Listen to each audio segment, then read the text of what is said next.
ơn quý vị đại biểu ổn định và chúng ta bắt đầu như lệ thắp đuốc khoa học sáng hôm nay ạ.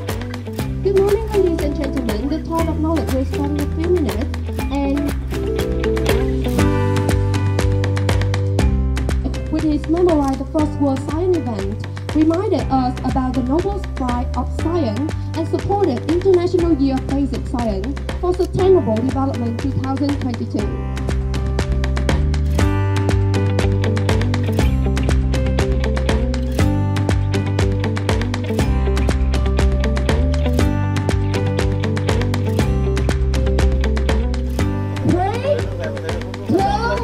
One, this is the touch of knowledge. Please a big hand for the touch of knowledge from 5 students of specialized school.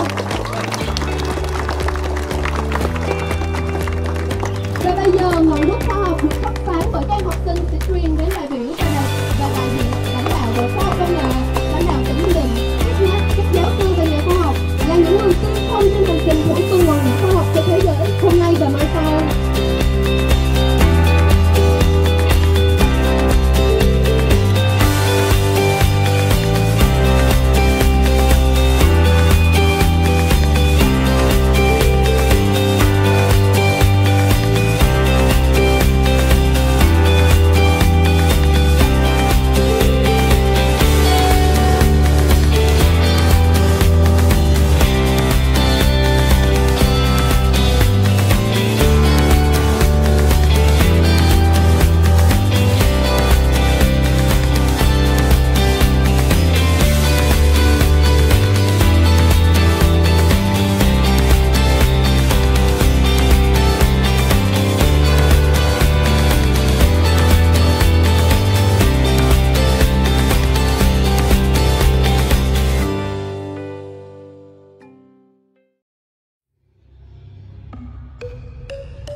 Nous sommes très heureux de continuer la deuxième journée de notre colloque.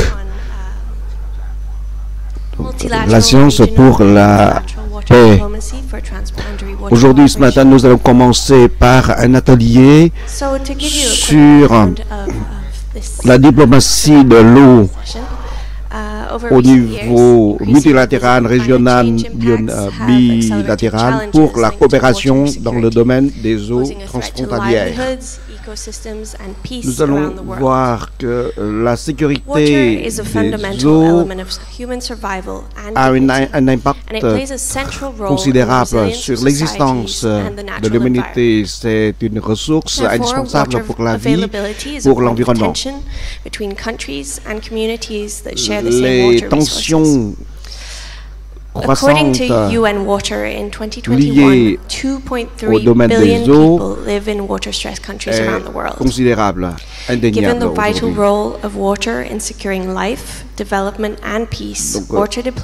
aujourd'hui, près de 3 milliards de personnes vivent dans des endroits qui souffrent de la pénurie d'eau.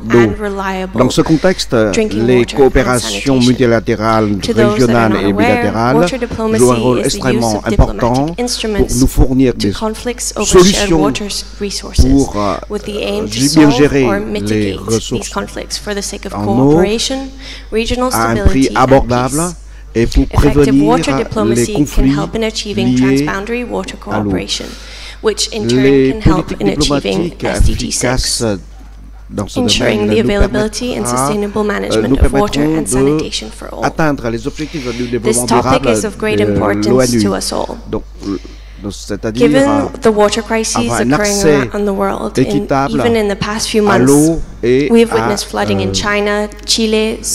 l'assainissement. Au cours de ces dernières années, toute une série de pays comme au Canada, en Chine, July 2023 was confirmed as the hottest month on record. Weather-related disasters have increased by a factor of 5 since the 1970s, every day claiming the lives of, on average, 115 people and causing $202 million in economic losses every day. So water security is a source of conflict, but it also represents an opportunity to bring peace through innovative solutions and collaboration. The aim of our session today is to assess where we are in the world on transboundary water cooperation and water diplomacy. We want to identify the challenges and opportunities to water cooperation and diplomacy, determine some examples of both effective and ineffective transboundary water cooperation, and evaluate what the legislative and scientific communities can contribute to improving transboundary water cooperation globally, regionally and bilaterally. Basant sur les résultats des recherches scientifiques. Donc tout de suite, je voudrais vous présenter aujourd'hui deux intervenants à ma gauche. Monsieur His Excellency has been ambassador of Canada to Vietnam since May 2022. He previously served as ambassador to Kazakhstan, the Kyrgyz Republic, and Tajikistan from 2014 to 2022. He has worked as part of Global Affairs Canada since 2002, working on foreign policy and trade in China, Turkey, Georgia, Azerbaijan, and Turkmenistan. He has also served as head of the consulate in Chongqing, China, and Istanbul, Turkey. The ambassador also has a master's degree in environmental design, water and environmental policy, so this is a topic that he's familiar with. And on my right, I have Mr. Remy Kina. Remy is a legal officer working with the Secretariat of the Water Convention serviced by the UNECE.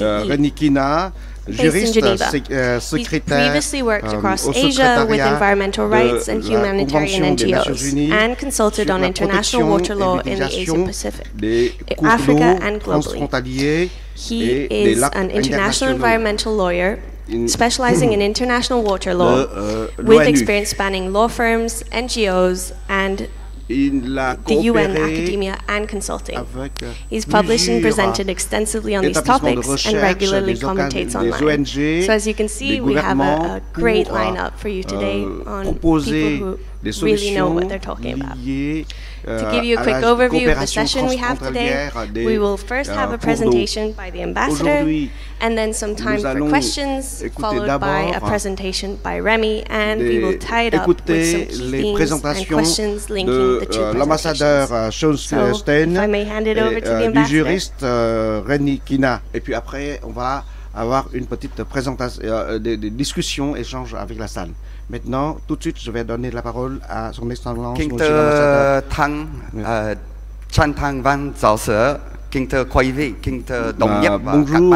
Bonjour, monsieur le professeur Chan Thanh Văn.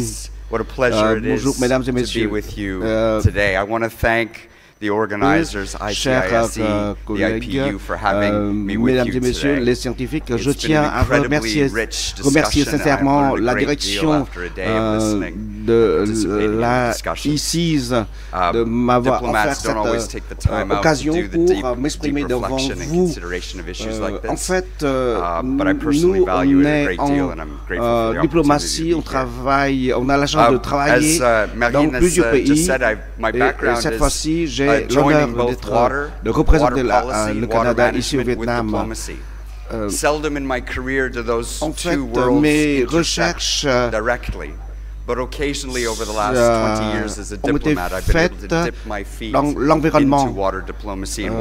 Au cours de ces 20 dernières années, je m'intéresse beaucoup sur la diplomatie de l'eau. Je suis très heureux parce que j'ai pu faire valoir de mes études à l'université. J'ai été diplômé de Richmond au Canada.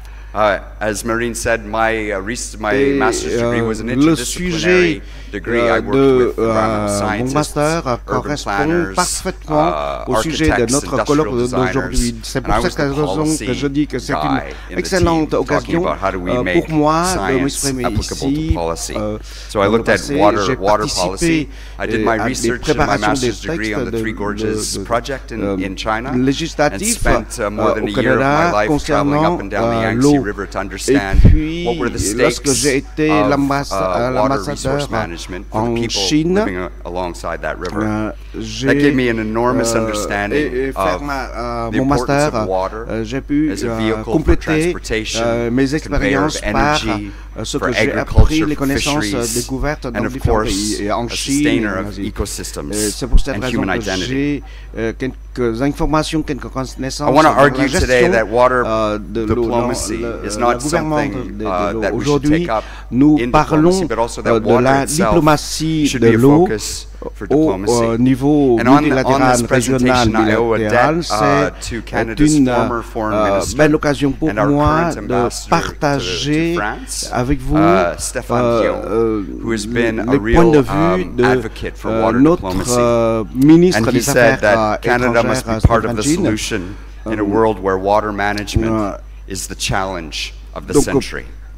Là, il a what about the significance of water? Why do we need water diplomacy? Given my background, I've always been fascinated with mapping watersheds, les ressources en eau pour la décennie de la science à venir. Donc, nous allons intensifier nos activités dans ce domaine, dans ce sens, en nous appuyant sur les données collectées à travers différentes études, les indices qui nous permettent d'identifier les défis à relever et déterminer les difficultés et les solutions à ces difficultés, tout comme les impacts de la pénurie d'eau sur la politique de coopération internationale. Comme vous le savez, chez nous, là, nous avons un régime fédéral avec des États différents, Canada et puis il y a l'État fédéral. Donc la décision an independent water agency to ensure not just that water is managed across borders, but that water control, water quality is improved across the country. Tient vraiment au cœur du gouvernement central. Some 40% of the world's landmass can be classified as dry land or water security hotspots. En eau donné, accordé au gouvernement des provinces. Nous voyons que dans beaucoup d'autres pays, on souffre de la pénurie d'eau en eau. Compared to only 37 reported disputes between states in regards to dans ce contexte, on a enregistré quelques 300 conventions, traités internationaux dans ce domaine de gestion des eaux transfrédréalières. Donc, le problème, ce n'est pas seulement consiste à résoudre ces conflits, mais encore plus que ça, c'est instaurer une sorte de confiance entre les pays And most of the existing water agreements fall short à travers of climate change challenges, such as flood management, water flow, and volume for hydrogeneration, agriculture and human consumption, not to mention water quality. Dans un contexte beaucoup plus vaste, c'est le changement climatique. Water resources, particularly transboundary resources, are under threat.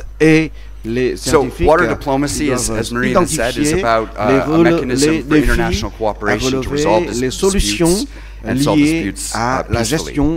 But I think it's more than that. We've been talking over yesterday about the human dimensions of science and water. And water diplomacy is really about those human aspects. It's more than water resource management. It also considers diverse viewpoints and values, ambiguity, and as we discussed yesterday, uncertainty. Tools of international affairs in water are numerous. I'm thinking about development assistance. In Canada, the feminist international assistance policy puts a premium on equality and gender equality. And when we consider that in water scarcity, intensifie actuellement le féminisme et renforce l'égalité homme-femme dans tous les domaines, notamment en accès dans le domaine d'accès à l'eau potable. Quand on parle de la coopération internationale, il y a des coopérations. Moi, je suis allé en Kirghizistan et là, j'ai eu des discussions avec les habitants sur les frontières. Je suis allé une fois dans un marché et j'ai pu rencontrer des habitants sur cette zone. Là, il y a un projet d'exploitation des eaux dans un pays et de l'autre côté, ce sont des agriculteurs, les paysans du pays voisin qui bénéficient des projets réalisés dans un pays voisin. Donc vous voyez là, il y a un projet préparé, réalisé d'abord initialement pour un pays, mais cela a profité aux citoyens de notre pays. Donc là, c'est un problème, une question intéressante pour la gestion de l'eau. Et ça nécessite des coopérations, des soutiens transfrontalières entre les pays.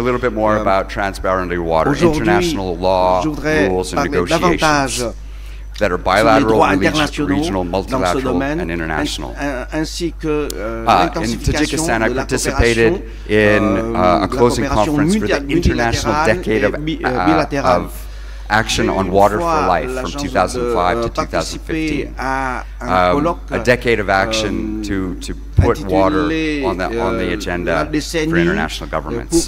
That was superseded in 2018 by the International Decade for Action on Water for Sustainable Development. International law, such as the Water Convention, are key and fundamental components and foundations for cooperation on water issues. Regionally, transboundary water agreements are equally important. I had the opportunity to look at the Interstate Commission for Water Coordination of Central Asia, where a number of transboundary waters intersect the Central Asian states. Here in Vietnam, the Mekong River Commission plays an important role in managing water supplies. In both cases, it's interesting to note the imbalances between upstream and downstream countries, and the issues with sharing of data, which I'll come back to. Bilaterally, there are also transboundary water agreements. Here, Canada is part of the International Joint Commission, and I think after the IPU and the Postal Union and maybe the ITU, the International Joint Commission is one of the oldest international organizations in the world, founded in 1907 by a treaty between Canada and the United States to manage 13 key transboundary waters. The Commission is independent, set up by government, with commissioners appointed by both the government of Canada and the government of the United States, with experts, scientists, working side by side with policy makers.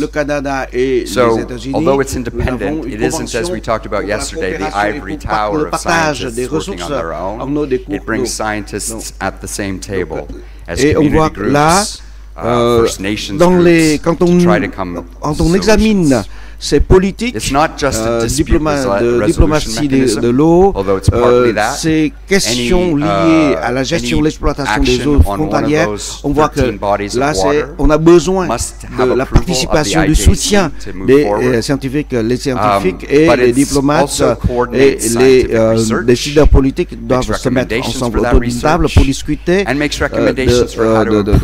cette question. Et c'est ainsi qu'on peut trouver des solutions pour gérer de l'eau d'abord, mais ensuite d'autres secteurs concernés. De nombreux résultats encourageants ont été enregistrés dans ce domaine. Et je suis sûr que beaucoup de nos collègues ont eu la chance de participer à ces réunions.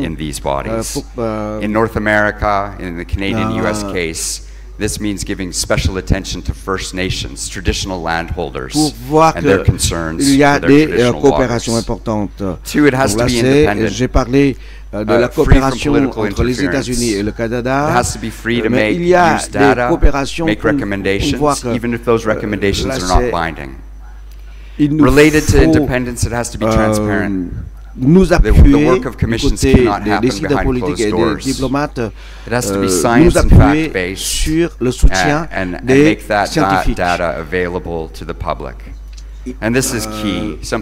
Et dans ce sens-là, c'est aux scientifiques de préparer des bases de données, c'est la question qu'on a évoquée hier, et les gouvernements doivent s'occuper des politiques, doivent avoir des politiques pour bien gérer ces bases de données, pour le partage de ces bases de données. Et voilà, ce sont quelques réflexions sur cette question entre l'eau et la diplomatie. Donc, pour terminer, je dirais que là, il nous faut une coopération dans ce domaine au niveau bilatéral, national. Really great presentation. I want to open up the floor to merci, Monsieur l'ambassadeur du Canada. Make any questions. Donc, je donne la parole à ceux qui souhaitent poser des questions à l'attention de l'ambassadeur. J'invite Thank you very much de la Zambie. Thorough presentation. My name is Oliver Mtiki. I'm a member of parliament from Zambia. Merci pour l'intervention. As you can imagine, we have we de do share Zambie. water bodies and infrastructure related to water with our neighboring country, Zimbabwe. So it's not far-fetched to think that with the challenges in our neighboring country, very soon we may start having conflict over water. Now, what I want to find out is what can make this relationship, this transboundary relationship in terms of management of this water sustainable for both current use and future use, because we need to protect, as a country, Zambia, we need to protect ourselves from whatever our neighboring country can decide to do with that water. Préserver les droits de nos citoyens à l'intérieur de nos frontières, et notamment concernant l'eau, dans le contexte du réchauffement climatique, et avec surtout avec la rareté de plus en plus croissante des ressources naturelles.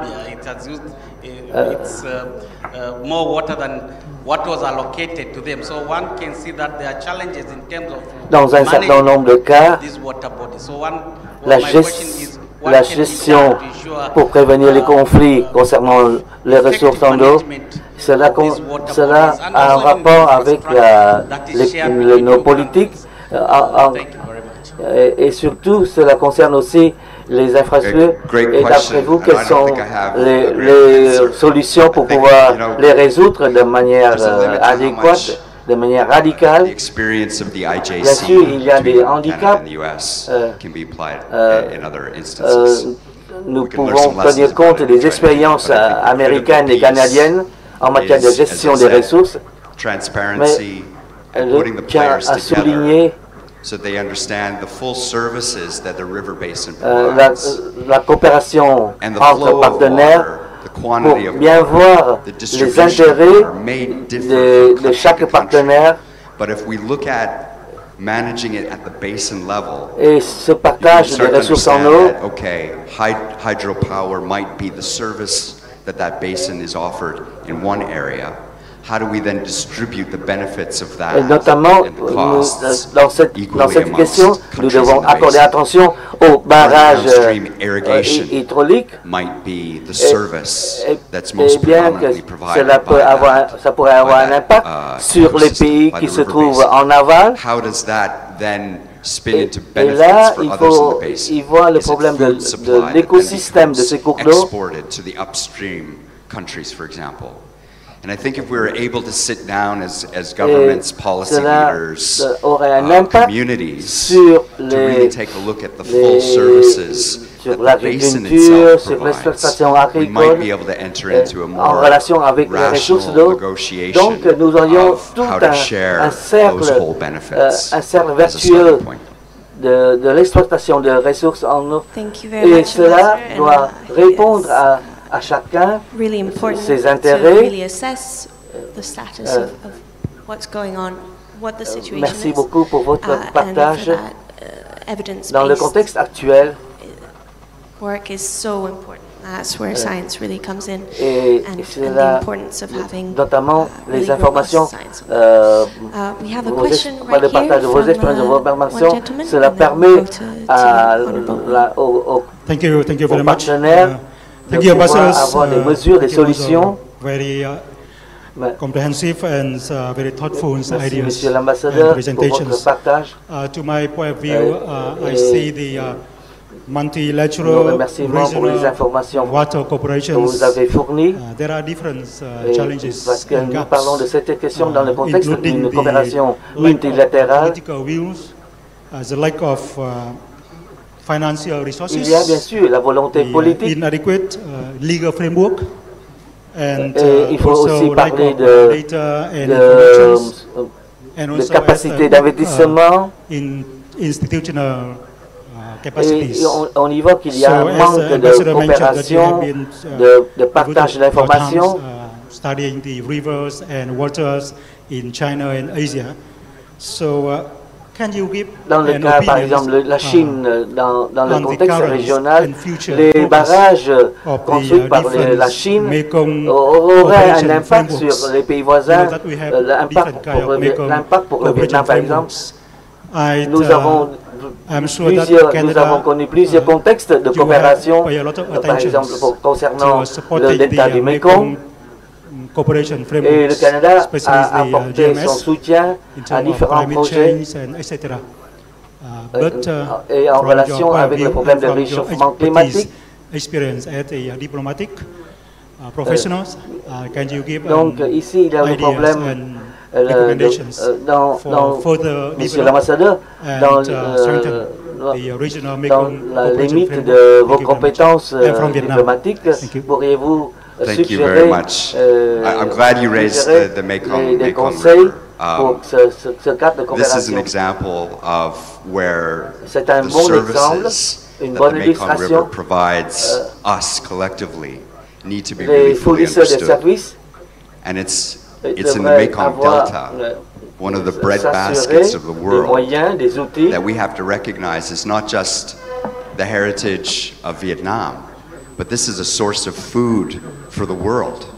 Vietnam's exports of rice are growing. But at the same time, that breadbasket or rice basket is under threat because of reduced changing flows to the river, unreliable flows, climate change, rising sea levels and saltwater incursion.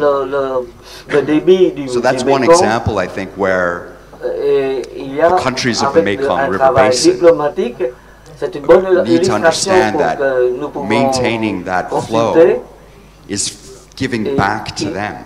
It's giving back to the upstream countries. But those negotiations, you said, the political will to do that is not easy. I'm hoping that as food security becomes more of an issue, the threat becomes greater, that will create or spur the political will to take action for a more holistic, transboundary, multilateral approach to that. So from our part, for Canada, for example, we've been investing for over 20 years in the Mekong Delta to help farmers adapt to climate change and the other changes in the Mekong Delta region, changing planting patterns, varieties of rice that are more adaptable to higher salinity levels, for example. Looking at alternatives, shrimp farming and rice farming.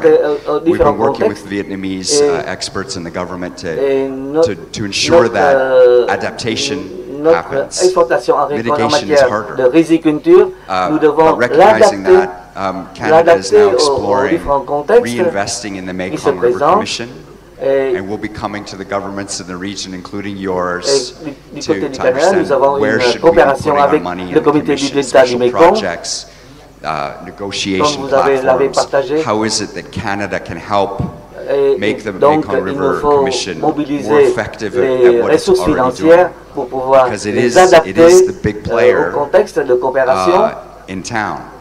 Relations with the upstream country are difficult. But if the commission is strong, its negotiation position will be strong as well. So we're ready to support. Notamment avec les pays qui se trouvent en amont. Thank you very much. And I'd like to give the floor to Honorable William from the Seychelles. Thank you, Madam Moderator. Good morning, everyone. Des avantages. I would like to congratulate the ambassador.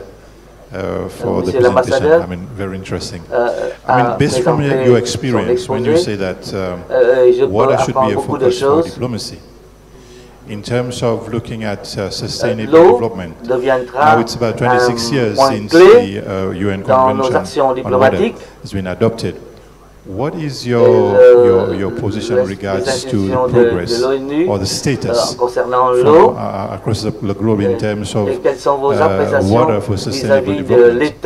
And secondly, do you think that globally, in terms of education, we should be re-looking at the educational curriculum in terms of sustainable development, where we are right now? Because it looks like as if, based from where we started to now, it's completely different. And we see that what we are teaching now, maybe it's not responding to the needs of today. I would like to have your opinion. Thank you. For the first part of your question, I may refer to Remy because I think he's going to cover some of the UN Water Convention and progress toward implementation there as well. I would note this though, you know, in New York this month there will be an SDG summit. We're halfway through the SDGs, and if my stats are right, we're making globally progress on 12%. 30% are flat or regressing. So the SDGs as a whole need a renewed focus. COVID-19 hasn't helped us. Rising tensions and conflicts haven't helped us. But this is a moment in human history where we have to take a hard look. If we're, you know, if we're looking at defense of the rules-based international order, we also have to recognize that the SDGs are part of that order. This was a global commitment to make effort on these things. And the world needs to, we all need to step up and move more quickly. I'm sure that Remy will agree on SDG 6 as well. We need to do more. But I think you've also really hit it on the head about education. You know, I think all of our countries have, Canada included, difficulties with localizing our education systems. There's a famous movie, a book written in Canada about education in my home province of Saskatchewan called Who Shot the Teacher? And it's about a teacher from Toronto in the East who gets dropped into this rural area using textbooks from the East, not related to what the reality of the children he was teaching. But this is a lesson or a story I think that's common around the world. We need to do better on localizing our education. And for me, the water basin view of the world is a key example of that. How many of our children could say they know where the water falls, or if they dump something down the drain, where that's going, what river basin do they live in? Very few, I think, in many parts of the world. So localizing our education, understanding what the dynamics are around water in particular, I think should be a focus for education.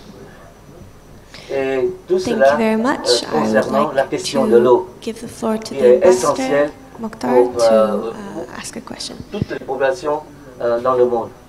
Une question, encore une question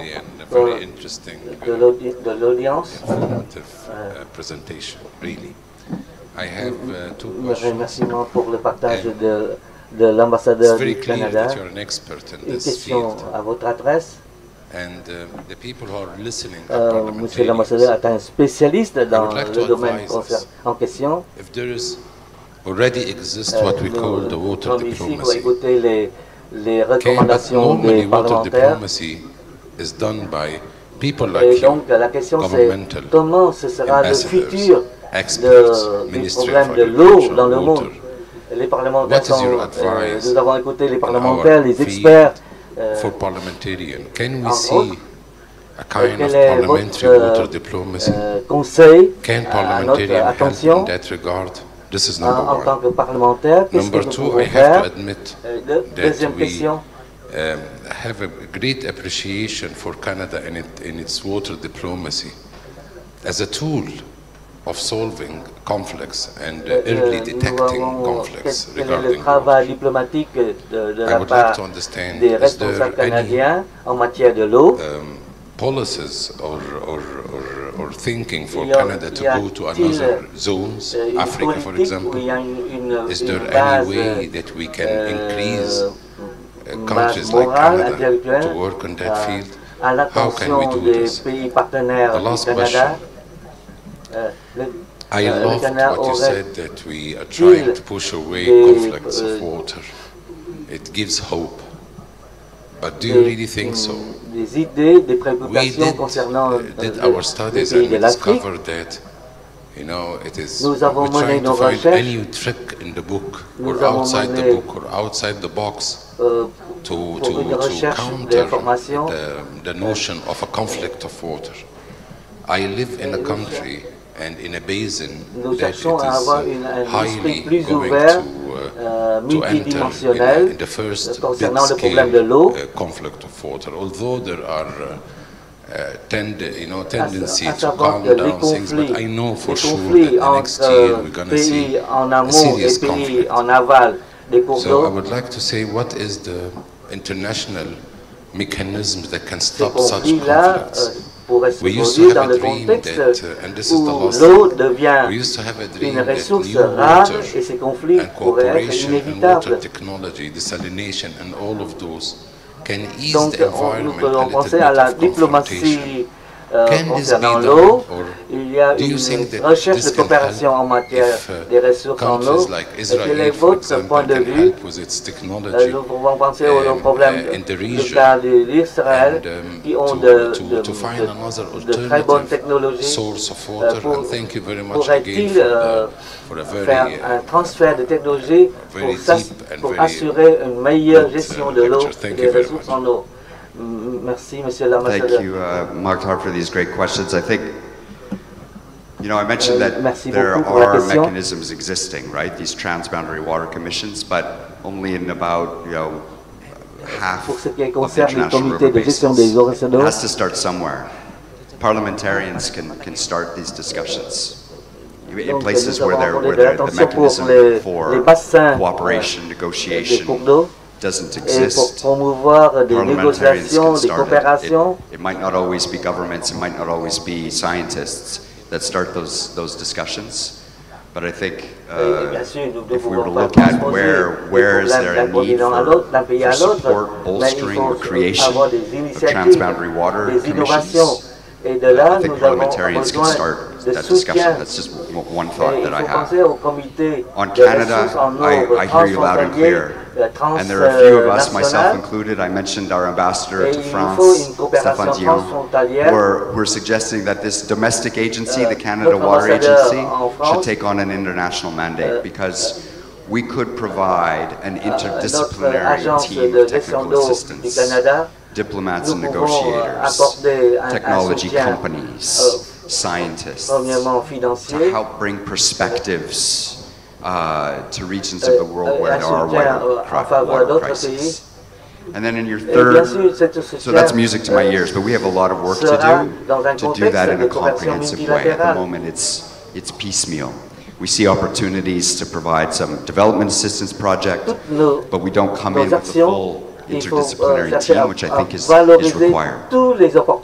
And third, on conflict, I almost wonder if there's not international space or global space through UN Water or elsewhere to consider this same sort of interdisciplinary team to be looking at early warning signs and dispatching these interdisciplinary teams to look at possible solutions before conflict occurs. You know, we all have this understanding of rapid response to emergencies. When a flood hits or an earthquake hits, the world has gotten quite good at, the Red Cross or through others, at dispatching teams quickly to respond to those crises. But in the case of water, we can see these coming. We don't need to wait in some cases before conflict arises. Can we not have a mechanism to respond with interdisciplinary teams before conflict hits? Thank you very much. I will give the floor to Remy, who also wants to ask a question to the ambassador. I note that there are 2 questions in the audience. After Remy's presentation, we'll have lots of time for questions, so you can ask them then. Thank you, Maureen, and thank you, Ambassador, for a fantastic presentation. My question is very brief. You are a rare diplomat that has a water background. And as somebody who works in that space, we're always trying to convey that water is political and needs political will, as expressed by our colleague from Vietnam.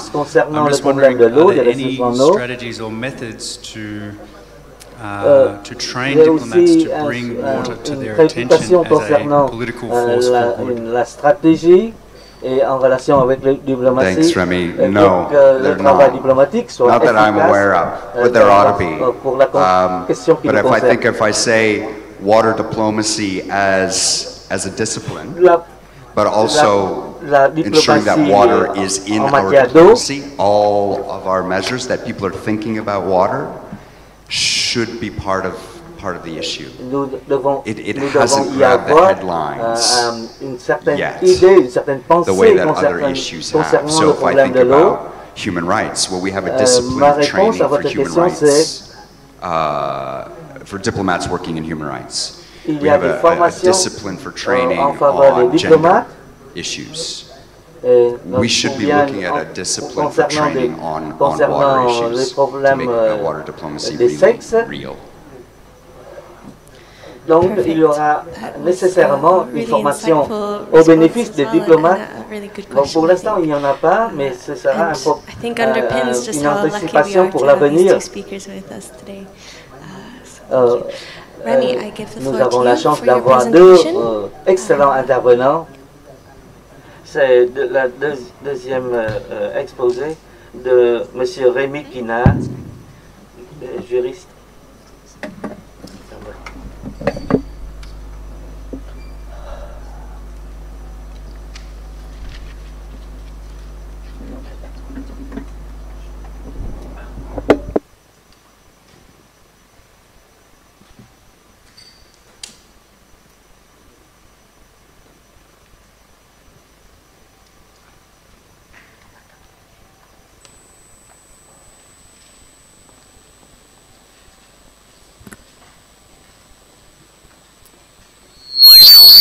Oh, that's me.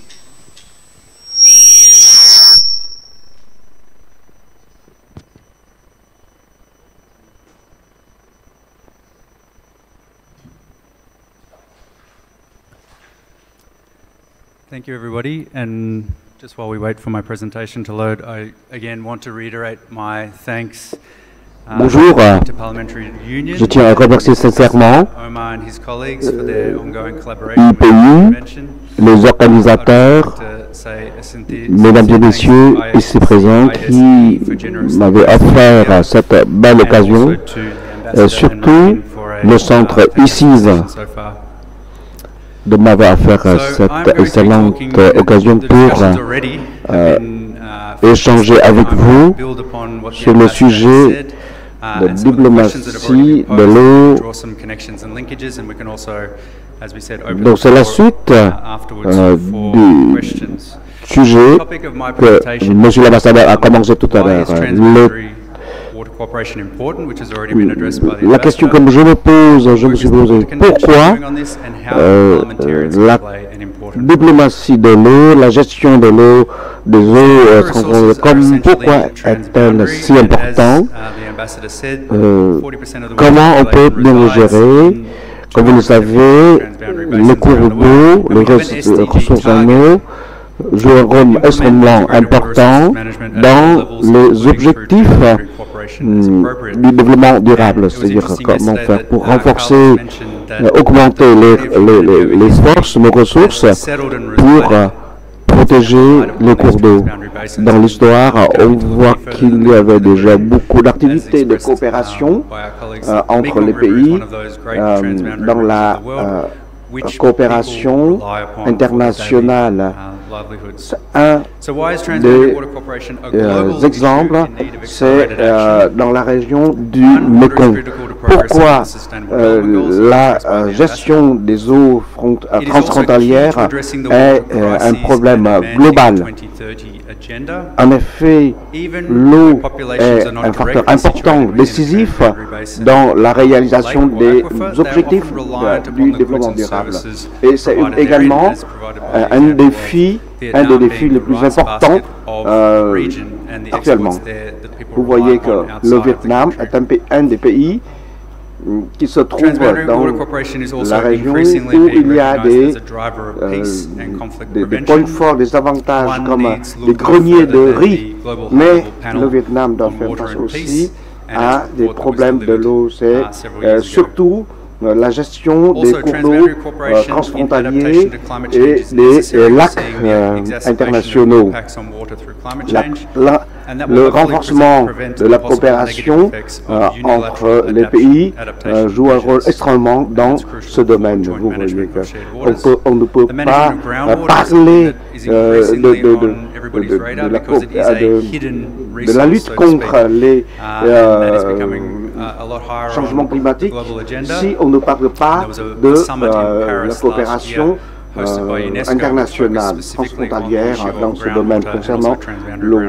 L'année dernière, vous voyez que l'UNESCO a souligné l'importance de la coopération internationale pour protéger non seulement les eaux de surface, mais aussi les eaux souterraines.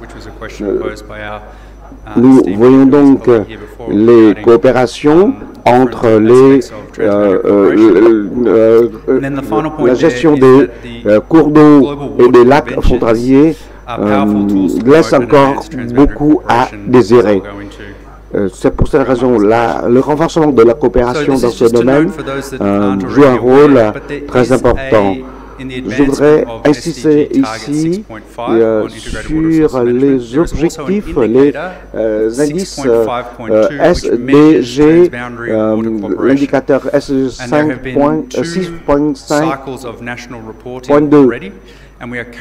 Nous avons maintenant le deuxième rapport national a été publié. Maintenant, on prépare la troisième édition, le troisième rapport. Actuellement, dans les rapports publiés, 24 pays ont envoyé au comité leur rapport national. Et les pays concernés doivent respecter les principes et les termes de ces conventions de gestion des cours d'eau transfrontaliers. Nous sommes actuellement dans la décennie des Nations Unies sur les questions, la thématique de l'eau.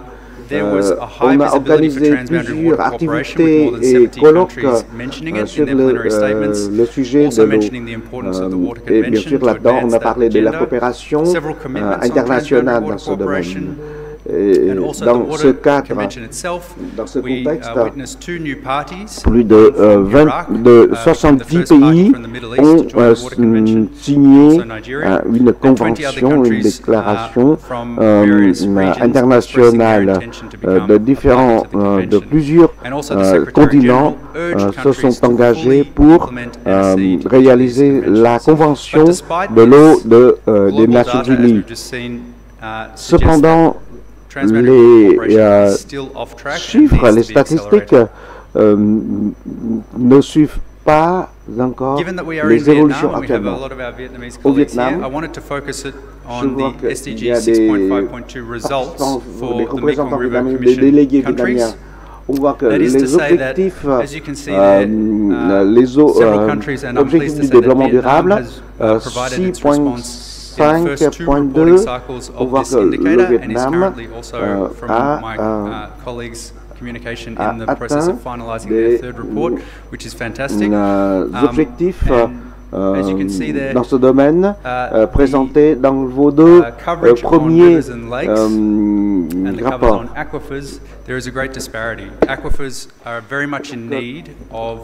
À travers ces rapports, on voit que sur 4 pays, 3 ont atteint des objectifs encourageants.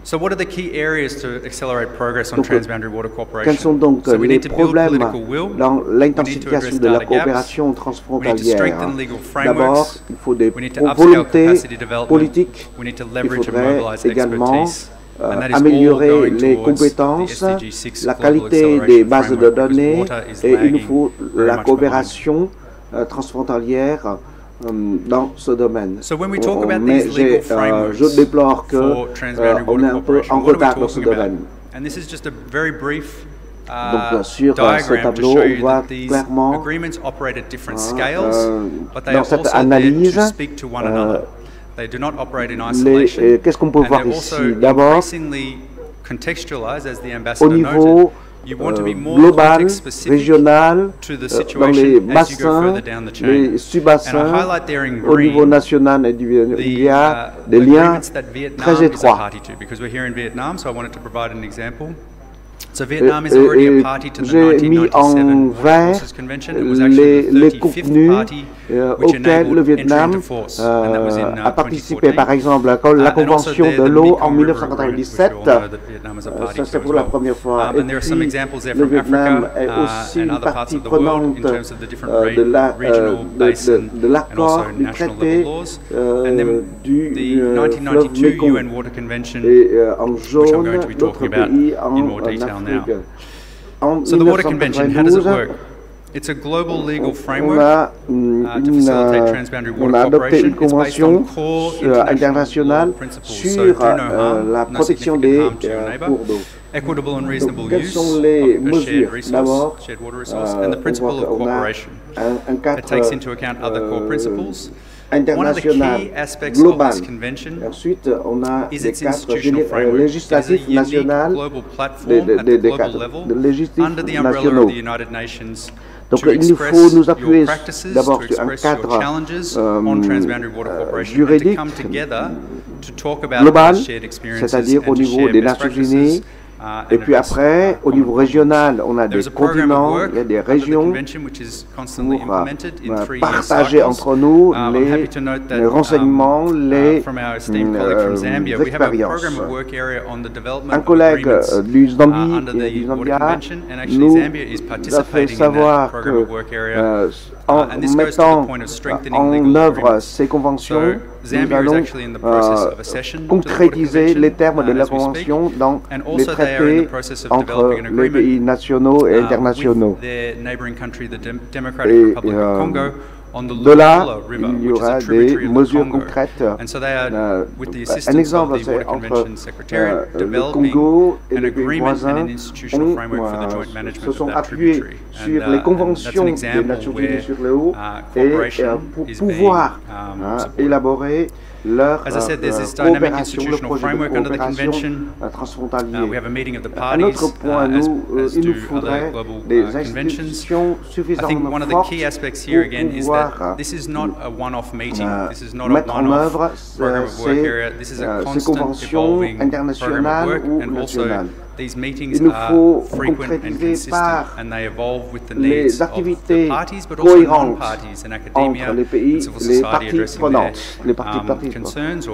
y compris les organismes internationaux qui ont participé et on souhaiterait d'accueillir d'autres pays, d'autres institutions qui ne sont pas présentes dans cette convention. Nous voyons que là, hier, on a vu que l'UIP s'intéresse beaucoup à cette question de l'eau. La preuve, c'est qu'il y a plus de 170 comités nationaux des parlements pour s'occuper de cette eau. C'est comment on peut partager les données et pour partager les avantages liés à des cours d'eau. Donc on a vu également ce sont les échanges de point de vue, les échanges d'expériences, des données ont été réalisés, les bases de données ont été créées dans le domaine de l'eau. Donc, we're seeing increasing engagement and activities with the convention, and we're always open to countries and also other partners seeking to engage with us on particular transboundary water cooperation topics.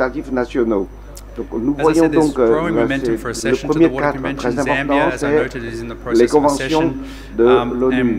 Comme on a vu tout à l'heure, la Zambia est un exemple, un pays qui a participé. L'Irak a été aussi le premier pays du Moyen-Orient qui a participé à cette convention. Nous encourageons d'autres pays, tous les pays, à participer à cette convention. Sur l'image, vous voyez le secrétaire général de l'ONU et les pays, les autorités de plusieurs pays qui ont participé à la réunion de l'Assemblée générale des Nations Unies, qui ont également participé à cette convention. Et le résultat, c'est qu'on a toute une série de une série juridique, d'outils juridiques et d'outils techniques. Les pays dans la région, dans les différentes régions, ont donc à coopérer sur la base de ces outils. De notre côté, à l'ONU, nous nous engageons à soutenir ce processus de coopération. Un autre exemple, c'est les avantages pour le Sénégal, par exemple. Le Sénégal a obtenu un soutien, une assistance financière pour mettre en place le projet de la paix verte, pour coopérer avec le Gambia et d'autres pays. Nous avons soutenu les projets et les activités comme renforcer la gestion des cours d'eau. Sur le PowerPoint, vous voyez des exemples concrets de la coopération transfrontalière dans ce domaine des eaux. Là, ça c'est des exemples où il y a des zones inondées au Sénégal, en Mauritanie et d'autres pays en 2021. Donc, là, il y a de plus en plus de participants. Il y a même des déclarations au niveau des ministres des pays dans ces bassins. Après, vous avez toute une série d'activités, des rencontres, des colloques internationaux entre les décideurs politiques eux-mêmes, entre les scientifiques, les communautés scientifiques pour les 2 années, pour le programme de 2023-2024. Donc là, on a organisé des rencontres en direct, en présentiel, mais également des rencontres en ligne. Donc vous pouvez, et là c'est, je vous invite solennellement à participer à des échanges avec nous. Sur la liste, sur le PowerPoint, là c'est, vous voyez des liens, des liens. So as you can see there is ongoing engagement with Vietnam on particular aspects, including capacity support. We've been supporting the revision of the national water laws in terms of the international water law principles that are contained in that. And I know that will be also an example that's talked about in the coming sessions. So, let's get to the pointy end of why we're here talking about all of this. What are the opportunities and what can parliamentarians do to engage more in transboundary water cooperation, and how can we support that? So there's just a number of points that we wanted to highlight, but they're there more to promote and provoke discussion. Encourage les coopérations. As highlighted there in green, parliamentarians can support adopting water laws, codes, strategies, and that is already happening in the context of Vietnam. J'ai souligné le fait que les parliamentarians can support accelerate accession to the water convention. So when the water convention session occurs in Zambia, which we hope will do soon, that will go before the National Assembly, and that's where parliamentarians can share their voice on the need for such a convention to strengthen their country's transboundary water management. So that's just an example there. Suggestions for future engagement. Again, IPU could potentially identify champions in different regions willing to accede to the convention, and we could support that. We encourage participation in our meetings, as Ambassador Omar has done recently, and hopefully will continue to do. différents, et notamment dans le cadre de la coopération de l'IPU. Donc j'ai quelques questions à vous poser. Cette coopération transfrontalière, The SDGs, is that the best vehicle to raise awareness of water? Is it development? Is it peace? And what materials are interesting or needed to raise awareness? What kind of technical capacity documents could we support you with, and in what languages? Thank you for your attention, and I look forward to your questions. Donc, je vous remercie de votre attention et je suis disponible pour apporter des éléments de réponse à vos questions. Merci.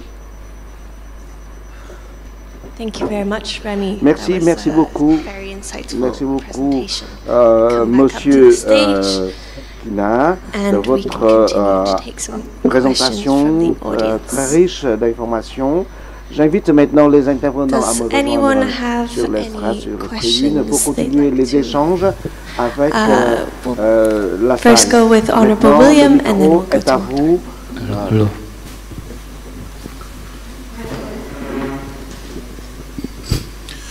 I would like to thank Rennie for the wonderful presentation. Merci beaucoup. Rennie, when I listened to the ambassador previous presentation, and then with regards to what the UN is doing, I would like to have your comment with regards to where I mean, UN is right now with the UN Convention on water in terms of fencing off conflict with regards to the Water Transboundary Management or Commission.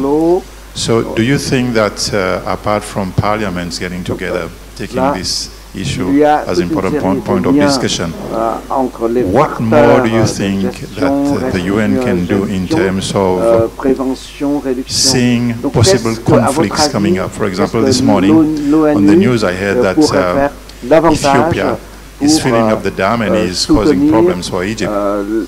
So what more do you think that can be done in terms of recognizing that possible conflicts coming on to minimizing it? So do you think that UN should be more involved in conflict resolutions? I mean, I would like to have your opinion on that, because if nothing is being done, as you said, there are a lot of gaps. So what more can we do in terms of IPU and UN as well? Thank you.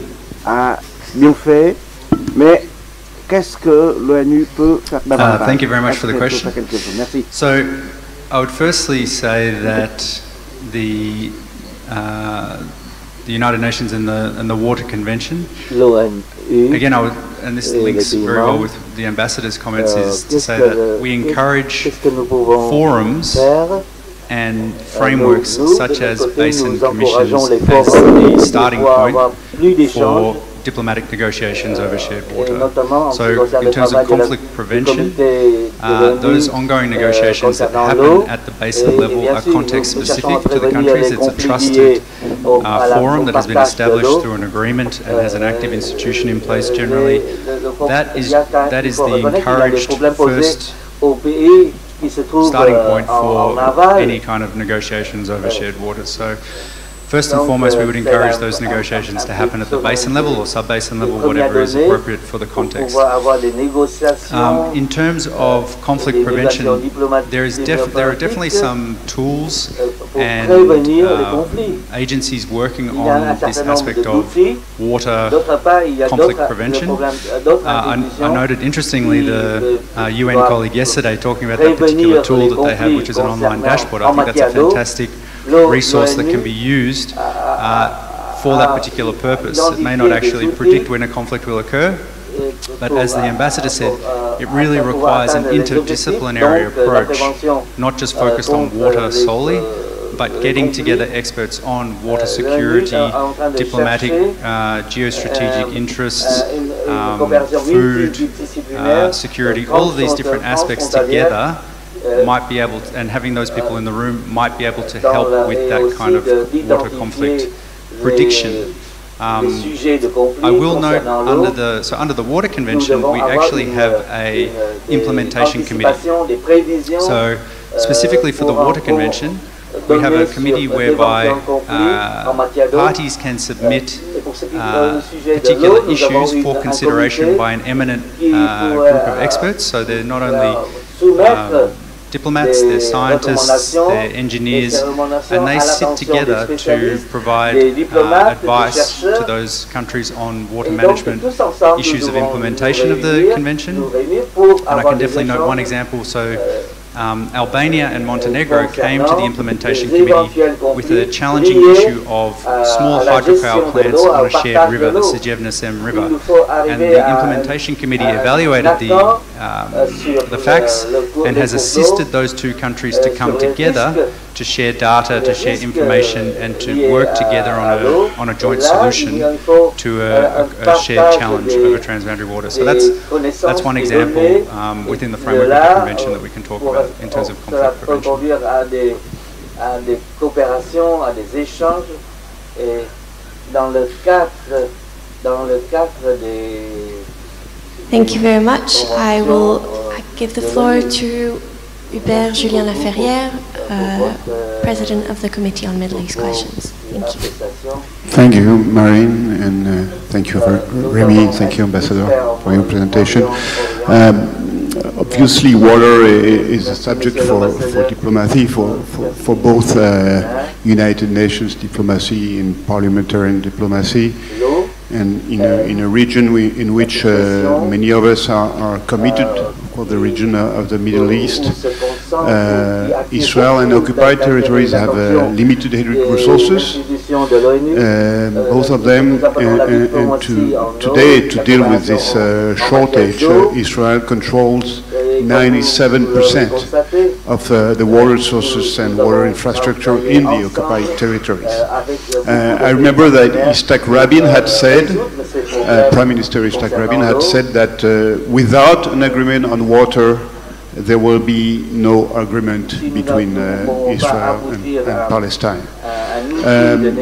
So we see that in this region water is a potential source of conflict, but it also can be a peace worker. And I remember that many scientists and politicians had built projects on water to be part of the solution of peace between Palestine and Israel. So, but for sure, because of the transparency issue, the problem of water shortage can be only solved with a regional framework. So it will be, I am sure, one of the big commitment that will be ours in the parliamentary mission that I will conduct in a few weeks on behalf of the committee of IPU on Middle East issues.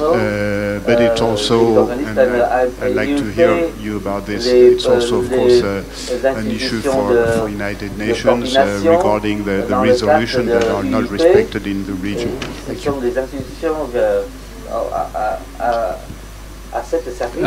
I just wanted to follow up on that comment. Thank you for the comment, and to say that actually recently we had a session at the Integrated Water Resources Management Working Group where an NGO, EcoPeace, spoke a little bit about this issue and what the activities that they are doing on it as well. So I think some of those materials are online, so we could possibly share those as well. But they were working on the particular issues you're talking about. Thank you very much. I will go with our Cambodian colleague. Sorry, just here. Yeah. Pourriez-vous partager avec nous ces expériences? Nous invitons le représentant du Cambodge. Thank you very much for your presentation. I only have one question concerning about the function of MHC, because you have experience there. I know that the people of China upstream, they try to input in the higher power so that dam construction development in the mainstream that affect to the water flow and a lot of things related to the higher power and dam construction affect to downstream country. So my question, Canada ambassador say something about MSC, but I didn't say about international support MSC in terms of the balance supply and demand of energy. For example, how to replace the renewable from the other source of energy. For example, wind energy, solar energy, something like that. So by that way, so we can policy dialogue upstream and downstream. If not, China keeps Thailand also continue construction and higher power. So it is a lot of change in the downstream. So my question directly, how to support MSC concerning about balance supply and demand energy. So that if possible, you have some direction how to reduce the higher power. By that way also we try to look for the opportunity to reduce dam construction along the main river system. Thank you. Thank you for the question. And obviously this is a very topical issue within the region, and particularly for the Mekong River Commission and its member states. One thing I would say is that what we've seen through the Mekong River Commission, which I think is an innovative approach as well, is this cooperation with the Langchang Mekong cooperation mechanism for sharing of data. So I think that I highlighted that a little bit yesterday in terms of my question to the colleagues who are working on data, was that sharing of data, as the ambassador noted, is not always forthcoming between countries sharing transboundary water sources. But what I would like to highlight is that there has been very encouraging sharing of data between the Mekong River Commission, and they have a very elaborate system for measuring water within the sub-basin, so in the 4 countries of the Mekong River Commission. But there is a very much strengthened cooperation with the Langchang Mekong cooperation mechanism in terms of China sharing its data through that mechanism. So I think further investment in that cooperation would be crucial, and that's ongoing. And then obviously also I would say strengthening of the international obligations regarding the procedures for dam building and prior approval for those dams to be built. I think, again, the convention sets out the core legal frameworks and the core provisions, and again, that's something that potentially the Mekong River Commission countries could look at. Wonderful, thank you very much, Remy. I will take the next question from Mr. Gabriel from Burkina Faso. Merci bien, merci au présentateur. Je peux m'exprimer en français? Ok, merci. Donc, dans le cadre de la coopération régionale en matière... Doucement, s'il vous plaît. Donc, je disais, dans le cadre de la coopération régionale en matière de gestion d'eau, en Afrique de l'Ouest, il existe ce qu'on appelle l'autorité du bassin du Niger, qui coordonne un peu la gestion du fleuve Niger, notamment dans le cadre de l'amélioration de la résilience des écosystèmes du fleuve Niger et des populations vivant autour. Alors, j'ai une question. Comment l'autorité du bassin du Niger, notamment nos États, peuvent bénéficier de transferts de connaissances et de technologies auprès de pays, auprès de modèles de coopération plus avancés pour optimiser l'exploitation de la ressource eau dans la région? Je vous remercie.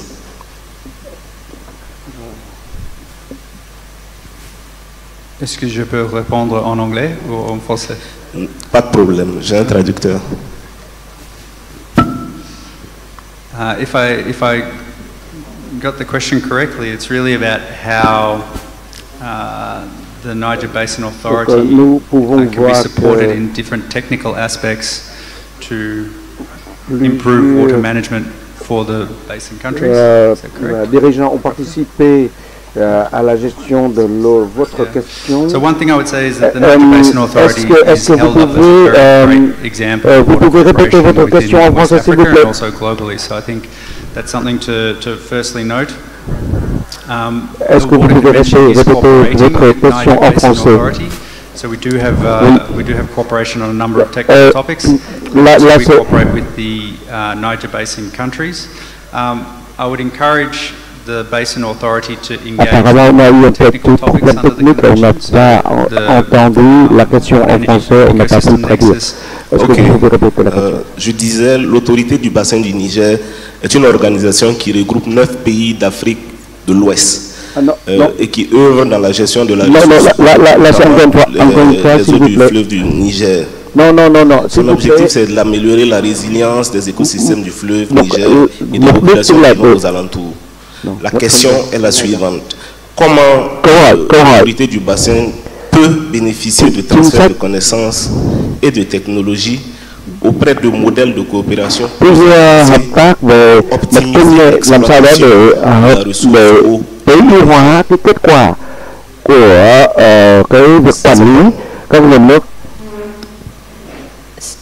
C'est niveau interprétation qu'on a, c'est ça? Interpretation? Ça?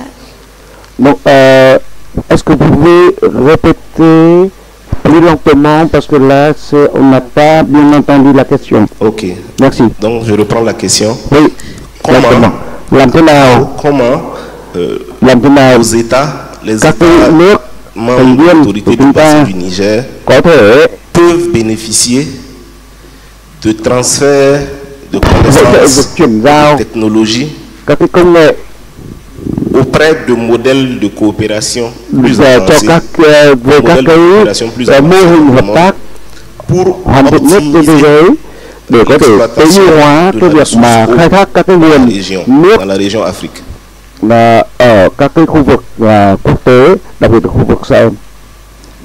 Merci encore pour les questions. Je vous en prie.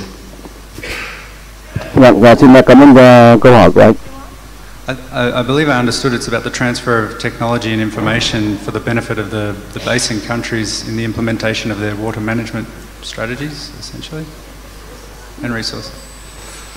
Donc, so one aspect that I can highlight on this regard is that pour améliorer la qualité, two aspects that I would highlight in terms of engagement with the convention. So in terms of the ways that the water convention donc là c'est deux façons de coopérer. The working group on monitoring and assessment, which is essentially about data nous avons des groupes de travail pour suivre et évaluer. Nous avons aussi des technologies pour suivre la gestion.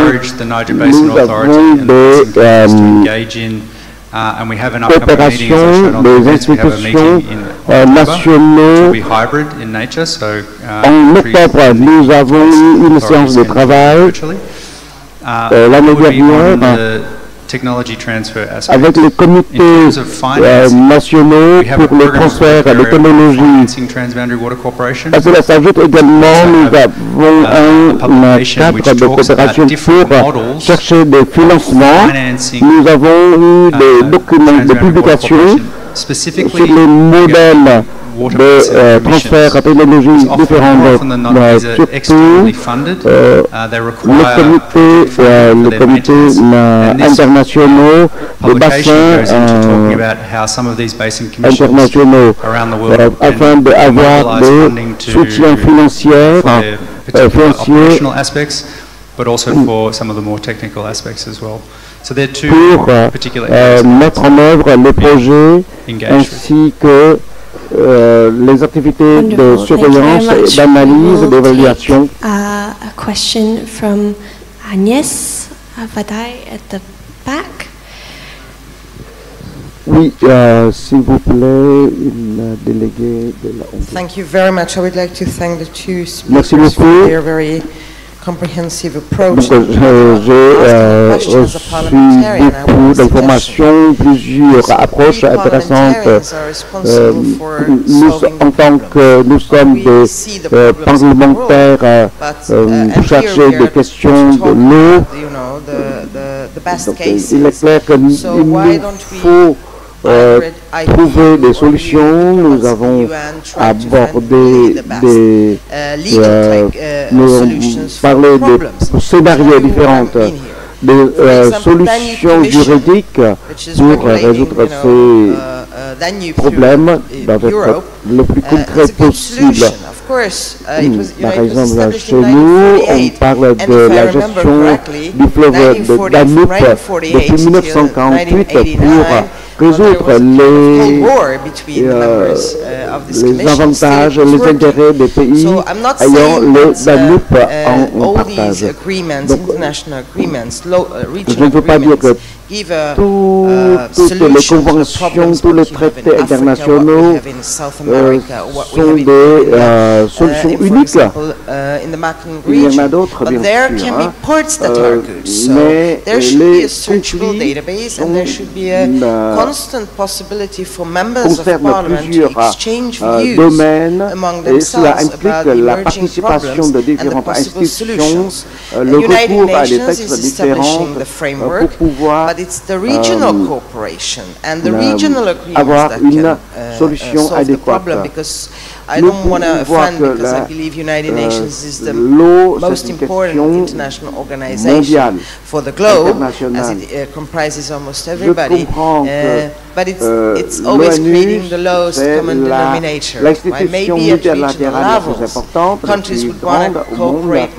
Et dans ce contexte, on a eu une convention. Et maintenant, c'est aux comités régionaux, comités nationaux de s'appuyer sur ces conventions pour ces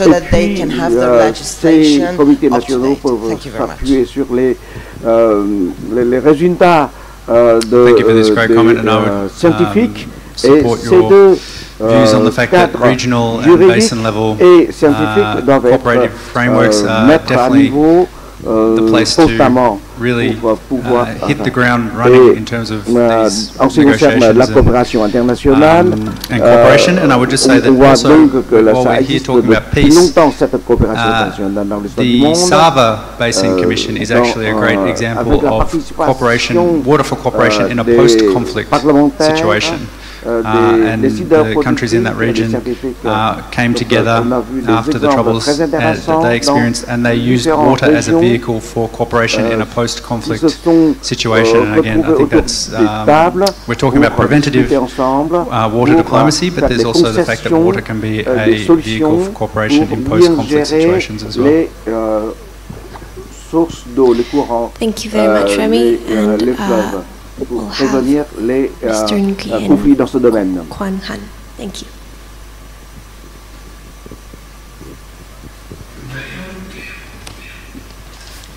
Thank you very much for your presentations and merci beaucoup de votre présentation, Monsieur le juriste. On voit que la coopération dans ce domaine est très important, d'autant plus pour le Vietnam. About 800 million cubic meters through the country, but almost about nearly 70 of that was created from outside of Vietnam. Then if we don't have any kind of the committed regional cooperation agreement, then we will get a trouble in the future. Not right now, but anyway. I don't want to repeat the question that you clearly answered before, but I just want a little bit wonder in your presentations you mentioned about the international water law. And I don't know how that influence to the country laws. So if you could have some country like in Mekong region, for instance, must adapt from the international law, or maybe it's some kind like it could be used like a mechanisms for the negotiation, communication between among the country, especially in that region. It's not equal for everyone. Like the ambassador mentioned earlier that there are some countries exactly they focus on their benefit. It's normal, you know. Like in Laos or Cambodia or Thailand, they need to produce some electric hydropower to get income. Then whenever in downstream like Vietnam, we also keep food security, but we also get some benefit from other countries. So to keep the balance. But in that case, I just want to know that if international law can interfere, can help that kind of mechanisms. The second thing, the second question is that with the law, the country, you know that we are adopting, is being adopted, the law, our law is adopted when we submitted to Parliament for the second, for the third time recently. But from my point of view, if we put everything, every kind of the water security inside one law, that could be complex and very complicated. And if then you have any experience to make it the laws clear, simple, but overall enough to make that the people can read it. It's not very, very difficult, very complicated for them. Like with the security, the lady mentioned yesterday that at least there are obtained 3 terms, like pollution, like enough, the quantity, and the equal use, and so on. And if we put everything there for one law, that would be very complex. So please comment on that. Thank you very much. D'aborder tous les états, tous les aspects concernant and Ambassador, if you have anything to add as well. Dans les textes de loi. Je ne sais pas si Monsieur. Thank you very much for the comments and the questions. I'll address the second question first regarding national water laws. So, one way that the Water Convention has been assisting Vietnam on the revisions of its national water law has been reviewing the water law for its inclusion or integration of international water law principles. Because we don't, at the Water Convention, we're focused on international water law in the sense of transboundary water cooperation. So we don't have specific recommendations for a country revising its national water laws, but what we were able to do in the context of Vietnam was to advise of whether, because Vietnam has international agreements that it is a party to for the shared water management, whether there was the integration fully of some of those international water law principles. So I think that's one thing. But I also know that on Vietnam's national water law revisions, that you have been consulting countries that have particular maybe good examples or good practices to support you in the revisions of your national water laws. So I know that Australia has been supporting Vietnam in that as well, and there are other, I think, partners who have been supporting Vietnam. So I don't necessarily have a particular recommendation, but I think the approach that Vietnam is taking to the revisions of its national water laws to make sure that they're streamlined and not overly complex, but also encompassing and adaptable to the changes that the country is going to experience in the future, that is already happening. So I think there can be a confidence there that, that everybody who can practically assist is assisting. In terms of international water law practically assisting, again I would say that the international legal principles on cooperation, on no significant harm, and on equitable and reasonable utilisation are set out very clearly in these global framework agreements. I mean, the United Nations Water Courses Convention clearly sets out procedures for prior notification, consultation and agreement on planned measures, such as hydropower dams. So the Water Courses Convention is quite clear on the obligations procedurally and also substantively on what's required for the prior approval, notification and consultation of those. And in regards to, say, water quality, equitable and reasonable utilisation, also dispute prevention. The Water Convention is also very clear, setting out different procedural measures that countries can take in that regard as well. And also on cooperation. Because cooperation as a substantive principle is very nice, but how is it implemented practically? And the Water Convention clearly sets out that countries should develop agreements and institutions for the joint management of shared waters, and Vietnam is already doing that. It is already a party to the Mekong River Commission. It's already a party to the Water Courses Convention, and so these are already practical measures that are taking place. I would just add, I can't resist, Canada is working with the National Assembly right now, for example, on providing best practices on the new land law to ensure that the National Assembly has access to the Canadian example and others examples. And we're working now with the Ministry of Justice in Vietnam. Very early days, but considering further support on assisting Vietnam to ensure that domestic legislation is meeting its international commitments and obligations. So there's capacity building support that's out there, and it's members of parliament who have the oversight of these legislative mechanisms, and working with the National Assembly through the IPU is a great option.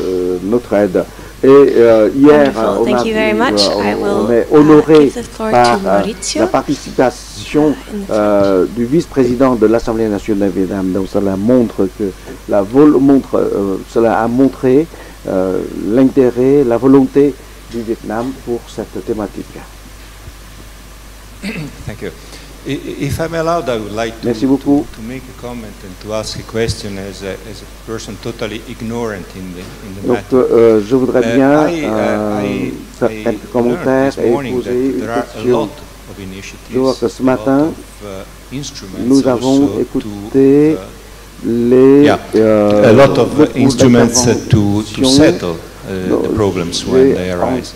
And I think, nonetheless, that there is a big difference between what Ambassador Stell said concerning some instruments like the Transboundary Water Convention that Canada set up together with the US or other partners, and what Hubert Julien Laferrière told us about the situation in the Middle East. And the difference, to my opinion, comes from let's say, the willingness, the goodwill of the countries who sit at the table to negotiate. And the question is to both you, and in particular to you from the UN, because this is related also to some criticisms that from time to time people make, maybe unjustifiedly, on the effectiveness of the action of the UN. When you have this water convention to be implemented in an area, in a critical area, what do, you the UN? What do the government do? What do the parliament do in order to, let's say, prepare the countries such that they could sit at the table with at least a little bit of goodwill to solve the problem? Donc, à mon avis, il est important de préciser le rôle de chacun de ces partenaires. Thank you again for the question. There is no one size fits all, as we know, for this particular aspect of international water negotiations. I would cite one particular example would be Iraq. So Iraq has just become a party to the Water Convention, and they have specific requests around capacity for their transboundary waters. So the Water Convention cannot assist on all different projects and all different aspects of transboundary water cooperation, but we are working closely with Iraq officials to help them to understand the Water Convention's practical implementation, and also what these provisions mean in practice, and to draw experiences from the different parties to the convention to bring them to an understanding of, in their transboundary water cooperation with their neighbouring states, how they can implement those and negotiate with those on an equal footing, and use the principles of the convention as a framework for coming together, for trust building, and for joint negotiations over those shared waters. And again, what we've seen over a long time is that transboundary water cooperation is a slow, long-term process, and this is something that we're embarking on with Iraq over a long-term view. So that's one particular example that I can provide to you of the Water Convention's assistance to a party to understand the different obligations of transboundary water cooperation under the convention, and then to assist them to come to the table with that understanding for joint management of their shared waters with their neighbouring states. Yeah, I think I would just add, I mean, the complaint around the Central Asian Water Commission was all about you can't trust the data. Yeah, there's an agreement in place to share hydrological data and flows, but nobody trusted it. You know, someone was not telling the truth. They're holding back more water than they say they are, and a lot of distrust. For me, part of the solution and what works in the Canada-US it's radically transparent. There's no hiding from the data. It's available to everyone. The media's watching, people are watching. So I kind of think it comes back to the science and the scientists, and do they have, are we enabling scientists in these places to produce and share the data amongst themselves, publish it where they can, to ensure that it's out there. Somebody used the term once about disinformation. Well, radical transparency is the answer to these things, and maybe that's part of the solution here. So really, I would encourage scientific work to be done, maybe encouraged by parliaments, that brings together all of the possible data. I mean, people pay attention to surface flows, but not aquifers. They pay attention to dams, but not non-point pollution, which also destroys water. So if we were to have, as I said before, a full understanding of the basin and what services it's providing, it would help us be on a better footing, I think, for understanding how to negotiate. If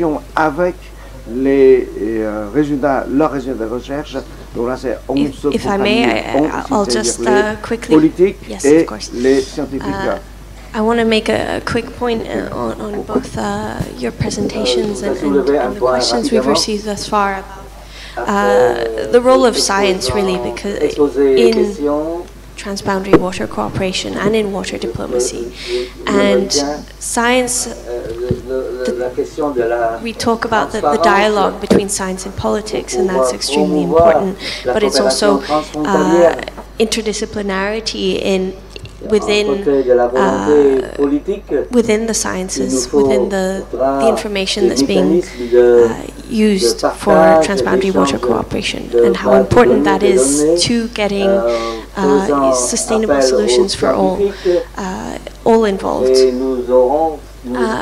And Remy, you have a point? I just wanted to add on to your point, Maureen, is that when we talk about science, we're not only talking about traditional science, but I think we need to also include, when I say traditional, also indigenous forms of knowledge as well in this conversation. And I would encourage, again, participation in the framework of the Water Convention on different technical aspects encourages indigenous participation, academia, NGOs. We want these people at these forums to present on the different work that they're doing, and to share challenges, best practices, to get people thinking outside of the box a little bit on what we've traditionally done.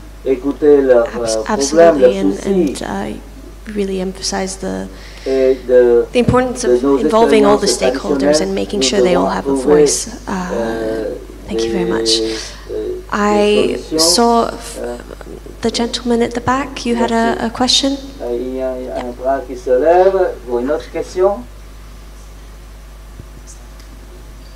Yeah, thank you very much for your presentation. I think the problem of the transboundary issue, that's a conflict, what you say, and benefit between the upstream and downstream country. So could we thinking about the win-win solution and win-win initiative, and can we could we attain the win-win solution by using through the consulate agreement and negotiation, and could we apply it in the net future water convention? Yeah, that's my question. So could you repeat the question again, just so that I hear it clearly? Win-win solution between among the country in the basin. Yeah. C'est une solution pour que tout le monde gagne? Non, ce n'est pas une question, c'est une appréciation. So if I gather the question correctly, you're looking for win-win solution, yeah, win-win measure. Okay. Again, I keep coming back to these principles of international water law as a basis for cooperation and negotiation, and I think the aim of these global frameworks is to provide a framework for tailoring specific context-driven basin and regional frameworks to then, that's where the countries can come together to negotiate their win-win solutions. And that would be my Thank you very much. We will go for a question from our colleague from Morocco. Merci beaucoup, Madame la modératrice. Le Maroc étant un pays d'Afrique du Nord et de la région sahélo-saharienne, est concerné par les défis climatiques que subit cette région du continent africain, en particulier les défis liés au stress hydrique. Donc ma question est d'ordre technique et juridique. Comment l'ONU conçoit l'encadrement juridique des conflits régionaux éventuels liés à la gestion des eaux transfrontalières d'un point de vue du droit international de l'eau? Merci.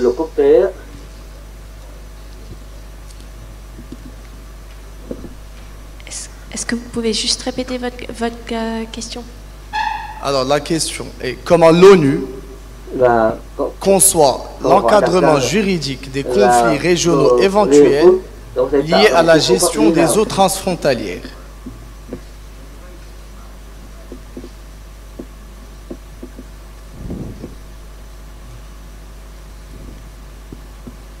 Merci pour la question. So from the Water Convention perspective, we are engaged with countries in different regions of Africa on their international frameworks.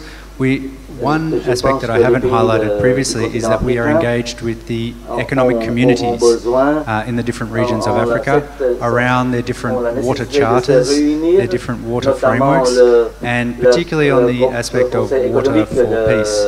So that is one aspect where the Water Convention is working with, so say ECOWAS and ECAS on their water charters and their water directives. And that is one particular aspect that we're trying to inform and support them in their water, transboundary water cooperation directives amongst those member countries in those regions.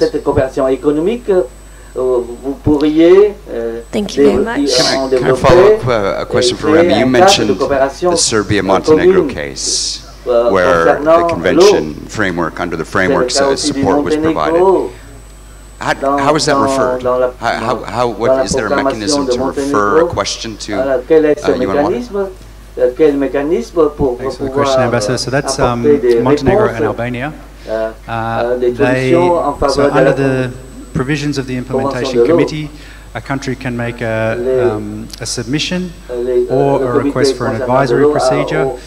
So there is a particular procedure that a country can go to on that, and that is generally submitted via an official letter, and then that is considered by the Implementation Committee on its merits and on the facts as to what is being requested of them. And then that follows a specific set of procedural provisions under the Implementation Committee for how they would handle that, and there are different procedures that get triggered depending on what is being requested. Dans les comités, il y aura un organisme de réception des demandes. So we have one last question from Dennis Norton here at the front, and then we will close off the session. Thank you. Yeah, look, I just want to thank both of the contributors this morning. I think it was a really excellent session. And just coming to Remy, and you gave the example of Iraq.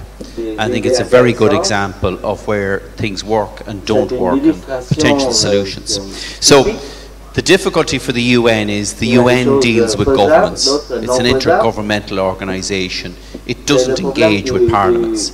So Iraq has signed up to the convention, but it really only becomes effective when its neighbours sign up as well in terms of the transboundary issues. And there's an opportunity for the Interparliamentary Union to work with the neighbouring parliaments, to work with the neighbouring MPs, to explain to them the potential benefit for their constituents of actually signing up to the convention. So it benefits you in actually implementing the convention, and I think there is an opportunity for us as an outcome from this particular event to progress that, not just in Iraq, but in the other regions that we're speaking of. Thank you. I fully agree. I think that's coming back to what parliamentarians can do to engage in this particular topic and to advance transboundary water cooperation. You've summed it up quite brilliantly. So we are going to take this this wonderful response and close on that. Thank you very much for all your questions. It was a pleasure hearing all of them. It was a pleasure hearing both of you speak. Thank you so very much. Merci beaucoup pour la participation de nos intervenants et nous arrêtons la session ici. Merci.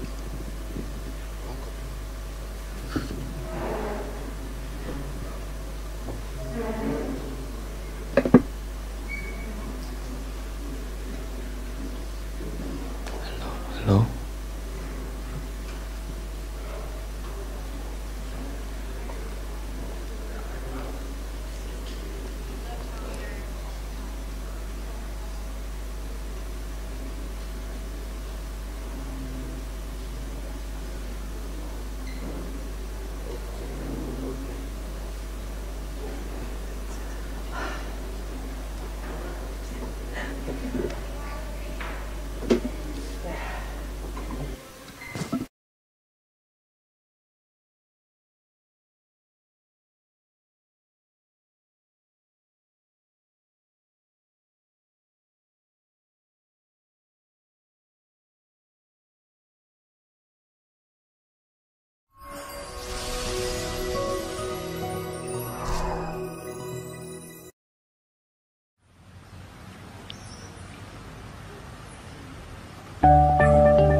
reminded us about the Nobel Prize of Science and supported International Year of Basic Science for Sustainable Development 2022.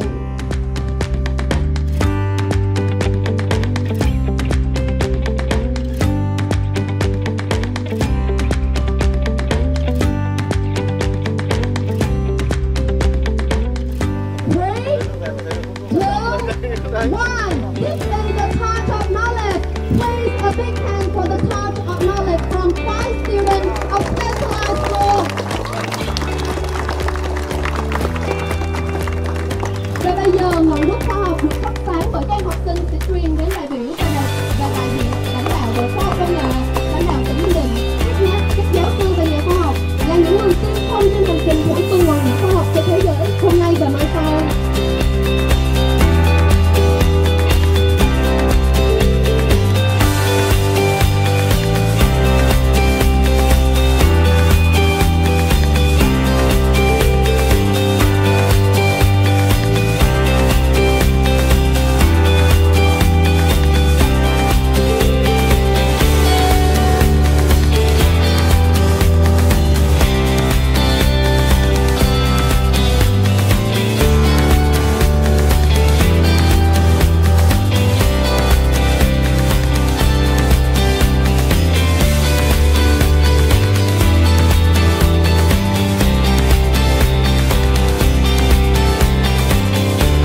about the Nobel Prize of Science and supported International Year of Basic Science for Sustainable Development 2022.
commemorate the First World Science event, reminded us about the Nobel Prize of Science, and supported International Year of Basic Science for Sustainable Development 2022.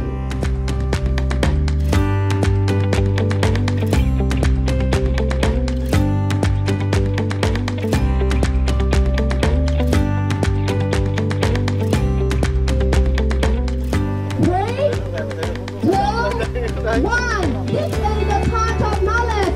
Please a big hand for the Torch of Knowledge from 5 students of specialized school. Và bây giờ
Nous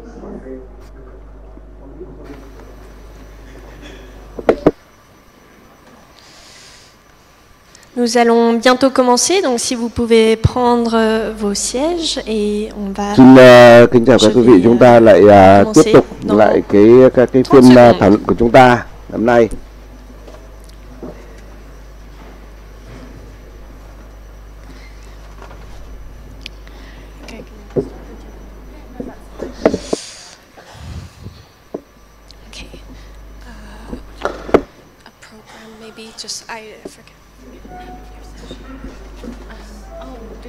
It was water security and human rights. Thank you.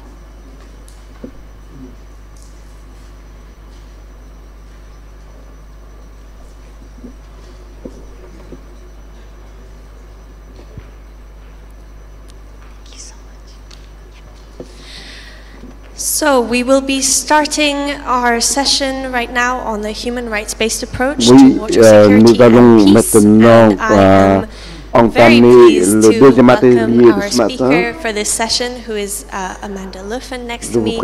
She's the CEO of the Swiss NGO Human Rights to Water, which is an NGO Human Rights that works on supporting in terms of legislation on the human right to water.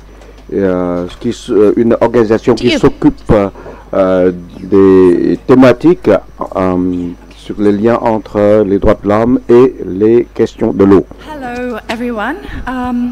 Bonjour. It's lovely to be here to Bonjour talk to you mesdames et messieurs. Je suis très honoré d'être ici avec vous. Je vais présenter les questions de l'eau. D'abord, c'est le contexte. Je vais esquisser ici un petit peu le contexte mondial de la sécurité de l'eau. On peut voir que on est maintenant les crises au niveau 3. D'autant plus grave qu'après la crise de la Covid-19, on voit que ces questions, ces problèmes se déroulent depuis, même avant la Covid, c'est 2010, 2016 et puis 2019. Les problèmes ont été aggravés par la Covid-19. Donc les questions de l'eau sont liées aux questions d'assainissement. Dans le contexte du réchauffement climatique, des changements climatiques, on peut voir qu'il est important de identifier les liens entre ces trois facteurs, ces trois crises. Je répète, crise sanitaire, crise de l'eau et le changement climatique. Dans le domaine de l'eau, il nous faut des adaptations, des changements fondamentaux pour faire face à des difficultés. Il nous faut beaucoup plus d'efforts dans le travail de gestion de l'eau dans les zones urbaines, dans les agglomérations, les soins médicaux, de l'eau et l'assainissement. L'assainissement dans le contexte de l'après-Covid-19. Donc, pour gérer de façon efficace nos ressources en eau, dans ce cas-là, c'est un panorama sur le contexte de la gestion de l'eau nous semble nécessaire et utile. On peut voir que pour protéger l'environnement de façon durable, dans le sens de préserver la sécurité de l'eau, we have a vision which is pretty much the same as everyone else is in this room, I believe. Notre institution a une vision selon laquelle tout le monde doit jouir pleinement de leurs droits en termes d'accès à l'eau potable, eau propre. Donc, ça c'est la collecte, le partage des connaissances doivent contribuer au partage de façon équitable des ressources d'eau, et toutes ces choses-là doivent être inscrites dans les textes de loi, dans les textes législatifs de tous nos pays, pour pouvoir créer un cadre pour les études, les recherches scientifiques, pour remplir nos missions. Nous avons réalisé de nombreuses activités de recherche sur les approches,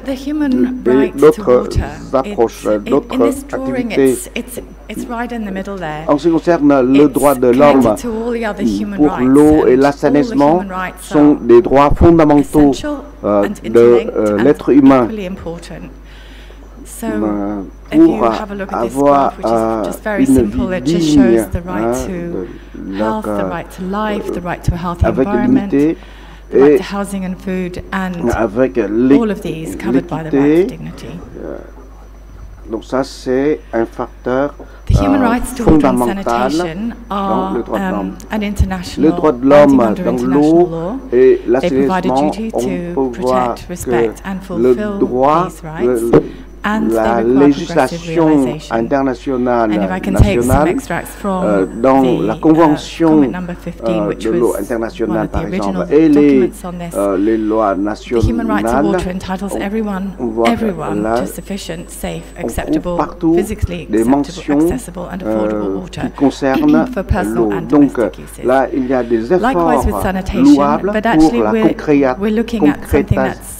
pour concrétiser les esprits de l'ONU au niveau des régions, des pays, pour une utilisation optimale, saine et sécuritaire, acceptable, qu'il s'agisse du niveau national ou au niveau des ménages. Comme vous voyez que sur l'écran, sur le PowerPoint, sur la diapositive, depuis l'an 2000, 2002, 2003, il y a déjà les premiers activités et colloques liés à l'eau, sur la thématique de l'eau. Ces textes ont été adoptés par différentes institutions nationales et internationales. Là-dedans sont mentionnés les droits de l'homme liés à l'eau, comme entre les droits de l'homme, en assainissement. Donc ça, ce sont des preuves de la mise en œuvre des termes de la Convention à long terme. En octobre 2021, un autre droit de l'homme, c'est le droit d'accéder à un environnement propre.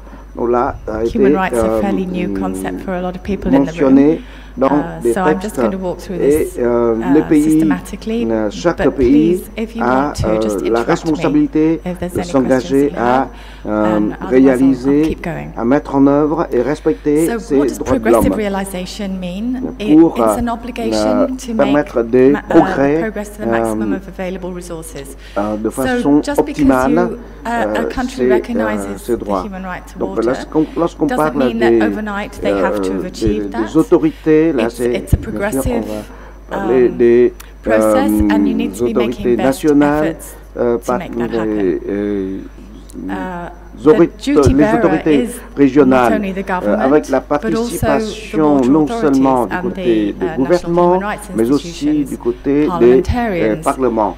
Businesses and service providers, UN and development agencies, anyone who has a responsibility to helping to make sure that everybody's rights are protected and respected. Sont bien sûr les citoyens et surtout les plus vulnérables. Civil society is the overall bracket, but actually we need to give special attention to the people who can't look after themselves, and those are the marginalized and the vulnerable groups of people, and these are also recognized in international law through various covenants and treaties. And the most common ones that are recognized are women, even though we aren't necessarily a vulnerable group, we can be in certain situations, and in some cultures women are marginalized and don't have the same say in decision-making. Des immigrés qui font partie, qui doivent être inscrits sur la liste des vulnérables aussi. Là, il faudrait penser également à des exclus de la société, des marginalisés. Là, il faut des actions particulières à l'égard de ces publics vulnérables, des immigrés, des SDF, pour leur permettre d'accéder à l'eau et à l'assainissement de façon fondamentale. Les autochtones given rights, but they may not be fully integrated into the general population. They often live on the land and have ancestral knowledge, so they are knowledgeable and a valuable group of people, as well as a group that's often marginalized because they don't go to the same places, and so therefore they're not sitting at the table for decision making. Cependant, dans beaucoup de cas, the human rights to water and sanitation are divided into two parts. The normative content, which is the easy to measure quantitative stuff, like quality, like accessibility and affordability, availability, accessibility. But then also the human rights-based approach, which is the procedural guarantees. And this HRBA, as it's called, is applicable to, can be applicable to anything. It's part of every human right, not just the rights to water. And pour que tout le monde puisse accéder à l'eau à un prix abordable. Way of managing any development project to make sure that people are not being overlooked and that everybody's included in the process. Des processus pour assurer so the new principles of non-discrimination, access to information, public participation, accountability and sustainability are part of this international legal framework under the human rights to water and sanitation, and I'll be able to talk to you a bit more about that later on. Avec la participation massive as a quick overview on the accessibility, the normative content of the human rights to water and sanitation, there are guidelines either through General Comment 15 or through other general comments, but also through other UN agencies such as WHO that give guidelines on the amount of water or the cost of water. And so some of these minimums have been developed from different sources and also through the SDG targets now. Donc les gens this is now a little bit, I would say, out of date because under SDG 6.1 we want water to be in the household at an improved level, and people shouldn't have to walk for half an hour, and they shouldn't have to be outside of the home to access water and toilets. But this was the standard before that. And it's scary when you look at how many people actually don't have water in their homes. Au niveau international, mondial, availability is the amount of water per head that everybody is legally entitled to, and the guideline is 50 to 100 litres a day, which is a WHO minimum, which is much higher than the amount that a lot of African countries are able to provide per head, and much lower than the amount of water that developed countries in the north, where there's plenty of water, are actually consuming per head. And that's considered basic minimum for human rights. And affordability is another interesting question, because people assume that because it's a human right it should be free, but actually water, the resource itself might be free in the ground or wherever it's coming from, but the quality isn't there anymore, and it has to get from A to B. So there is a cost involved in getting that water to your house and in cleaning it. And so there is a cost to that, which should be commensurate with your overall cost of living. And the guideline here is about 3%, but it's a very vague guideline, because it really depends on, if you really have no money, then 3% of nothing is already nothing. So some people clearly can't afford to pay for water, but there will be people who can afford to pay more, a lot more than that. On the quality side, this is probably the biggest problem now. It's more important than the volume of water that's surrounding a lot of places. Water is scarce, but the water that is there is either salinated or contaminated and needs treating. And in some places, people don't understand that it's no longer good to drink because they've always drunk it. So there's an education required, and there's a need to treat that water before it can be drunk. And acceptability is about how the water is provided, how it tastes, how it's perceived. So it's not just making sure you have water, it needs to be in the way that it's acceptable to you culturally, and also preserves dignity. Now, this is just on water, but actually the same 5 criteria also apply to sanitation. And if you have a look at those headings, they're not listed on this page, but accessibility for toilets means in your home ideally, and privacy and dignity to make it acceptable. So from a safety point of view, there are, particularly for women, going outside of the home to go to the toilet is not acceptable. And also the quality in terms of sanitation deals with the waste and the treatment of the effluent, because if that effluent is going into our water resources, it's contaminating our drinking water, and that's where everything is brought together in terms of the human right to a healthy environment as well. So we need to think about the picture from a holistic point of view. Quand on parle de la qualité de l'eau, là, il y a un lien avec la pollution, la question de pollution de l'environnement et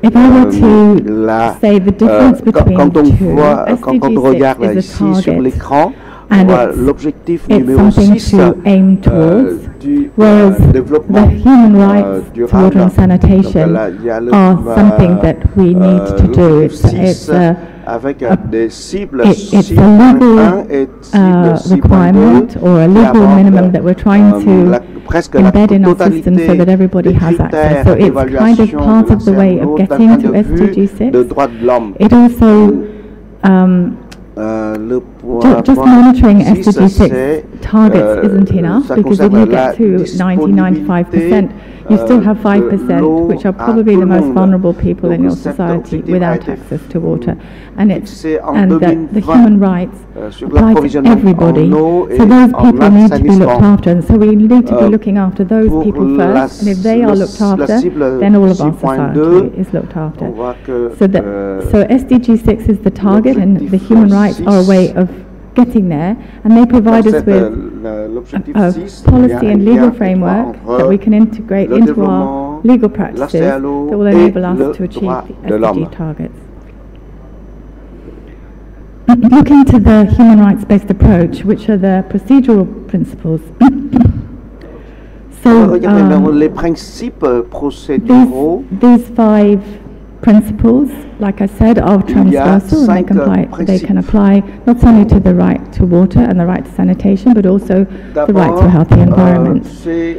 And we've done a study on this, which I'll talk to you about later in the presentation. But the 5 principles are fairly easy to understand in terms of non-discrimination. In other words, everybody should be included and nobody treated differently. Participation, we want to make sure that there's meaningful participation and that everyone has a right to participate in decision-making processes. Access to information means that the data is transparent and that you have the ability to access data publicly in a way that's also transparent et disponible to do and not necessarily so technical or so hidden that we can't access it. It also provides accountability. Ne doivent pas être très techniques pour être compréhensibles. Well, in general terms, there's the responsibility for making sure that this happens, but actually, to achieve that accountability, you can set up systems in your policies and processes to enable people to give feedback, to integrate that feedback into designs of projects, and also to settle grievances and help people to feel involved and get buy-in, so that whatever project you're developing has more sustainability and ownership.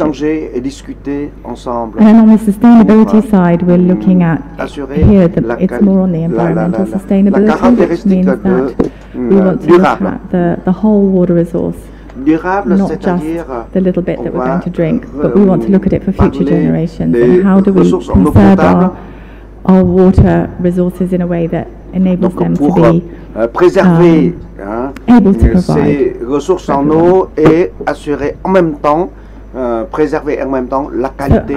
Donc là, ça stop here and see if anyone would like to ask any questions about. That was the section on the technical side of the human rights to water and sanitation, and an introduction to the human rights-based approach. Before I go into the work we've done connecting that with the link to a healthy environment, do you have any specific questions? Avant de passer à la deuxième partie. Go ahead, Hubert. Thank you. I don't know if it's a good time to raise my question or if it's better to wait after the second point, but I will try.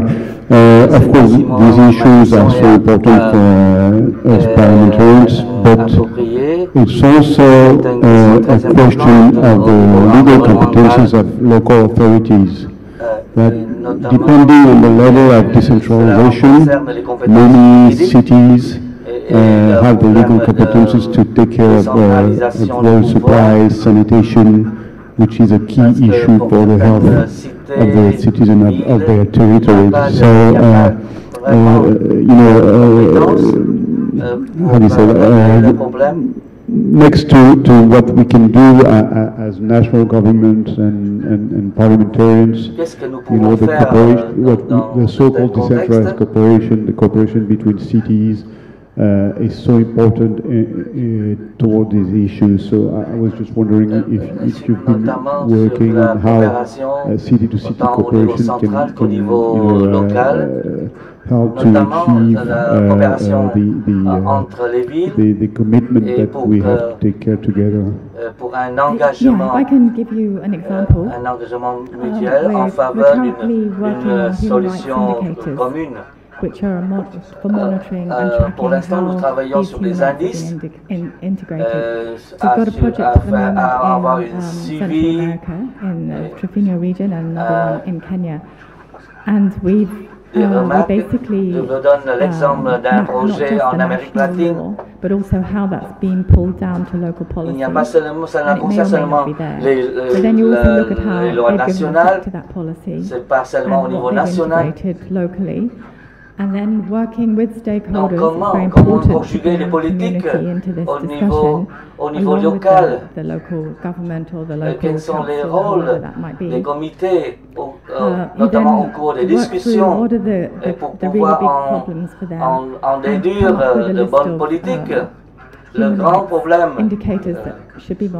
cela concerne les indices des droits de l'homme. Comment nous pouvons avoir un suivi? Qu'est-ce qu'il faut améliorer? Qu'est-ce qu'il faut améliorer? It's not, I didn't say it was easy, but actually because you're dealing with an awful lot of information, what you're trying to do is have a look at how national law has been managed locally, and then provide indicators that can be tracked by the local government so that they can see what they need to do. So it gives that, because actually it's very overwhelming. There's so many problems, I don't know where to start. But if you can help them say, okay, well, these are the top 20 things you need to work on. You need to make sure that there are toilets in schools, for example, because none of your kids have running water in the school toilets and the girls aren't going to school. Therefore, you have other social issues going on. So that, it depends on where you are in the world, obviously, in terms of what type of indicator might be, and it's going to be different in every country, in every local area. But generally, in a country, there will be similar indicators, and as parliamentarians, I think it could be a way of helping local councils integrate national law at local level by coming up with a set of these are the things you need to monitor. They're human rights based. It's disaggregated by different vulnerable groups, and these are the ones that you care about because they're the ones that don't have water at the moment or don't have toilets. And it's a bit more practical. Notamment par exemple pour les toilettes. Just to make myself more specific, actually it's linked to your last point. It's really a question of capacity building of many cities, and specifically the Department on Water and Sanitation, so that they can achieve, and they're really part of the achievement of the SDGs. In this question, actually SDGs, but specifically this SDGs, the capacity building of the cities to achieve goals on water and sanitation. So it depends on city-to-city cooperation, as I just mentioned, but not only, of course, because the capacity building of the cities also is in the hand of the national governments that should do more to help the capacity building in this perspective. So the capacity building, in my view, is at various levels, and the most critical one is the fact that investment is not being attracted into the sector, but actually if you can build the capacity of the utilities, that's going to be an immediate help. So you're able to then provide, do the monitoring and look after the people locally. So that is a big issue. Only something like 6% of global investment goes into water at the moment. It's not enough. And it's because of the risks and because there isn't a return, because people don't want to pay for water. So somehow we need to get past that paradigm. Morta, did you want to ask another question, or have I answered all of it? Est-ce qu'il y a d'autres questions pour que je puisse, afin que je puisse continuer mon exposé? To give just an overview why we are looking at human rights here.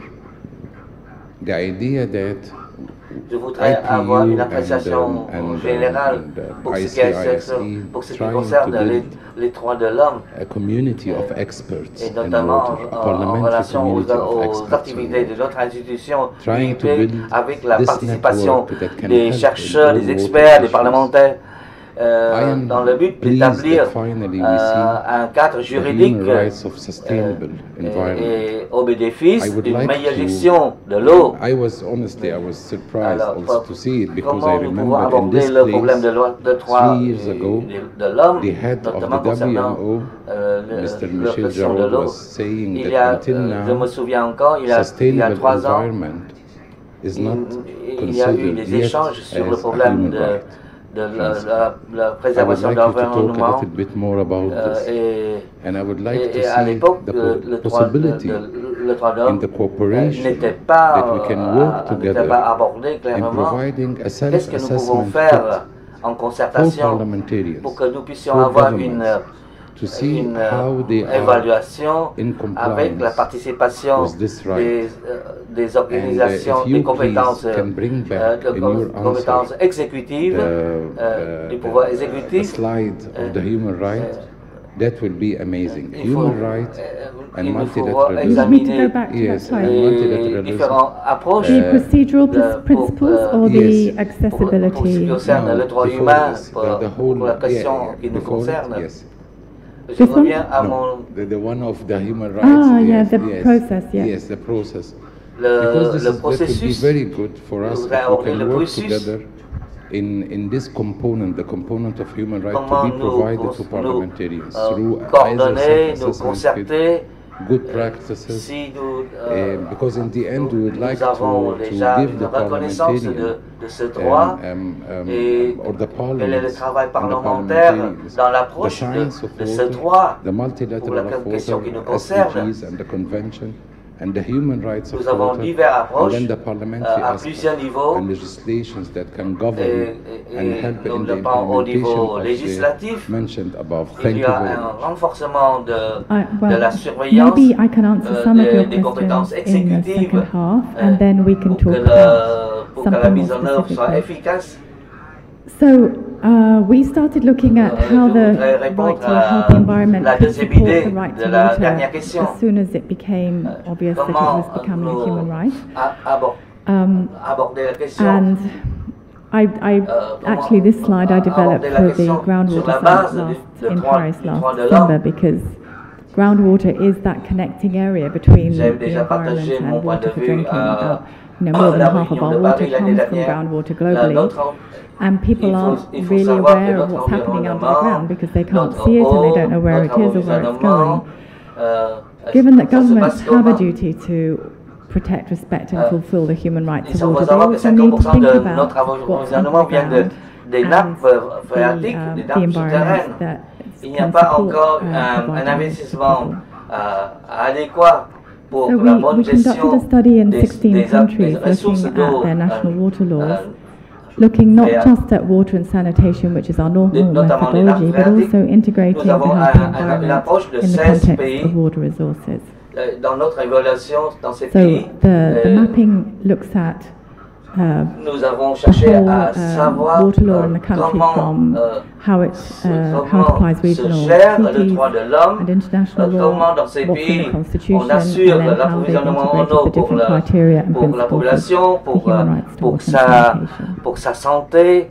Comment gérer les So ressources as I en eau dans mentioned, ces pays étudiés. To a clean, healthy and sustainable environment was adopted in October 2021. And what's interesting in terms of what Mokhtar was just saying is that three-quarters of the countries in the world recognize and protect the right to a healthy environment, either through the constitution or through national laws or judicial decisions. And yet the right to water is recognized in about a quarter of countries. Dans les constitutions de chaque pays, dans les textes de loi. My feeling that we could maybe get more traction around the right to water by looking at a bit more globally at the right to healthy environment. Des droits de l'homme. So I'm just going to give you a little bit of a view of the methodology. You don't have to read all the words, but just so you can see how we work. So just as an initial review, we compared general comment number 15 with the framework principles of the human right to a healthy environment, to have a look at how they compared and where there are overlaps. And so you can see the different principles on the left, and this is a several-page document, and how it matches up with the right to water. And there is a lot of overlap and a lot of complementarity between the two. And then based on that, we updated our methodology that we normally use. And these are the countries that we included in the studies. There are a lot of African and Latin American countries, but also a few in the Asia Pacific. We're supported by Pro Bono's legal support, mainly from White & Case, who are an international law firm, and nous avons obtenu le soutien the methodology, and then they help us to populate the questionnaires, and then we review them through our expert committee. So it's sometimes dependent on where they have teams of lawyers that are able to help us. So we can't always do every country, but we gave them our wish list, and these were the ones that overlap. The methodology that we use, which is our country legal mapping, now includes the health environment where it is related to water. So we're not looking at air pollution, we're just looking at the water side of things. And just to give you a little excerpt on the questionnaire, it has the list of questions, which this is before we send it to the lawyers to fill out. And if you look at under the first question, availability, what laws or regulations ensure a minimum essential level of water is available to all.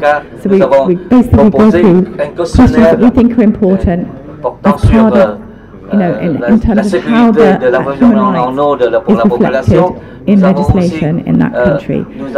This provides us with a 50-page document collecting laws by criteria and principles of the human rights to water and sanitation and healthy environment.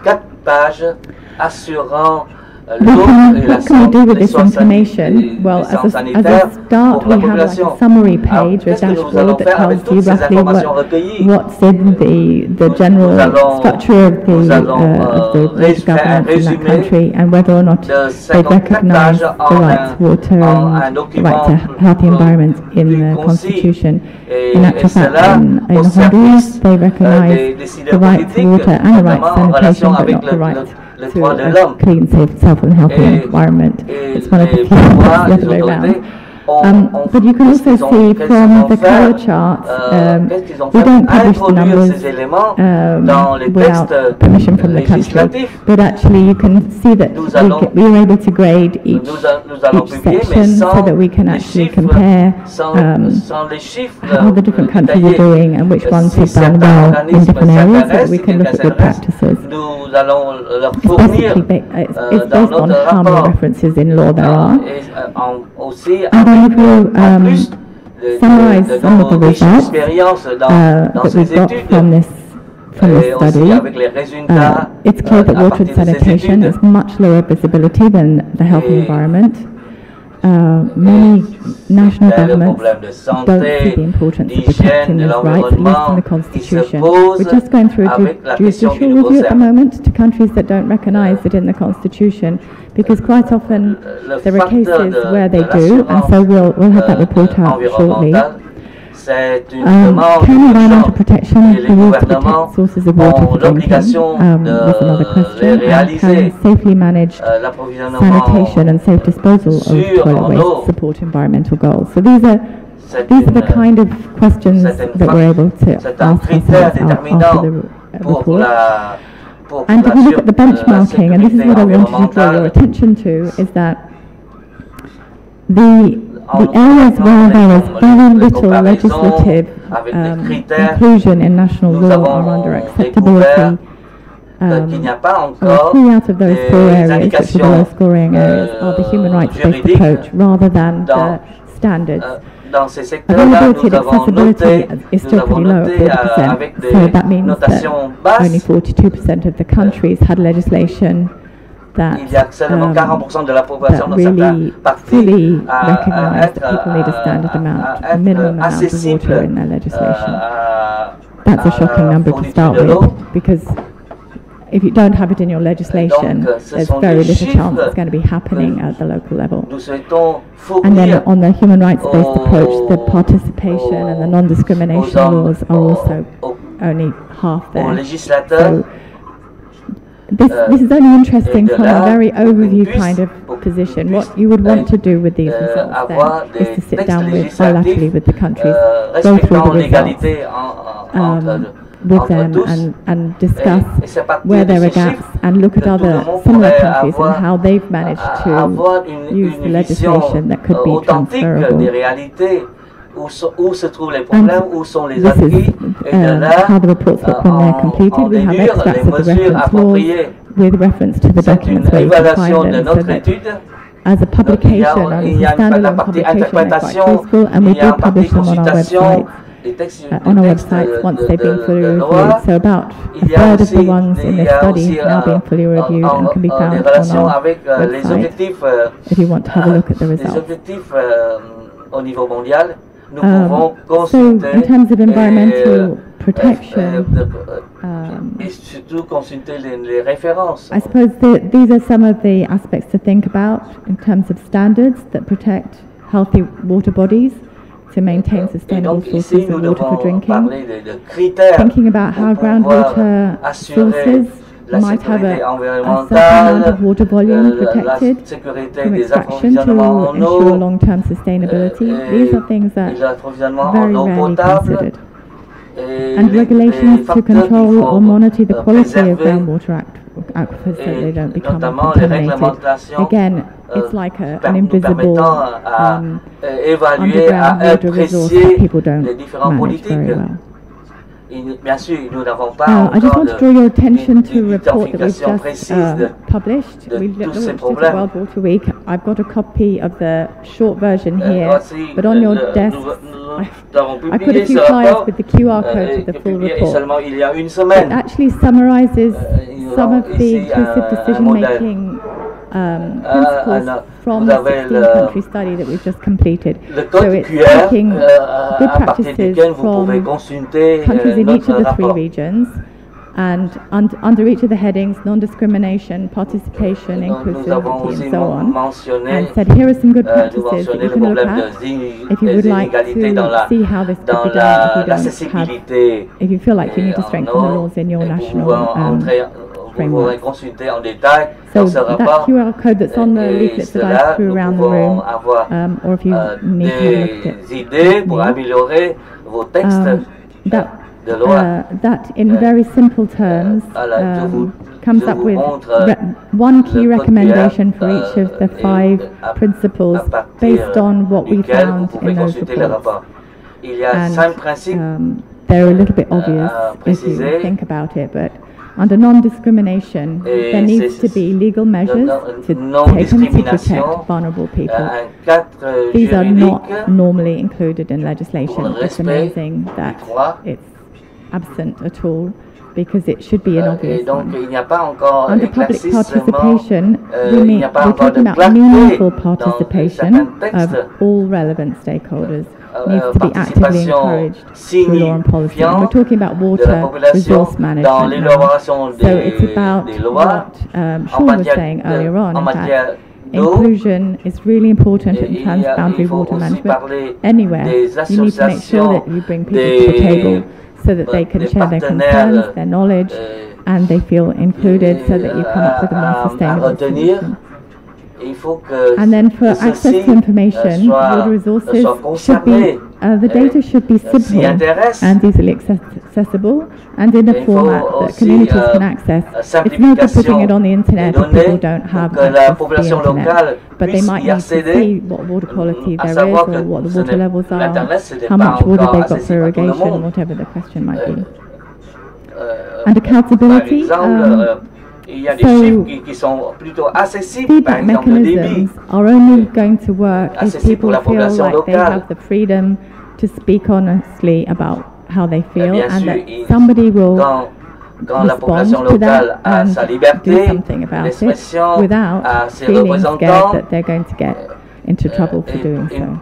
So those are processes that can be protected by law. And then lastly, sustainability.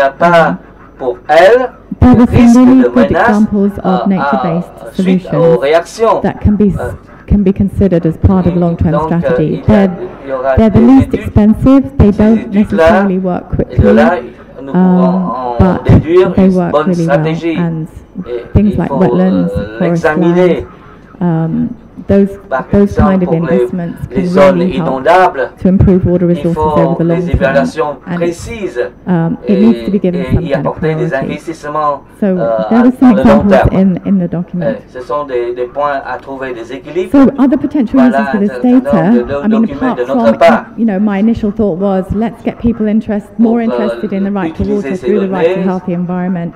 definitely encourages interest, and I think it's a more acceptable way of getting investment into water resource management in a way that's maybe more acceptable to more people. It breaks silos between ministries. I think generally, well, quite often the Ministry of the Environment and the Ministry of Water are in separate silos in the organisation of the government, and it's very difficult for, if you're trying to develop a Wi-Fi Nexus project, if they're in different ministries and they're not talking to each other, it's almost impossible.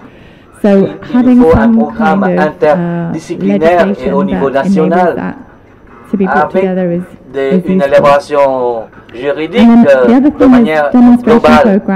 Il faut qu'il y ait une interrelation entre les éléments. Et bien sûr, il faut voir des présentations, des projets qui nous permettent de montrer des exemples. The ASEAN group of countries over the last 5 or 6 years, we've been part of the 2017 consultation on the human rights to water and sanitation, where all 10 countries attended and confirmed their support. And as a result of that, we prompted a 10-country study looking at a simple version of our country legal mapping that each of the countries could do themselves. Et nous avons avancé la notion de carte juridique de la région. Pour l'instant, avec le Covid, nous n'avons pas pu faire progresser le projet. Il nous faut réunir ensemble avec les pays partenaires pour identifier les problèmes qui les concernent. À partir des rapports nationaux, nous aurons un rapport my feeling was they wanted to sign up to say that they agreed with the human rights to water and sanitation, but then nothing was going to actually happen from that unless we did something proactive with them. So that was why we developed the country studies. That's an example of something that could be done with this information. And then I tried to put together a roadmap for parliamentarians for you to have a think about in terms of what you individually could do, and what I also mentioned, maybe having some kind of guideline, and that could include this. But I think in a very simple step-by-step process, you want to have a look at what you have today in terms of your baseline, what legal structure you have, what's included and what's missing, and that process we can help you with. Like I said, we have a lot of pro bono support, so we can actually do it without a lot of money. Then on stakeholder engagement, if you don't get people involved and telling you what they think the problem is, you're not going to bring them along, you're not going to get the inclusion and the buy-in that you need. You're also not going to understand the problem properly. So you need to work hand in hand with the analysis at the national and the local level and with local people. And then set up monitoring to look at which people are being left behind in terms of water and sanitation, so that you can actually encourage local councils to start working on the solutions. We also have a paper, a short policy paper on our website on indicators if you're interested. Est-ce que le processus est efficace? And thank you for listening. Faire ressortir les indices. Et c'est la fin de mon exposé. Merci beaucoup pour votre attention. Merci. So I'm open to more questions. We can maybe talk more about the health, the right to a clean, safe, healthy and sustainable environment. They've made it a mouthful. Fait quelques partages avec vous sur notre préoccupation de l'eau potable. On voit que les parlementaires doivent être plus actifs dans la prise de conscience générale et le partage des connaissances avec les jeunes générations. Un environnement propre, c'est un processus vers lequel nous avançons. Et pour ce faire, il faut mobiliser des ressources pour mettre en place ce processus. Merci beaucoup, Samantha, de votre présentation. Est-ce que vous pouvez revenir sur la dernière diapositive? Et vous voyez, c'est une présentation très intéressante pour nous toutes et nous tous ici présents dans le monde. Tout pays peut consulter ce cadre, ces frames. Si il nous faut une liste des choses à faire. Par exemple, une analyse des vides juridiques. Vous avez également évoqué le travail de cartographie. Donc ça implique des compétences des partenaires. Et on a parlé des versions simplifiées, accessibles aux parlementaires. Donc ça concerne ce qu'on appelle, on définit ce matin, c'est la disponibilité, c'est l'accessibilité. Ça aide énormément quand on a des documents de qualité, mais de façon simplifiée pour évaluer et puis pour faire prendre la conscience au public. Merci beaucoup. Je suis tout à fait d'accord avec ce que vous venez de dire. Lorsqu'on regarde ce qu'on a pu faire pour les plus vulnérables, on peut voir que nous pouvons non seulement faire une liste, nous pouvons non seulement lister des activités à faire, mais on peut également faire beaucoup plus. Par exemple, la liste des activités qui concernées pour avoir un panorama sur l'ensemble des activités avec la participation de nos partenaires à l'extérieur pour nous fournir des solutions. Ok, merci. Merci beaucoup. Je m'appelle Kambiré Bébé Albert. Je suis fonctionnaire parlementaire environnement et développement durable. Merci bien, Madame. Về cái bài phát biểu rất là thú vị của bà đã đặt ra cái vấn đề về nước sạch với liên quan đến quyền con người. Tại sao tôi thích cái bài của phát biểu của bà? Bởi vì ở với tốc độ các nước ở khu vực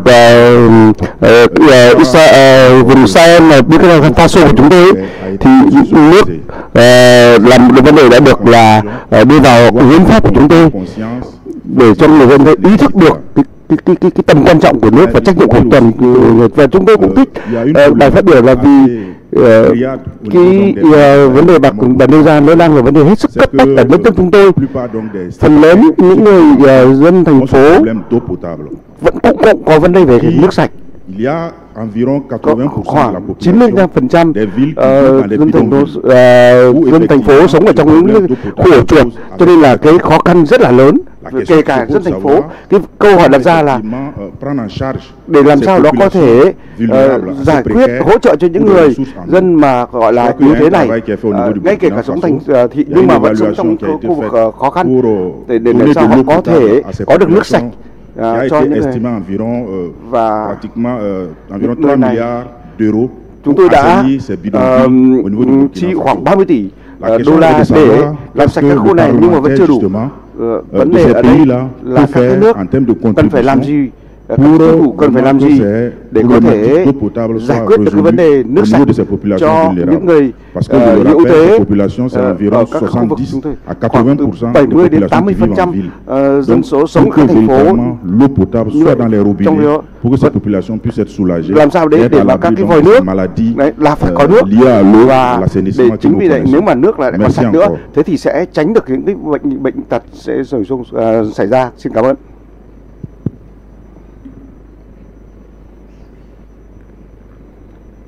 Merci monsieur, je réponds en anglais. Xin cảm ơn anh, tôi xin trả lời bằng tiếng Anh. Okay, so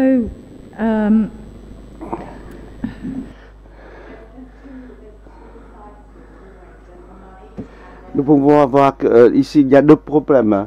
D'abord c'est la question financière et le cadre juridique.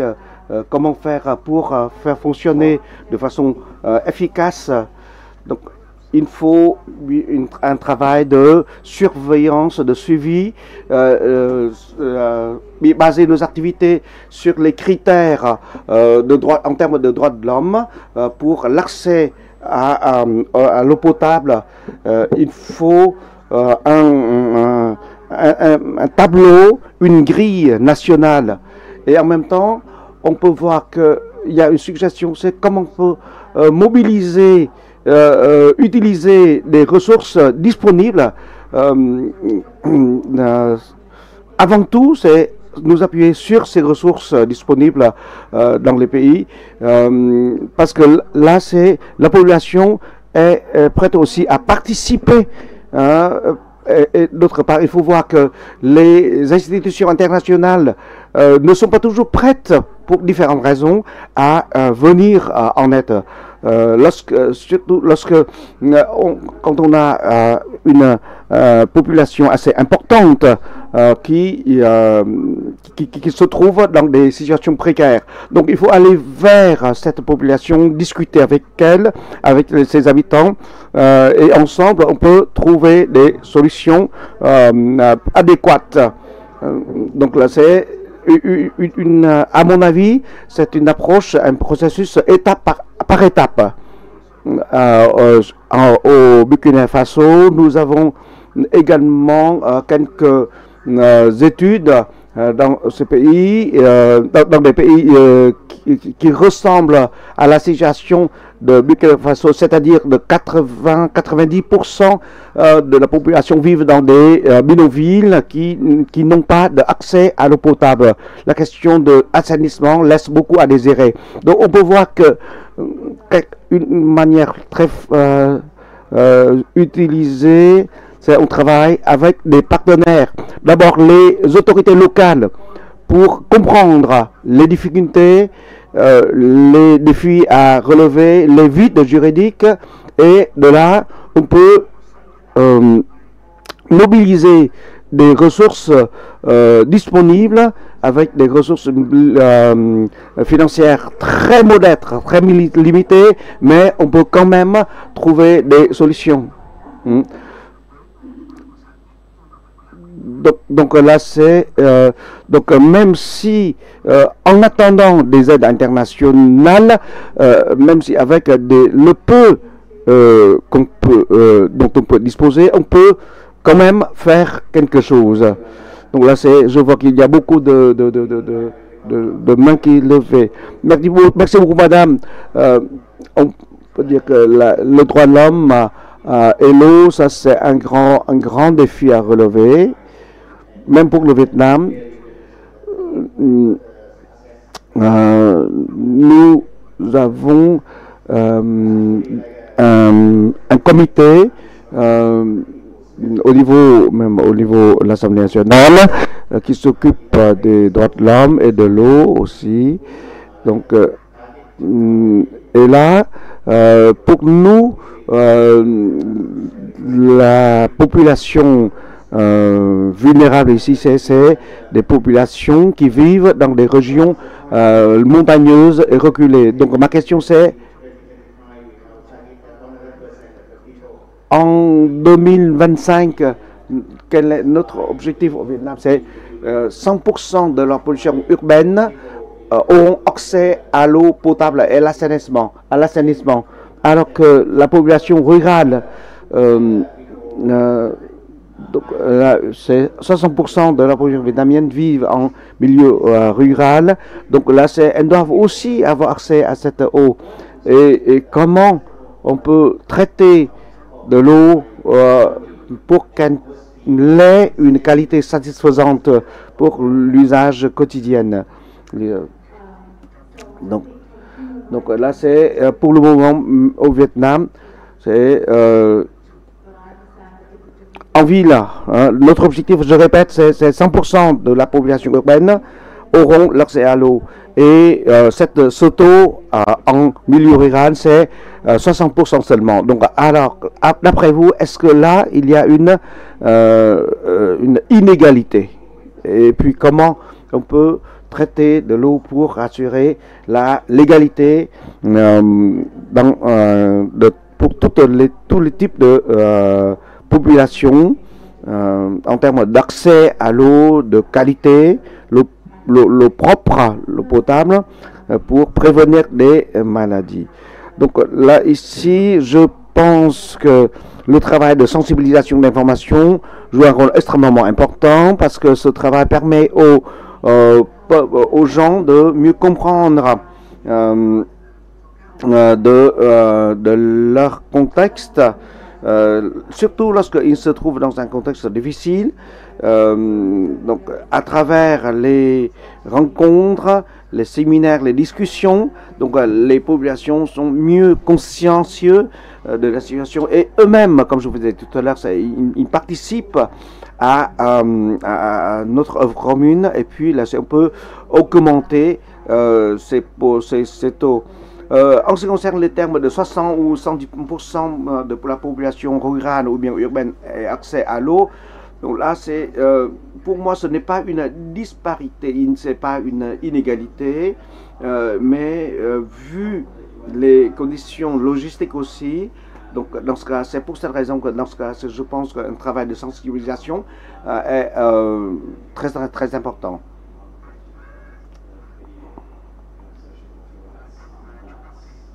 Nous pouvons dire qu'on peut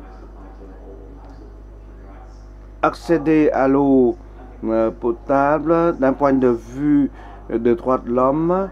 Il faut reconnaître, il faut dire que le gouvernement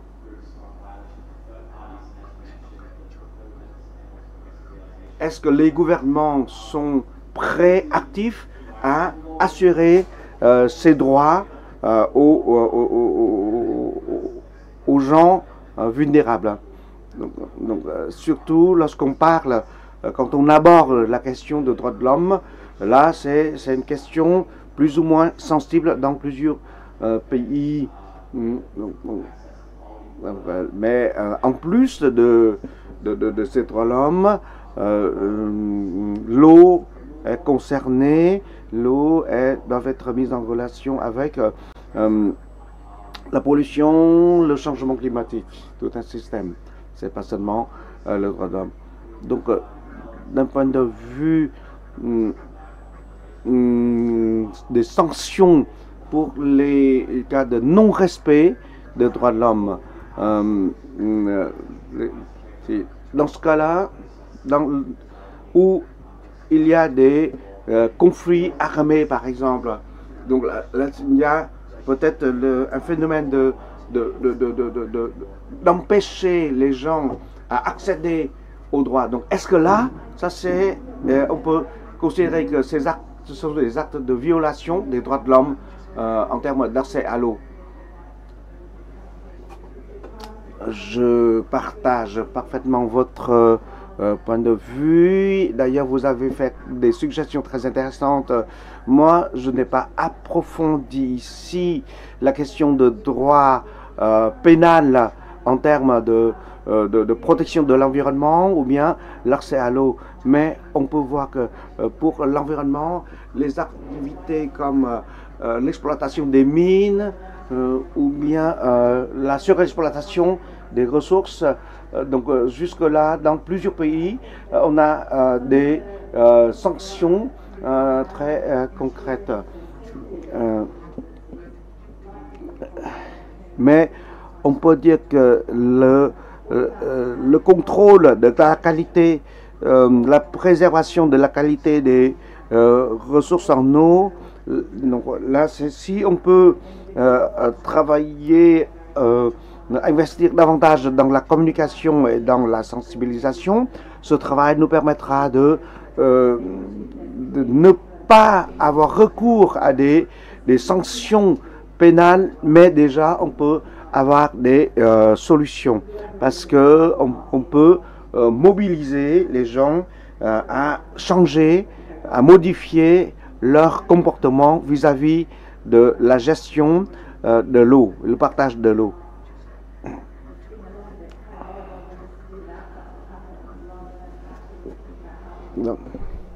Et surtout à l'égard des populations cibles.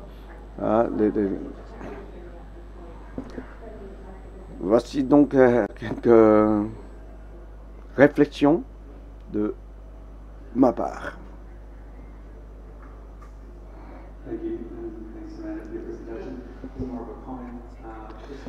Merci beaucoup. J'ai fait quelques commentaires lorsqu'on parle quand on aborde cette thématique.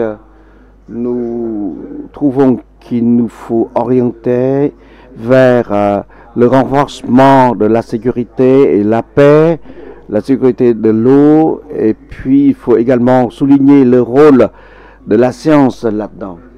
Donc avec votre approche d'un point de vue des droits de l'homme, nous avons parlé de la diplomatie de l'eau.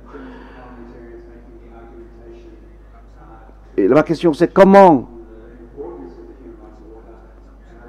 peut-on avoir une participation massive de la population lorsqu'on a à déployer en même temps la coopération transfrontalière, la participation des parlementaires. Donc vous voyez, là on vient d'aborder un vaste champ d'investigation de la Convention des Nations Unies, des cadres juridiques des pays, des cadres nationaux, et puis même les autorités locales.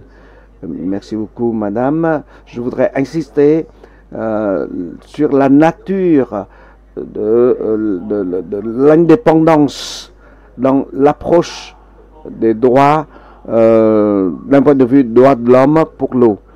Donc ce n'est pas seulement dans notre atelier, mais dans les ateliers précédents, nous avons également abordé le fait que nous utilisions ces ressources et comment on peut les utiliser de façon équitable. Est-ce que le partage est équitable? Est-ce que dans le partage, dans la gestion des ressources en eau, est-ce qu'on a tenu compte de la question de l'égalité dans l'accès à l'eau, à la qualité? Donc, il nous faudrait nous orienter vers le travail de sensibilisation d'information, bien sûr, mais surtout, c'est pour assurer à la population un véritable accès à l'eau.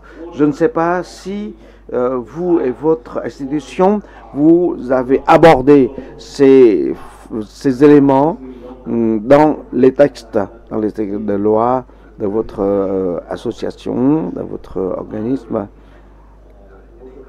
Et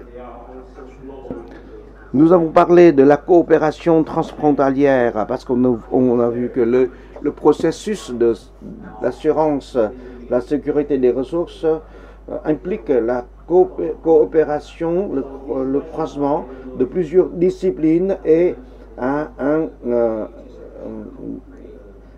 avec une étendue très très importante.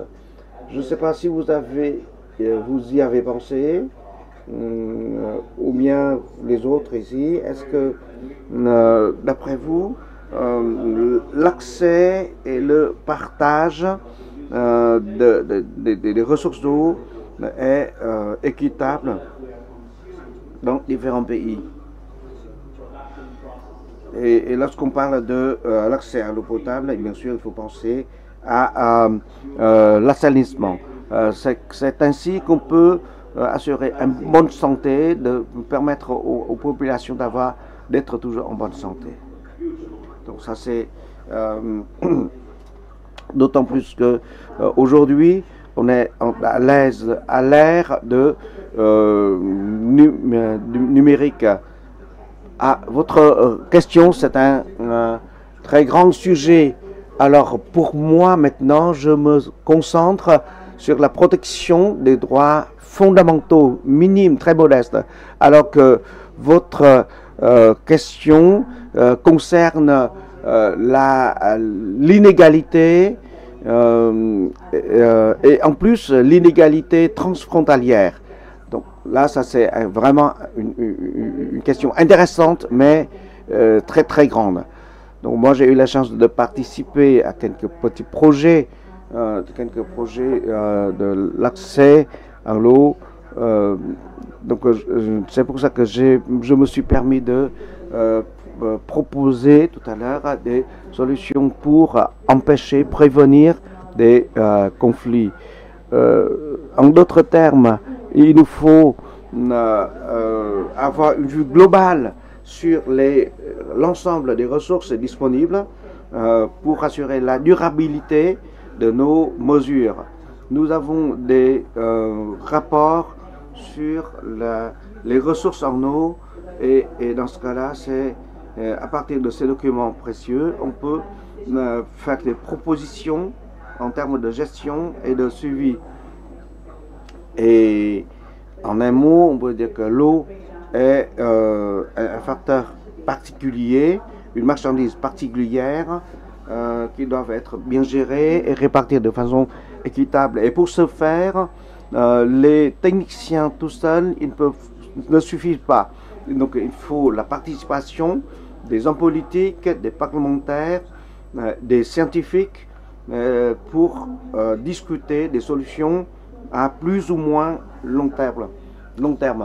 Donc là, c'est une dernière question peut-être.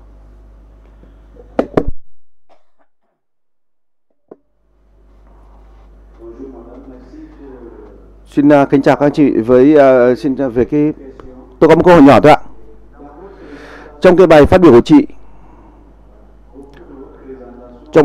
chị đã nhắc lại một trong những cái mục tiêu phát triển của Thiên niên kỷ, đó là cái nguyên tắc tiết kiệm toàn cầu về nước sạch.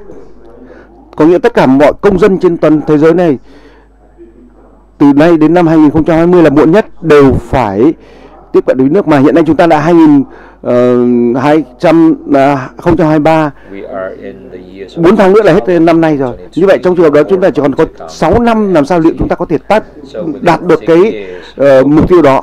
Liệu chị có thể tin là sau 6 năm nữa là toàn bộ 7-8 tỷ người hiện nay trên thế giới đều có thể sử dụng nước sạch không? Chị có nghĩ vậy không?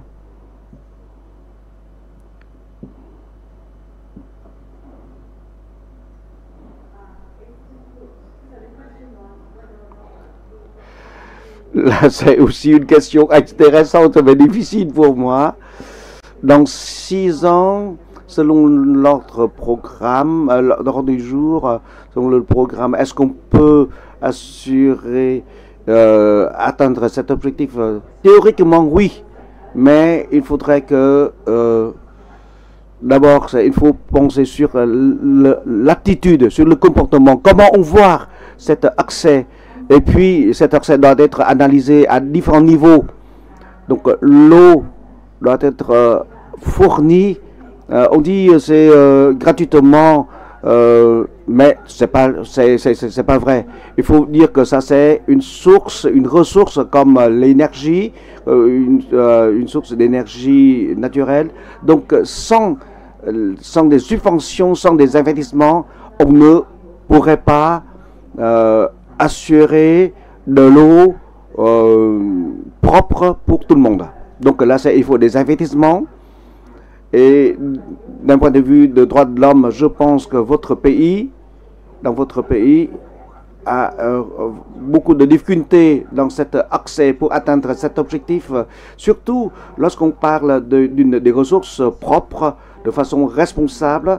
Donc il faut des modes de pensée. Il faut changer de mode de pensée.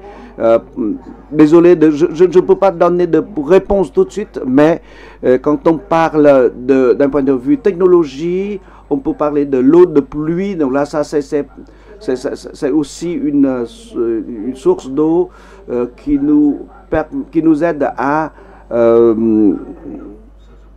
réaliser cet objectif.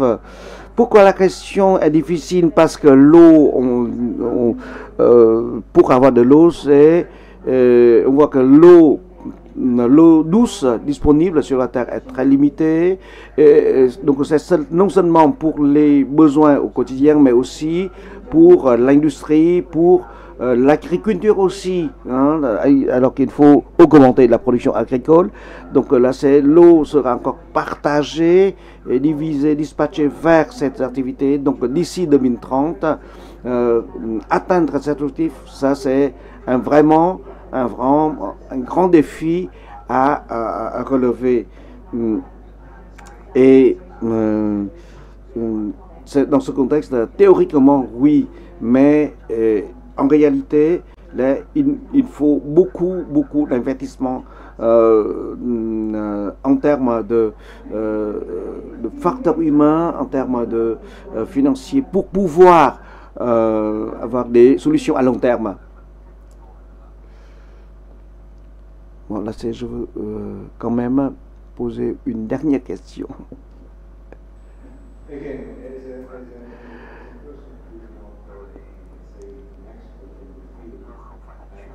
Je ne suis pas expert dans ce domaine. Je suis très étonné et très intéressé de pouvoir écouter des informations sur l'eau, sur la qualité de l'eau et les solutions. Donc, quand on parle de droits de l'homme, il faut assurer les droits fondamentaux. Nous avons parlé des objectifs pour 2030, 2050. Donc, il y aura 2 milliards d'êtres humains supplémentaires. Donc, comment faire pour que ces droits fondamentaux, pour tout le monde? Alors, c'est encore une fois une question extrêmement difficile. Si chaque pays est responsable, est conscient de leur responsabilité, de leur vocation de protéger la population à long terme, là, ces pays doivent avoir des plans, des programmes avec des investissements financiers, des solutions techniques.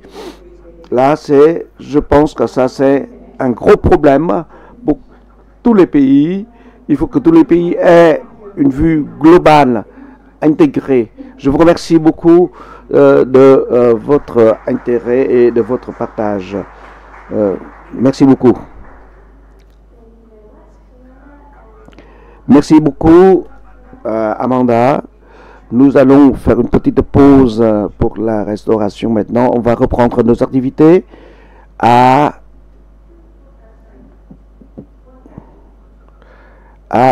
13h30. Allez, à tout à l'heure. Merci. Bon appétit, à tout à l'heure.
which is memorialized the First World Science event, reminded us about the Nobel Prize of Science and supported International Year of Basic Science for Sustainable Development 2022.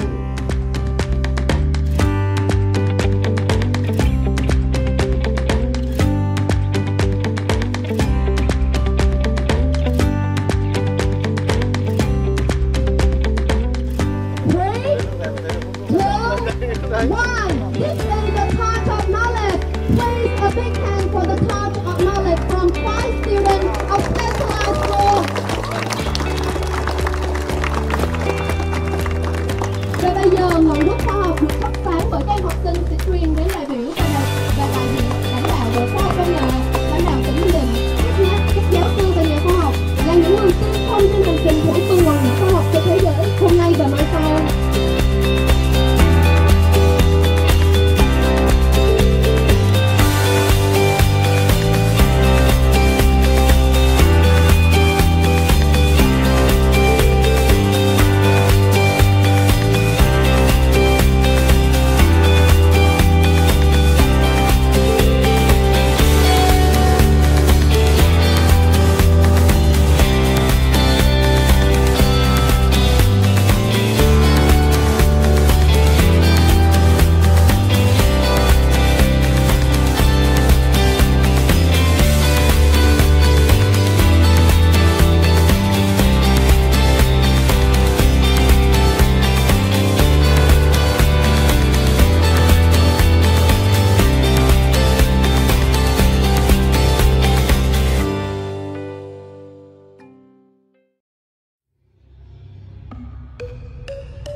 commemorated the First World Science event, reminded us about the Nobel Prize of Science, and supported International Year of Basic Science for Sustainable Development 2022.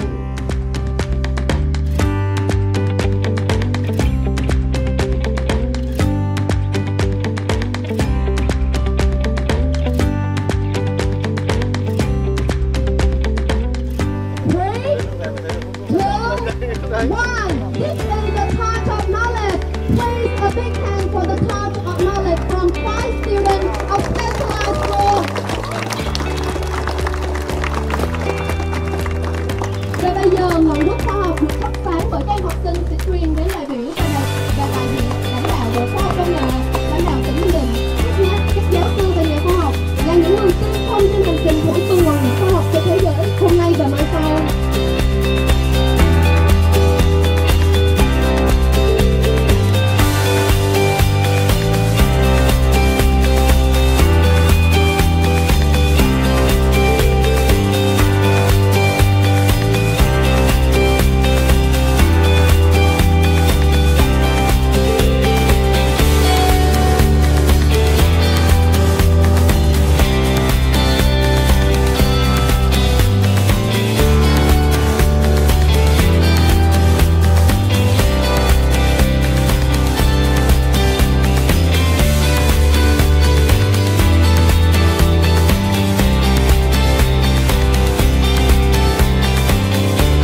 acknowledge we're starting in a few minutes, and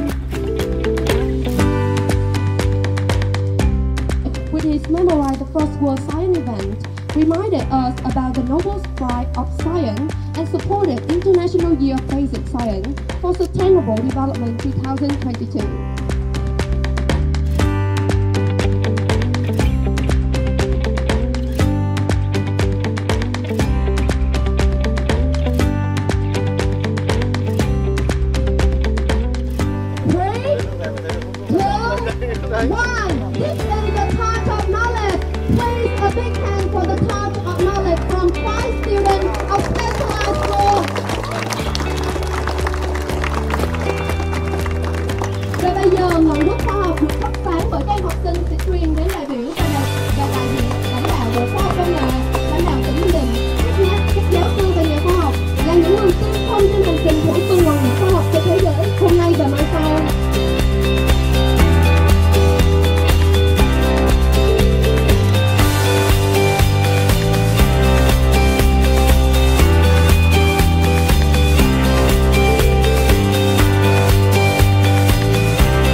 memorized the first World Science event, reminded us about the noble strive of science, and supported International Year of Basic Science for Sustainable Development 2022.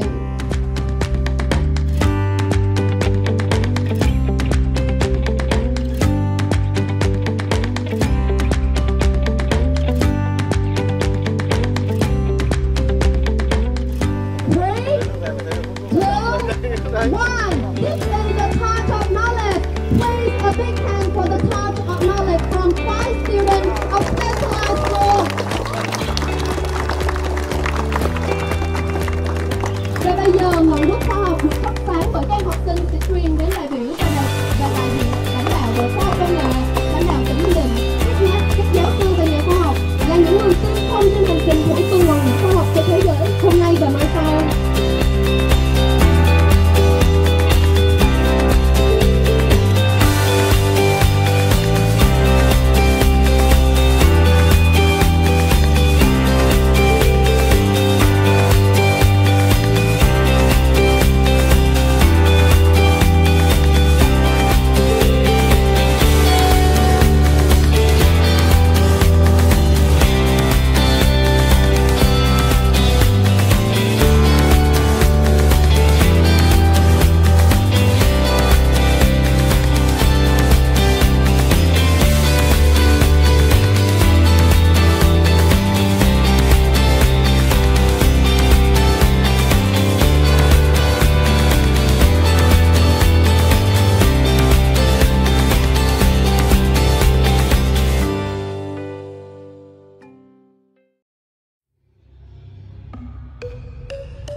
of knowledge will start in a few minutes, and with his memorize the First World Science event, reminded us about the noble strive of science and supported International Year of Basic Science for Sustainable Development 2022.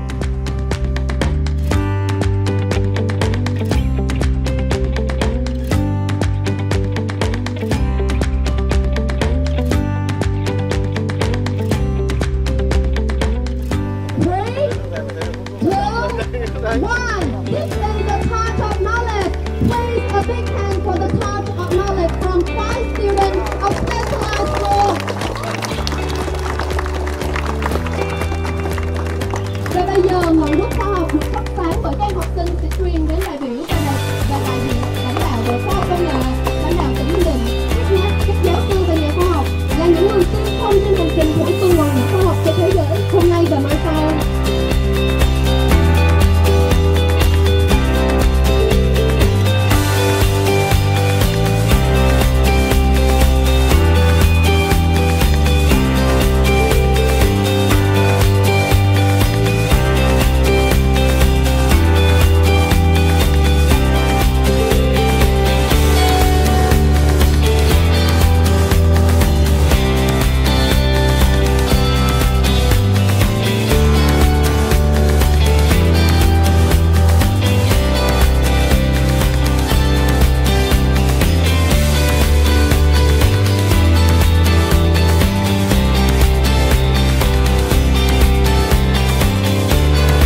start in a few minutes.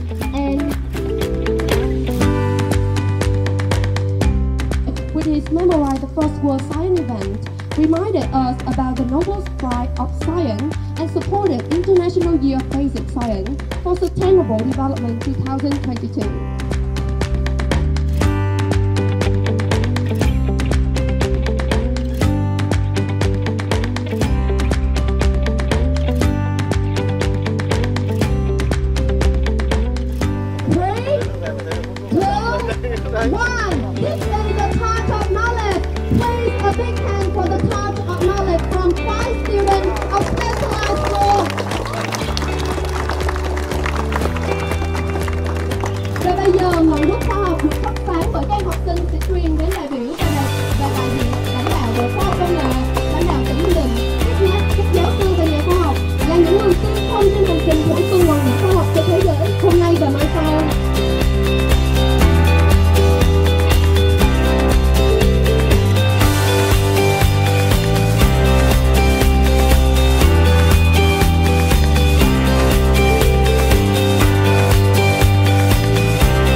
Scientists memorized the First World Science event, reminded us about the Nobel Prize of Science, and supported International Year of Basic Science for Sustainable Development 2022.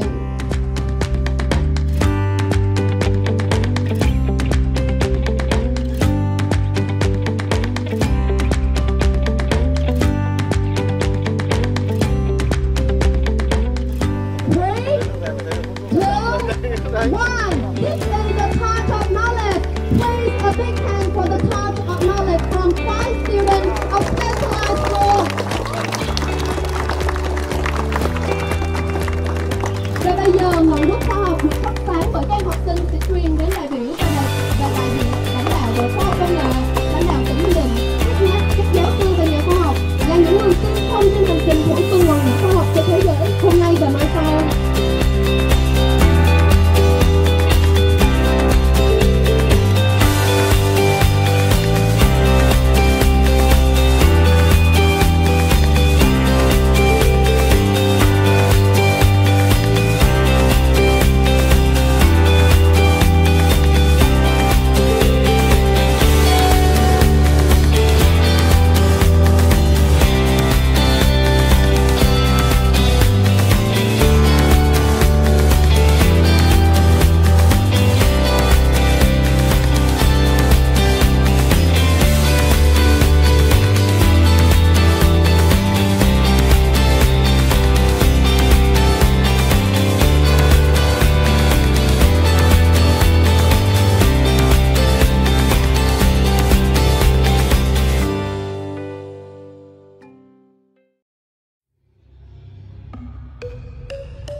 part of knowledge will start in a few minutes, and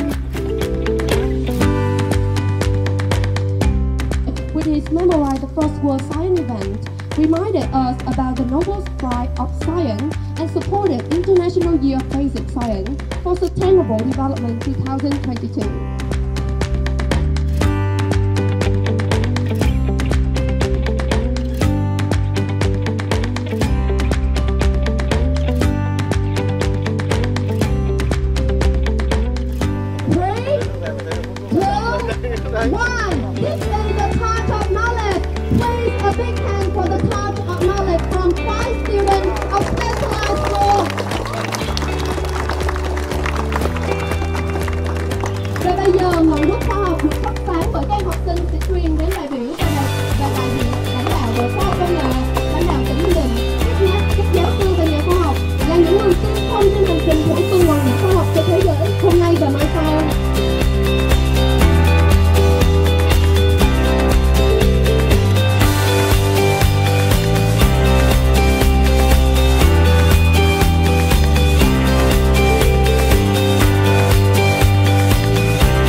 Et rebonjour, j'espère que nous avons pu nous reposer un tout petit peu. On va recommencer cet après-midi notre atelier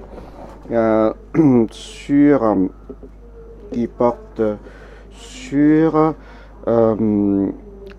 l'innovation des technologies. Notre intervenant cet après-midi, c'est Florian Thévenon, consultant en eau usée et qualité de l'eau. Merci beaucoup, mesdames et messieurs. Là, je vais faire un lien entre l'objectif développement numéro 6 et la sécurité de l'eau. Donc, l'objectif du développement durable, c'est pour le bonheur, le bien-être de tout le monde. On voit qu'il y a des liens comme la nature des objectifs du développement durable sont extrêmement importants et ça fait partie de l'ordre du jour des Nations Unies. Ici, on peut voir les objectifs différents entre les objectifs millénaires et les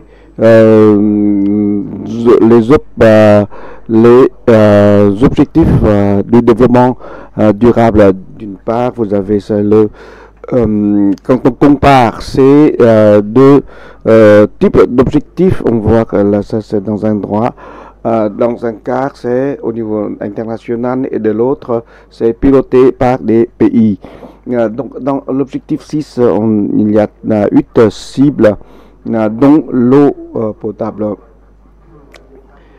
Et dans l'objectif 6, on voit les critères, les indicateurs qui permettent de évaluer les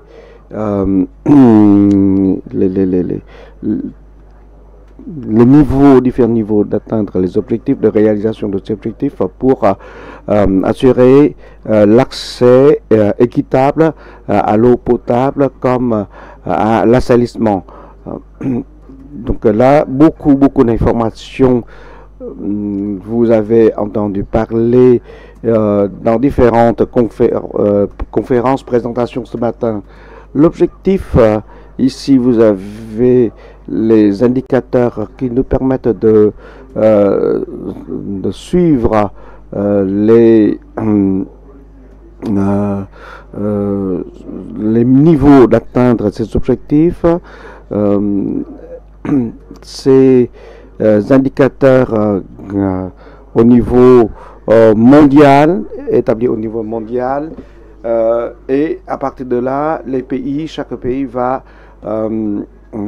élaborer leur plan de développement national sur la base de ces critères, ces cibles. Et ainsi, on peut espérer une cohérence entre les différents niveaux. Ici, vous avez les activités d'évaluation et de suivi. Vous voyez qu'en 2023, on voit là les bases de données réalisées jusqu'en 2023, du mois de mars au mois d'octobre. Et puis vous avez la répartition, les chiffres, les données sur la répartition des ressources en eau dans différents pays et les liens entre les différents. Donc, ici, vous avez les objectifs stratégiques et des études des pays doivent être collectées aussi avec des processus, des solutions pour nous permettre de bien préciser les indicateurs pour atteindre ces objectifs avec des exemples concrets des pays comme au Sri Lanka, au Sénégal, Pakistan, au Singapour.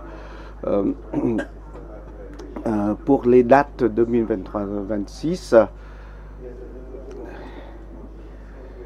ici vous avez des l'année dernière, trois pays ont participé à ce projet. Et cette année, il y a 3 pays supplémentaires. Donc ça permet de compléter les chiffres et aussi des sources d'inspiration, de motivation pour d'autres pays. Vous avez sur le PowerPoint les bureaux de statistiques nationaux qui nous permettent de collecter et mettre à jour des données. Donc là, par conséquent, ces bases sont disponibles dans des pays. Vous pouvez consulter au service de votre travail de communication, de sensibilisation, et ainsi que sur l'élaboration des programmes nationaux ou régionaux pour la gestion des ressources en eau.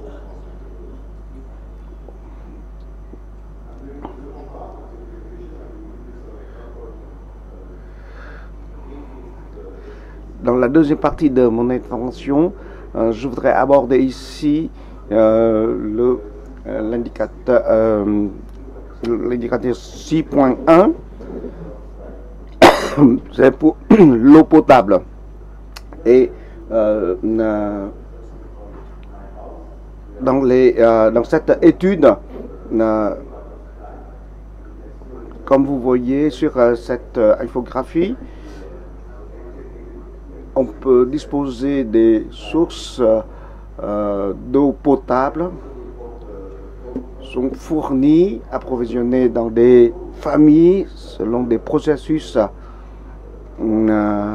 et ce sont des images fournies par un de nos experts du Maroc qui nous a fourni des informations très détaillées sur ces systèmes. C'est une maison, c'est une usine de traitement d'eau potable. Donc on peut voir que les intrants, c'est l'eau, et puis les eaux usées doivent être traitées également. Donc ça, on a ainsi un circuit fermé et pour réduire les impacts des eaux usées sur l'environnement. Ici, nous utilisons un modèle de pensée intelligente pour optimiser ce circuit.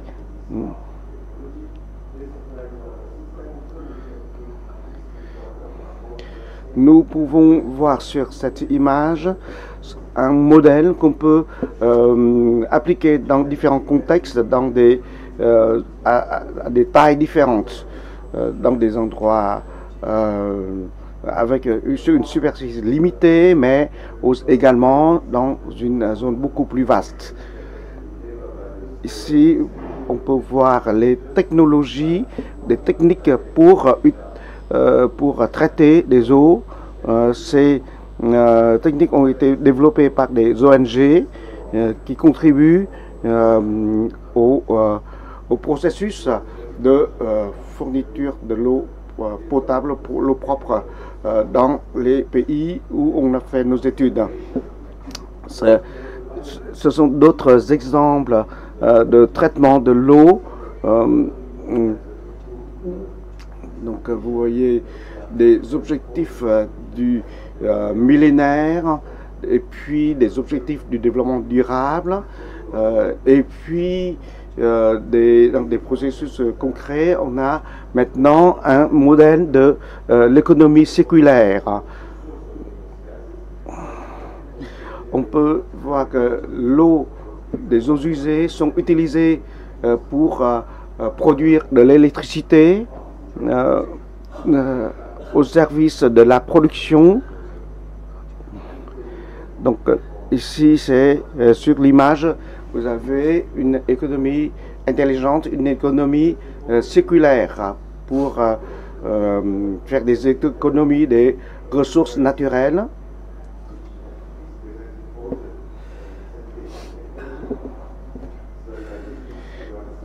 Donc cette image, c'est pour illustrer des technologies avancées, modernes, appliquées dans différentes localités.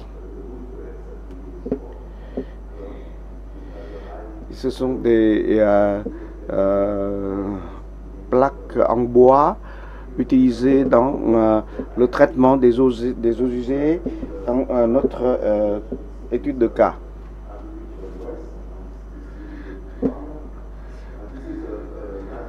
Ce sont des à partir des déchets, on a fabriqué du compost et puis on utilise ces composts pour la production agricole. Donc on voit les eaux usées peuvent être retraitées pour réutiliser pour le développement économique. La cible 6.3.1, c'est le traitement des eaux usées pour une réutilisation économique. Si vous voyez la liste des technologies différentes appliquées dans le traitement des eaux usées, on peut voir des sources de pollution. C'est pas seulement les ménages, mais ça peut provenir de différentes sources. Donc il y a des technologies qui permettent une technologie de Suisse permettant de traiter les eaux usées de différentes sources. En Suisse, les parlementaires ont adopté un texte régissant l'utilisation des technologies modernes pour traiter des eaux usées. Ce modèle est financé par les contribuables suisses. Sur l'image maintenant, on a un schéma assez avancé. Ça s'appelle Hicing Board Ostenhabon. Ça permet de traiter des déchets polluants.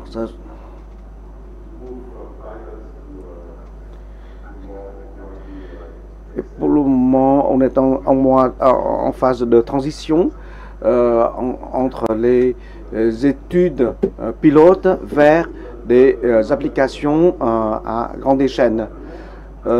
Pour la cible 6.3.2, donc vous voyez qu'il faut surveiller les eaux de surface et puis un système de gestion de qualité avec des variables différentes pour modéliser la surveillance comme l'évaluation de la qualité de l'eau. Donc ce sont des exemples d'outils utilisés pour améliorer la qualité de l'eau.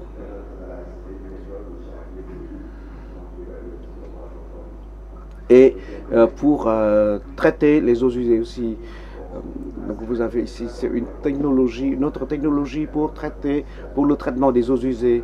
On peut donc voir pour une application en grande envergure, il faut une participation massive de différentes partenaires.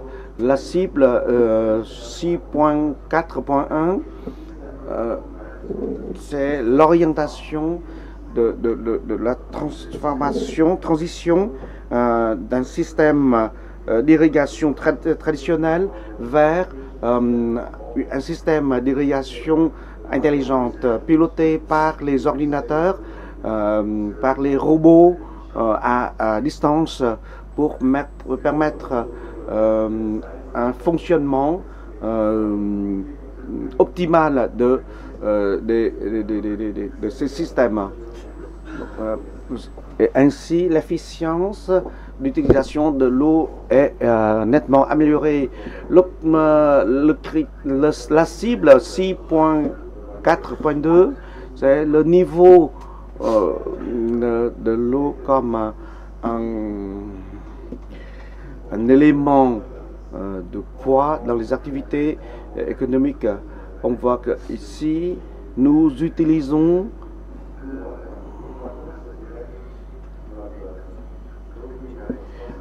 à gauche, c'est l'eau de pluie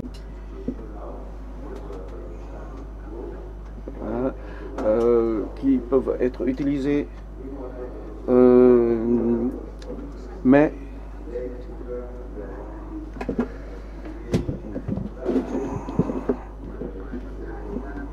l'eau usée, rejetée, déjà utilisée, pourrait être traitée, pourrait être collectée, pour être traitée et remise dans le canal.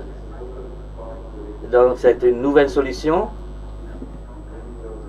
Nous avons des outils pour la mise en œuvre, pour la surveillance, le suivi, et pour assurer un cours d'eau avec ce niveau de traitement. Et nous avons un approvisionnement approprié.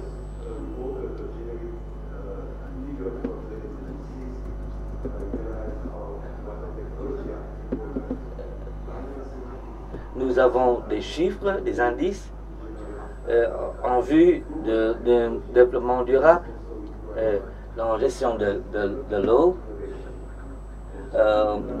édification des compétences, la gestion des nappes phréatiques, le cadre juridique et politique,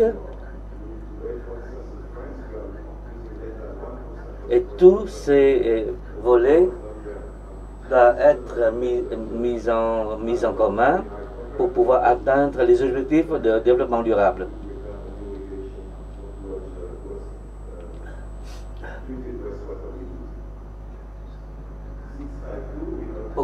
Pour pouvoir réutiliser les eaux usées, et notamment dans les zones transfrontalières, concernant les comités de l'ONU. C'est notamment le volet 6.5.2 de coopération transfrontalière. C'est un élargissement de la coopération. Nous avons ici 4 indices concernant les 4 volets de coopération. Échange de données, des réunions annuelles, échange de données et mise en œuvre du suivi. Pour le volet 6.6.1,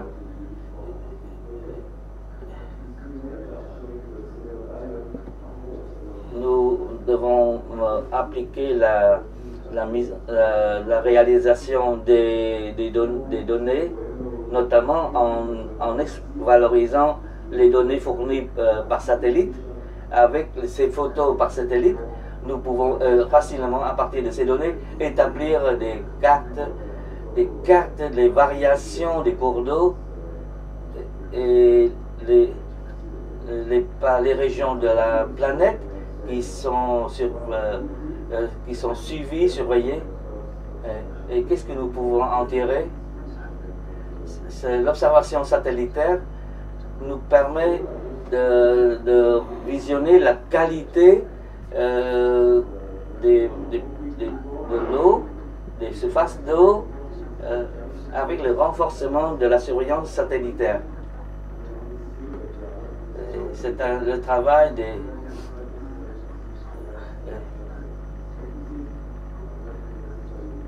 Nous pouvons avoir, bien sûr, pouvons consulter les données pour une surveillance planétaire des ressources en eau.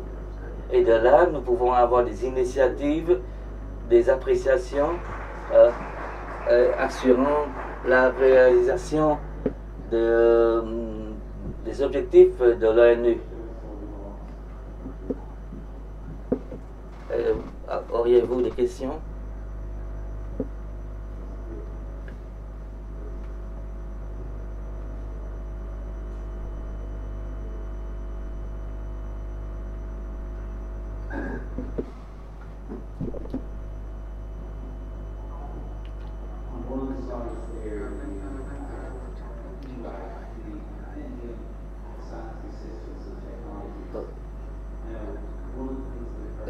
Vos photos nous montrent votre réseau de traitement.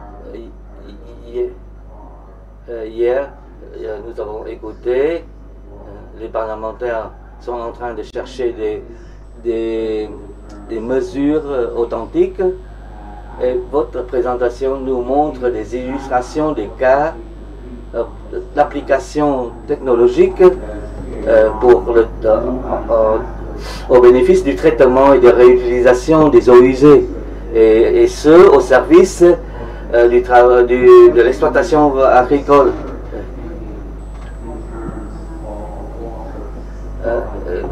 Ma question c'est, est-ce qu'on aurait un modèle pour l'approvisionnement en eau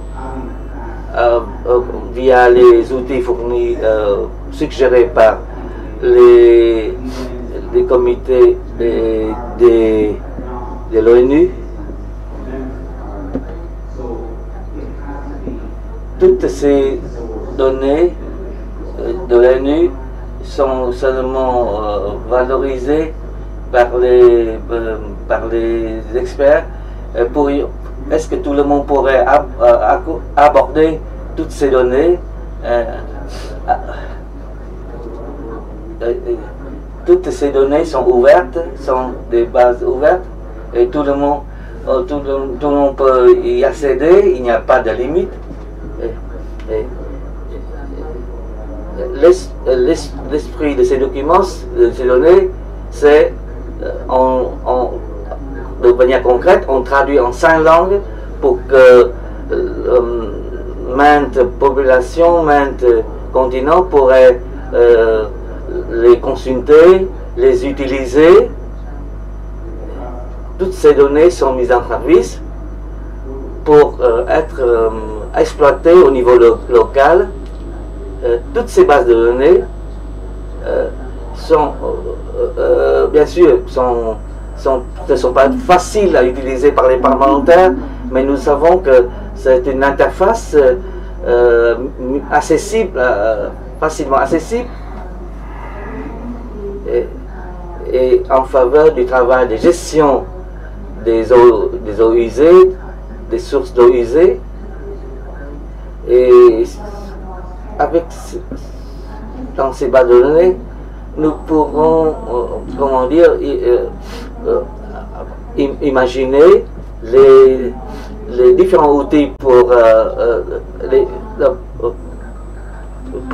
pour l'accès, et cela au service des populations locales. Ma question c'est,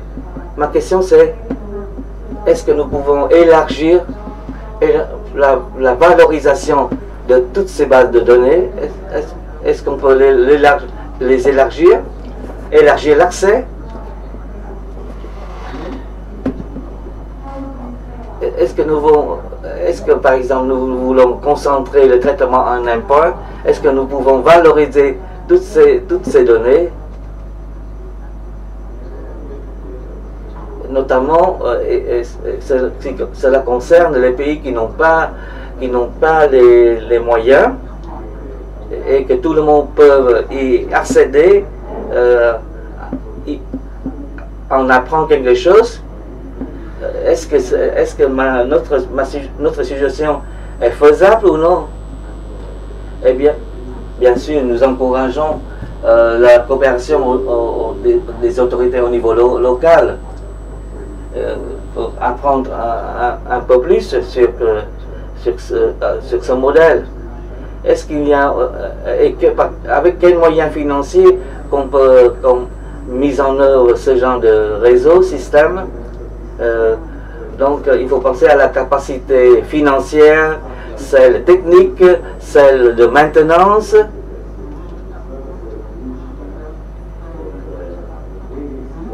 Ce sont des... Pour l'instant, nous avons là les meilleurs outils.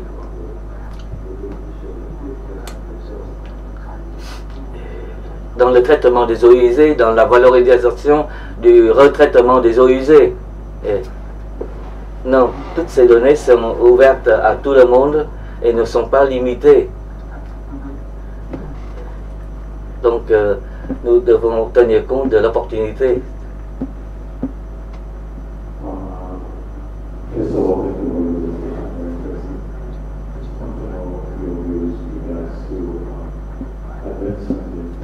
Je voudrais savoir votre avis, votre opinion vis-à-vis des outils technologiques qui existent déjà, et cela concerne la sécurité des ressources d'eau en relation aussi aux droits de l'homme.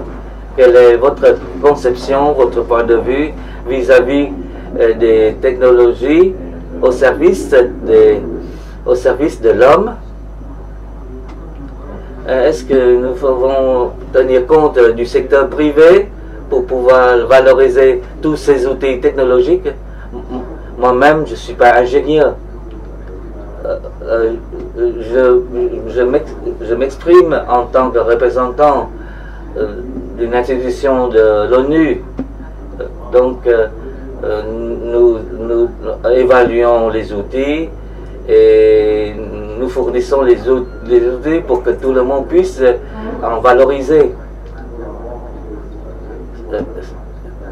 Selon moi, il faut appeler la participation de nombreux partenaires.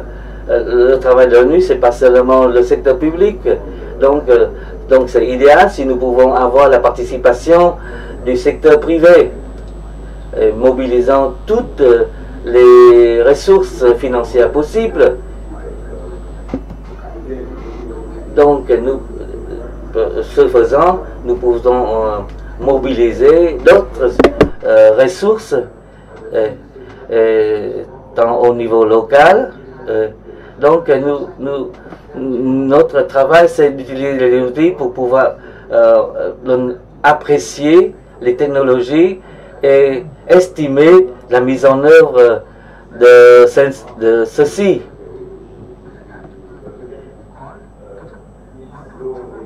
Nous avons les compétences techniques, nous avons des compétences intellectuelles,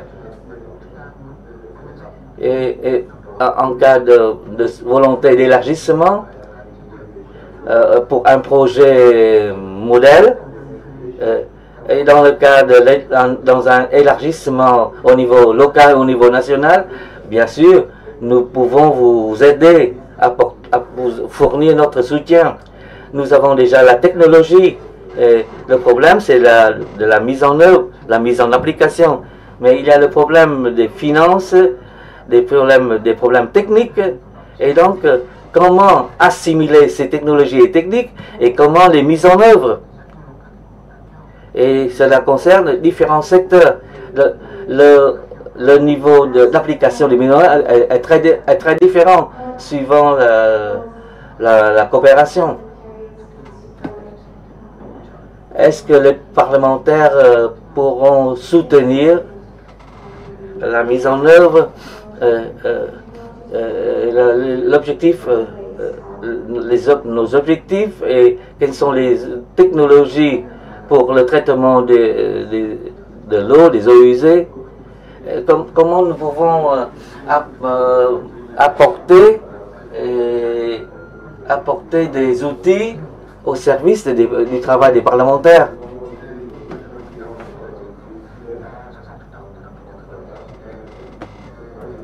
Bien sûr, nous ne savons pas quelle quantité utiliser dans quelle région, dans quelle partie du monde. Il nous faut dresser une carte pour pouvoir évaluer, estimer au niveau planétaire ou telle région planétaire. Je pense que nous avons besoin de beaucoup de temps et nous devons travailler avec les différents ministères des autorités locales, avec les parlementaires concernés. La majorité des parlementaires, lors de nos rencontres, de nos entretiens, lorsque nous leur fournissons des données, selon des données, des informations, et selon eux, c'était utile pour eux. Et ce faisant, dans le cadre des opérations mises en œuvre par l'ONU, eh bien, nous cherchons à avoir un cadre spécifique et avec une adaptation rapide et avec un coût approprié, adéquat, selon les capacités des autorités locales, notamment en ce qui concerne la gestion des ressources d'eau. Et vous le savez déjà, le système, le réseau, dans n'importe quel pays, ça pourrait apparaître de la même façon. Nous devons coordonner la coopération, les échanges entre les différents partenaires en vue d'un projet efficace. Et s'il n'y a pas d'autres questions, permettez-moi d'arrêter mon intervention ici.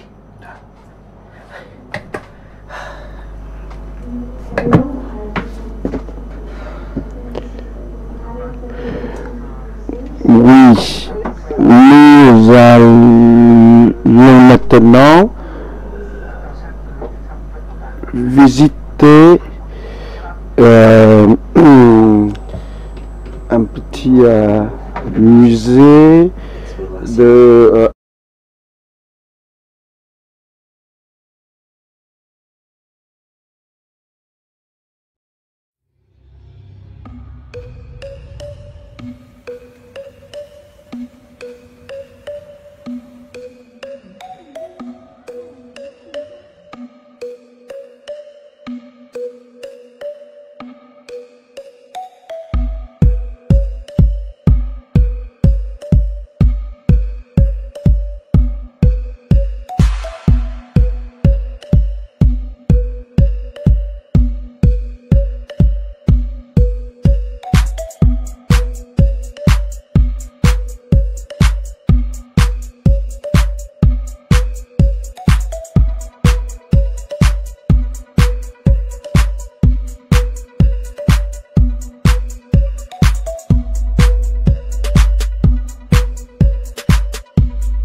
British memorized the First World Science event, reminded us about the Nobel Prize of Science, and supported International Year of Basic Science for Sustainable Development 2022.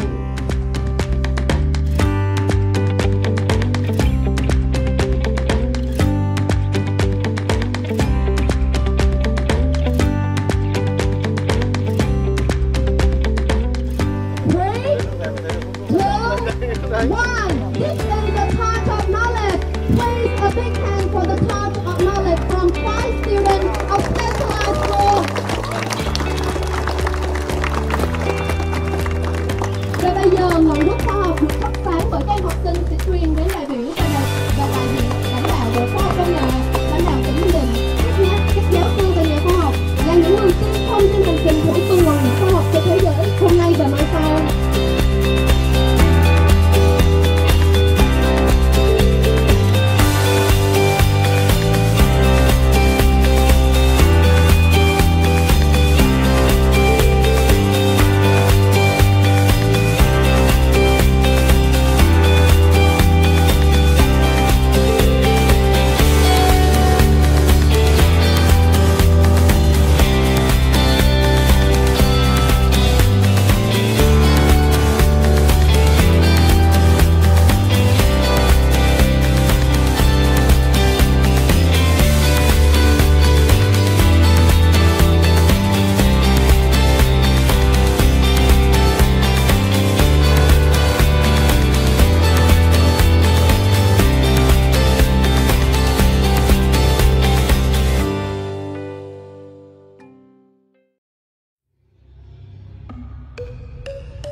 First World Science event reminded us about the Nobel Prize of Science and supported International Year of Basic Science for Sustainable Development 2022.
first World Science event, reminded us about the noble strive of science and supported International Year of Basic Science for Sustainable Development 2022.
đại biểu ổn định và chúng ta bắt đầu như lệ thắp đuốc khoa học sáng hôm nay ạ.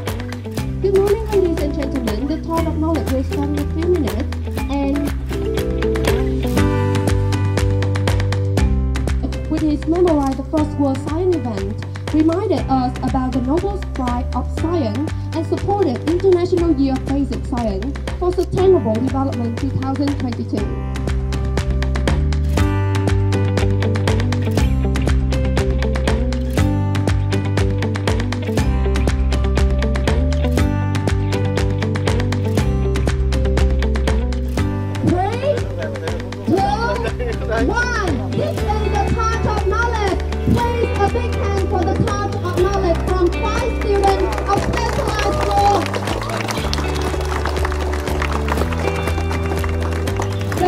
Ngọn đuốc khoa học được thắp sáng bởi các em học sinh sẽ truyền đến đại biểu và đại diện lãnh đạo bộ khoa học công nghệ, lãnh đạo tỉnh Ninh Bình, các giáo sư và nhà khoa học là những người tiên phong trên hành trình của tuần hoàn nhà khoa học trên thế giới hôm nay và mai sau.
reminded us about the Nobel Prize of Science and supported International Year of Basic Science for Sustainable Development 2022.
activities memorize the First World Science event, reminded us about the noble strive of science, and supported International Year of Basic Science for Sustainable Development 2022.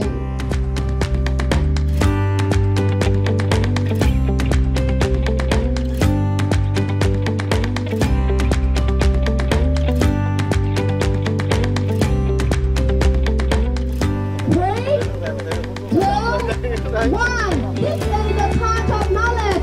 Please a big hand for the touch of knowledge from 5 students of specialized school. Và bây giờ ngọn đuốc khoa học được thắp sáng bởi các em học sinh sẽ truyền đến đại biểu và đại diện lãnh đạo bộ khoa học công nghệ, lãnh đạo tỉnh Bình Định, các giáo sư và nhà khoa học là những người tiên phong trên hành trình bổ sung nguồn khoa học cho thế giới hôm nay và mai sau.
Talk of Knowledge will start in a few minutes, and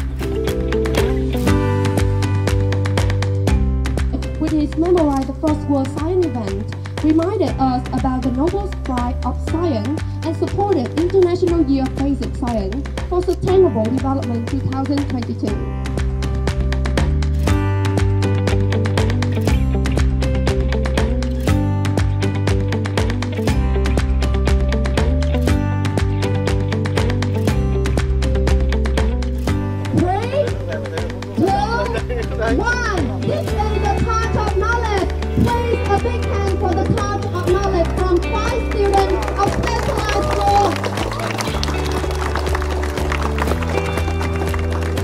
Bây giờ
first World Science event reminded us about the noble strive of science and supported International Year of Basic Science for Sustainable Development 2022.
First World Science event reminded us about the Nobel Prize of Science and supported International Year of Basic Science for Sustainable Development 2022.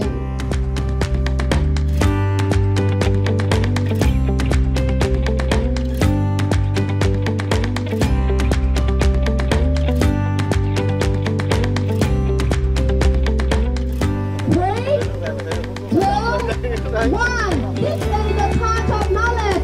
Please a big hand for the Touch of Knowledge from 5 students of specialized school. Và bây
thought of knowledge will start in a few minutes, and with his memorize the first World Science event, reminded us about the Nobel Prize of Science and supported International Year of Basic Science for Sustainable Development 2022.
studies memorized the First World Science event, reminded us about the Nobel Prize of Science, and supported International Year of Basic Science for Sustainable Development 2022.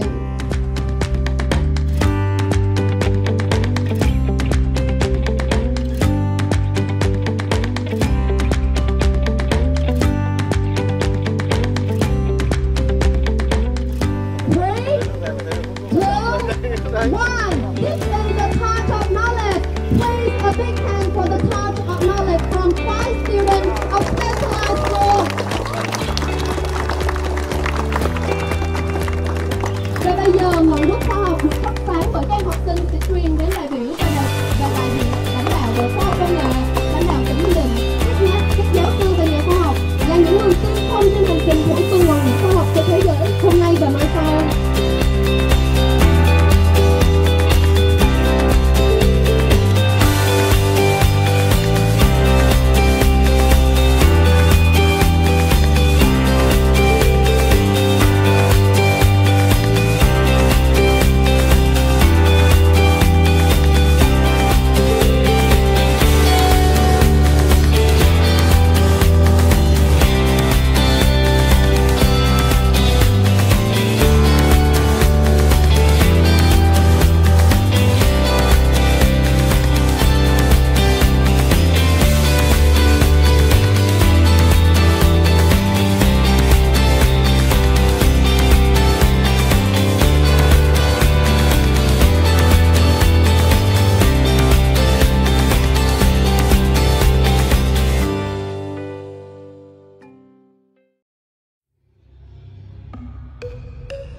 First World Science event reminded us about the noble strive of science and supported International Year of Basic Science for Sustainable Development 2022.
activities memorialized the First World Science event, reminded us about the Nobel Prize of Science, and supported International Year of Basic Science for Sustainable Development 2022.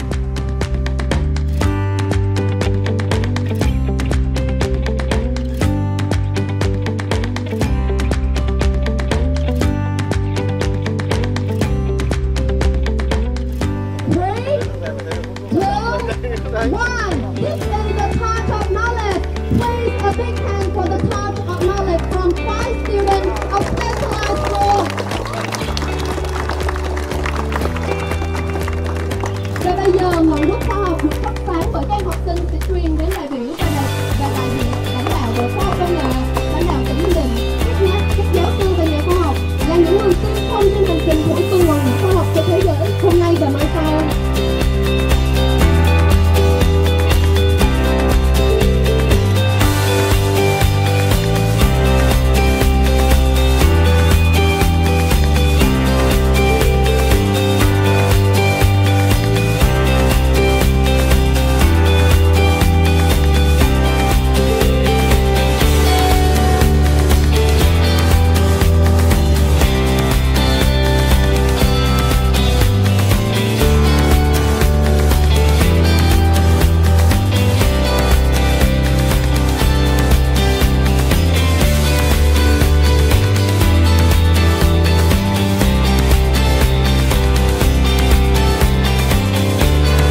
Donc je suis la modératrice pour la dernière le dernier atelier aujourd'hui.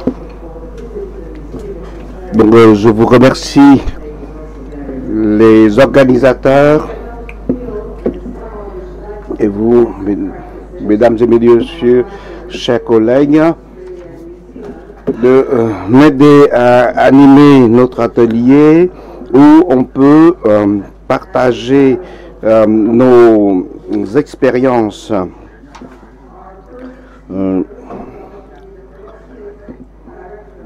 dans les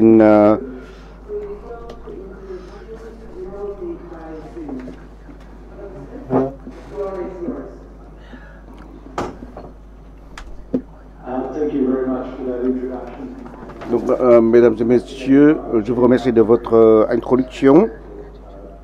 Je voudrais ici partager avec vous mes quelques réflexions sur ce sujet.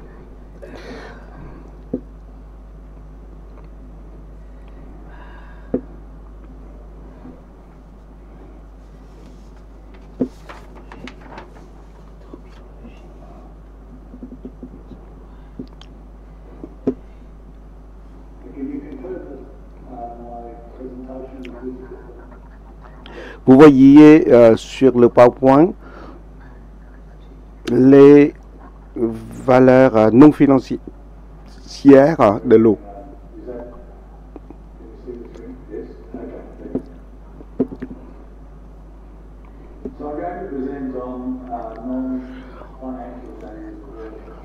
Je vais aborder ces valeurs non financières de l'eau comme les autres intervenants. Vous m'avez fournit beaucoup d'informations très intéressantes. Nous pouvons voir que notre approche des ressources d'eau sous forme comme une marchandise, comme un bien. Donc on voit donc que là, l'eau est très importante. On peut voir que la valeur de l'eau, quand elle nous aide à répondre à nos besoins, et une bonne gestion de l'eau, une coopération adéquate internationale dans ce domaine, ça nous permet de prévenir des conflits, répondre aux besoins en eau dans des régions désertes, comme au Sahel par exemple, et même dans des agglomérations. À côté de l'eau, il faut parler également de l'assainissement. Et dans mon exposé, je vais vous présenter aussi quelques études de cas. Comme vous voyez, l'Australie et la Nouvelle-Zélande, ce sont deux territoires où, comme en Australie par exemple, nous avons un cadre juridique pour gérer la qualité de l'eau. Et on peut dire que la qualité de l'eau est un des facteurs les plus importants dans la gestion au niveau de chaque État, tout comme au niveau de la fédération. En Nouvelle-Zélande, également, l'Australie et la Nouvelle-Zélande, nous avons élaboré un même guide pour la gestion de l'eau qui a été adopté par le gouvernement central, et ce guide a été mis au service des différents partenaires, les différentes parties concernées. Donc là, ça c'est lorsque un tel document est adopté au niveau de la fédération fédérale, au niveau fédéral, là cela traduit la conscience de nos habitants, de nos dirigeants, de l'importance de l'eau, mais aussi au niveau de chaque État, les gouvernements régionaux s'intéressent beaucoup, se préoccupent beaucoup s'occupent beaucoup de la qualité de l'eau, et ça rentre déjà dans notre culture. Même dans des villages, chez des autochtones. Donc là, on s'occupe en plus de l'eau potable au service des activités quotidiennes de l'homme, mais également de l'eau au service de différentes activités, comme pour les parcs de loisirs, pour l'agriculture, la production industrielle aussi. Donc ça, c'est donc un cadre juridique nous permet à l'Australie de bien gérer la qualité de l'eau dans tous les domaines, tous les aspects. Une deuxième étude de cas qui concerne le bassin du Mékong. Personnellement, comme vous le voyez, les risques liés à la qualité de l'eau du Mékong est une des premières préoccupations des pays qui se trouvent dans le bassin, dans les versants du bassin Mékong.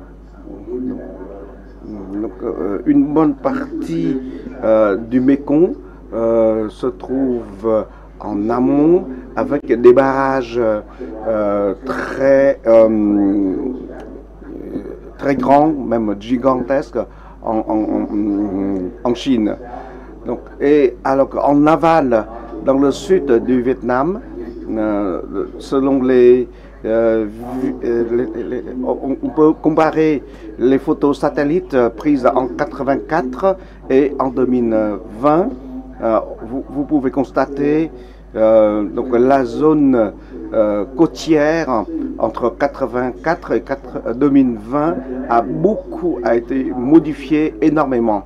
Donc à cause des fluctuations avec des changements au niveau des fleuves du Mékong.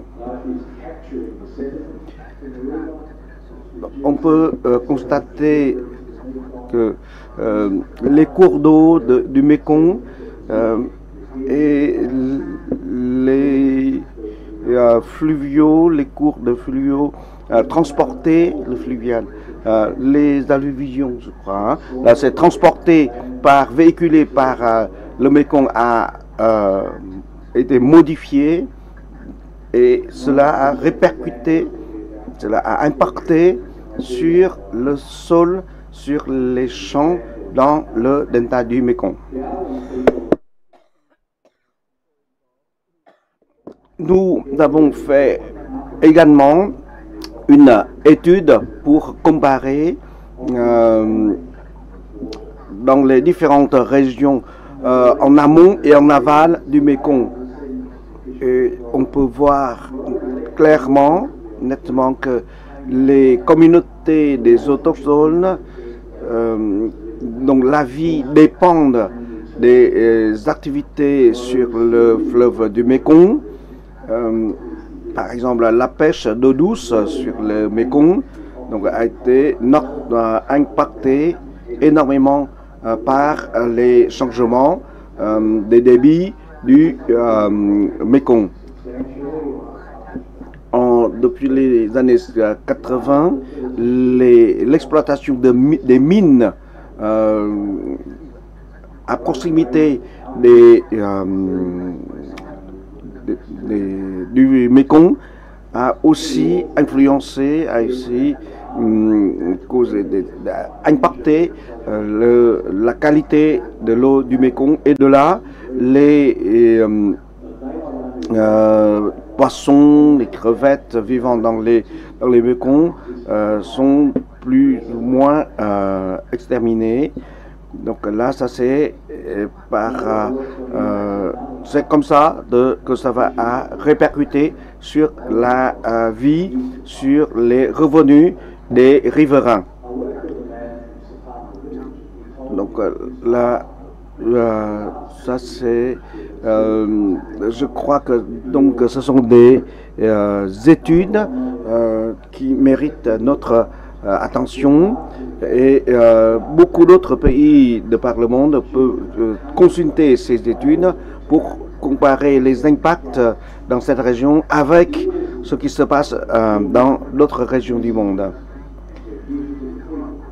Les autochtones eux-mêmes, ils sont maintenant conscients des impacts de l'exploitation de mines ou bien la construction des barrages sur leur propre vie quotidienne. Donc là, c'est les habitants, les riverains, ils sont maintenant conscients.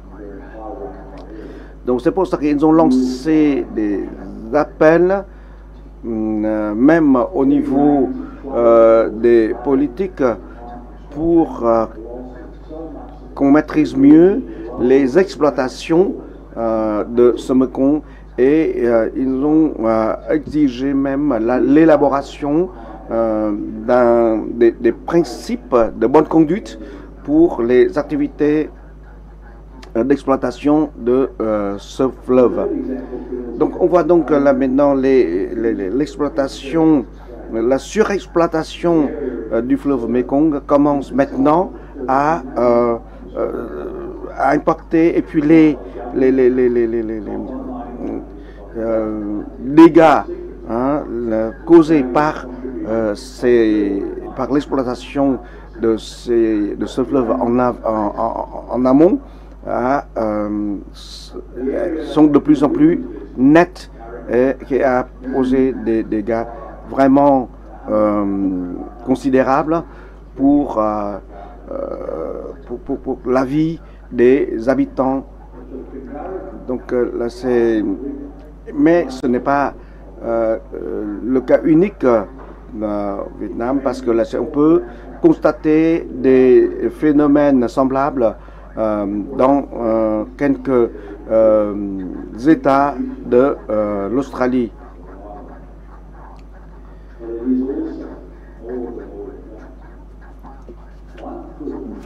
Donc là, on a parlé des impacts économiques, mais cette surexploitation du Mékong a aussi des conséquences sur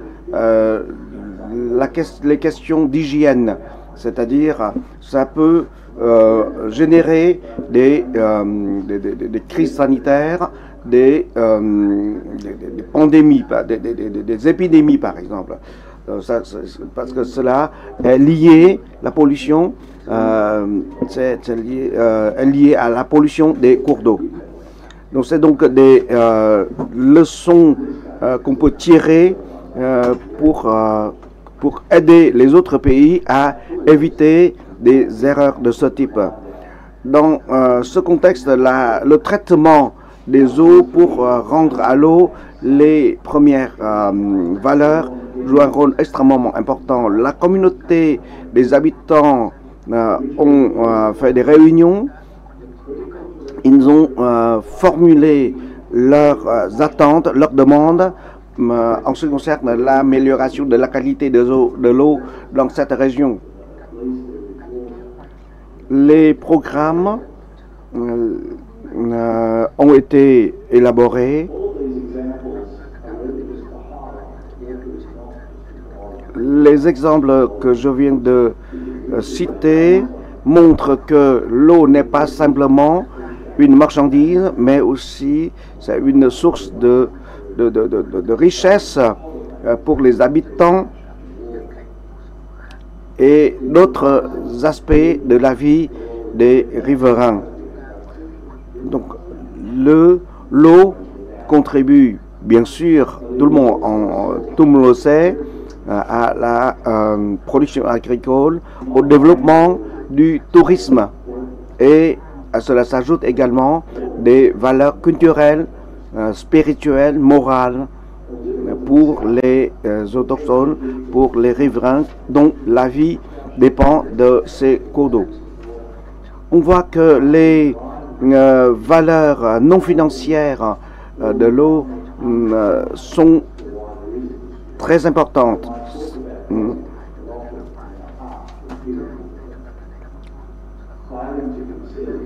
Il est difficile pour nous d'aujourd'hui d'en discuter ici, mais quand même, on peut voir que pour résoudre ces problèmes, il faut une mobilisation massive pour d'abord une prise de conscience générale et des discussions, davantage de discussions pour une utilisation intelligente des volumes d'eau, et on peut discuter aussi, ou bien il est nécessaire de discuter aussi de la capacité des compétences de répartition, du partage de l'eau. Lorsque on est conscient des valeurs non financières de l'eau, là ça contribue à aider l'opinion publique à être consciencieuse de l'importance. Donc en tant que scientifique, là j'aimerais bien vous faire partager mes quelques réflexions là-dessus. Merci.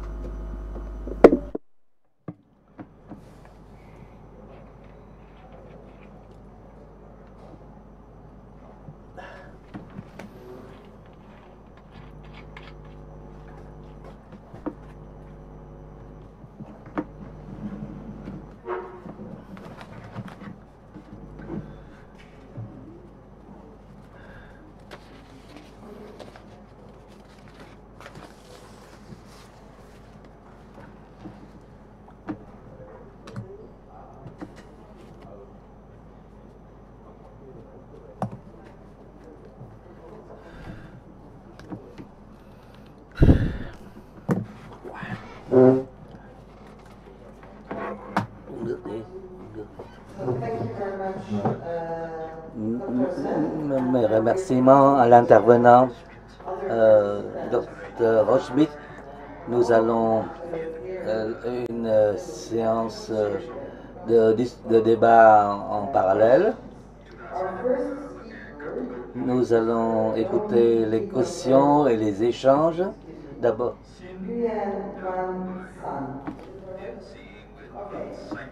nous invitons M.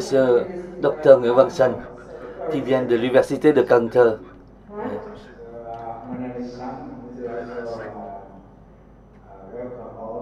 Je suis Chen. Mes salutations à nos participants. Permettez-moi de partager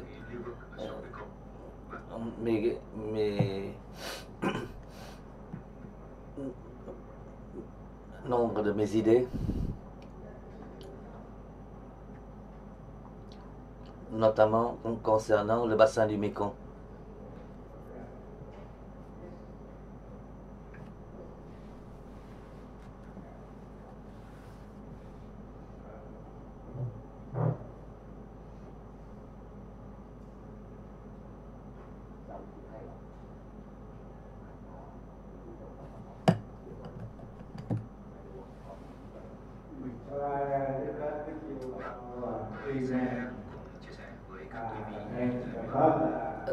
Je vais partager avec vous portant sur le thème portant sur la sécurité hydrique.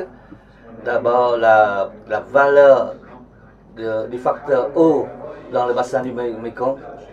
Deuxièmement, c'est les conflits transfrontaliers. Je partage ensuite un certain nombre de mesures, de solutions pour assurer la sécurité et l'eau du bassin du Mékong. L'eau dans le bassin du Mékong, dans le delta du Mékong, ça concerne 6 pays riverains. En amont, nous avons des pays riverains qui auraient un impact sur le débit de l'eau, sur les cours d'eau, pour que le bassin, cela aurait un impact sur le bassin du Mékong. En amont, c'est la Chine, le Myanmar. En amont, c'est la Thaïlande. Nous allons parmi nous des représentants du Cambodge et le Vietnam. Et le Vietnam, donc, le bassin du Mékong regroupe 6 pays riverains et vous le connaissez déjà. Quand vous visitez le bassin du Mékong, c'est un bassin inondé. C'est un grand bassin très prospère et c'est le panier de riz du Vietnam dans le sud cela assure aussi l'aquaculture. Et dans le contexte de globalisation, nous avons vu l'évolution de ce delta du Mékong. La sécurité alimentaire est un sujet très important pour le Vietnam et pour le monde.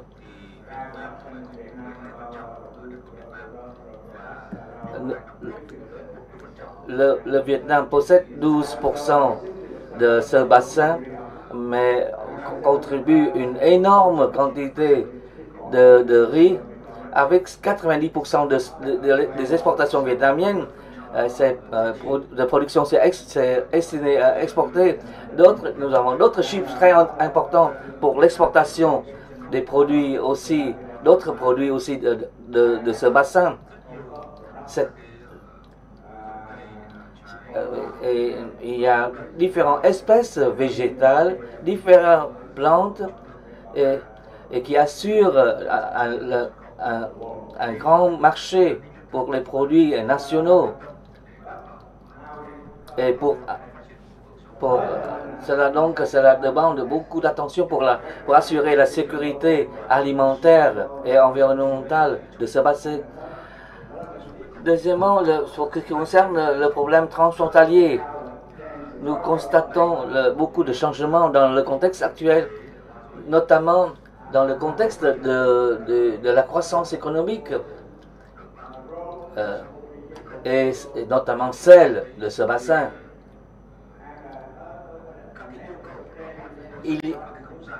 Donc, pour assurer cette croissance, il y aura un élargissement des espaces, dont celui urbain. Il y a aussi, cela s'ajoute à l'augmentation démographique avec l'assurance des conditions de vie. Et en constatant les différentes demandes des conditions de vie dans les pays riverains, cela certainement conduit à beaucoup de défis et voire des drames si nous ne saisissons pas correctement cette évolution qui concerne le bassin, la région. Ça pose beaucoup de défis dans cette évolution. Nous avons là la carte et j'y ajoute mes remarques, mes appréciations pour vous montrer tous les défis qui pèsent sur ce bassin en matière de climat. Dans les années 70 du siècle dernier, et on constate une progression, une évolution de ce bassin.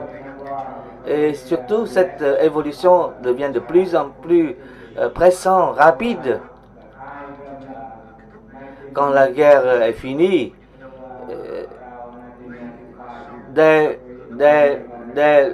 l'après-guerre, les premières années de l'après-guerre, nous avions déjà déterminé des travaux urgents comme les ouvrages d'irrigation pour pouvoir assurer la croissance dans ce bassin.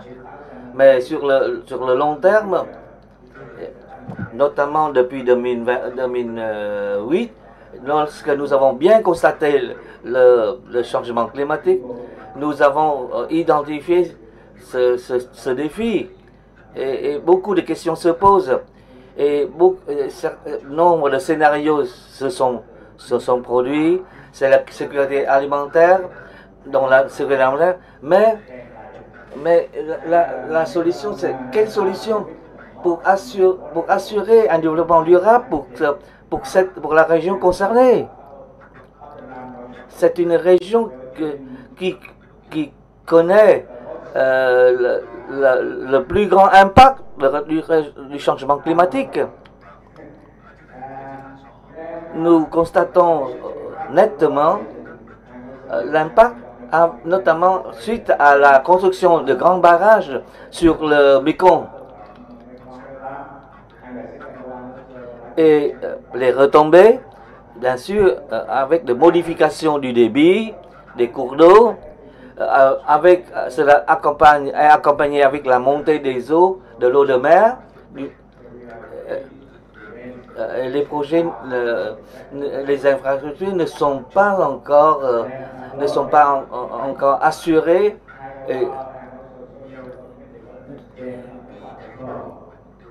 Donc, il y a des modifications des objectifs de développement, notamment pour ce qui concerne le débit du bassin du Mekong, les cours d'eau du Mekong. Et l'approvisionnement en eau n'est pas assuré, comme ce qui se passe traditionnellement. Le changement des cours d'eau, des débits, a beaucoup impacté l'hydrologie, la météorologie, beaucoup d'impact sur le bassin. Et là, il faut noter que nous n'avons pas encore bien valorisé les outils disponibles Il n'y a pas encore de coopération étroite entre les pays riverains et l'usage qui laisse à désirer des terres pose aussi des problèmes. Alors, quelle adaptation appropriée, quelle sécurité pour les conditions de vie de la population du bassin, notamment la population rurale qui s'y trouve.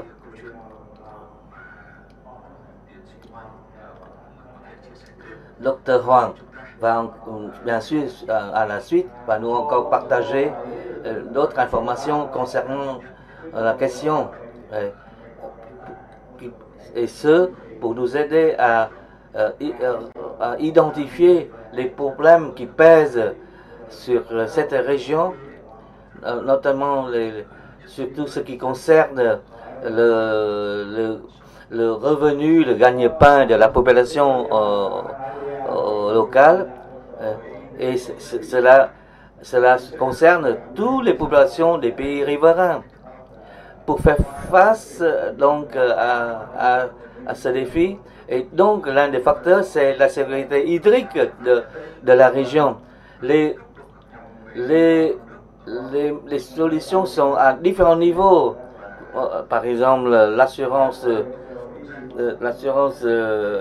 des cours d'eau, tant au niveau national qu'au niveau régional. Donc, par exemple, le problème, c'est comment participer aux organisations internationales, quelle intervention, à quel niveau. Il nous faut identifier une bonne hiérarchie des problèmes, des projets. Nous devons avoir des échanges.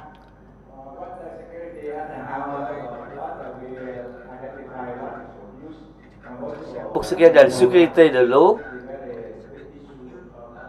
il nous faut des évaluations en faveur des saisons de culture, des récoltes.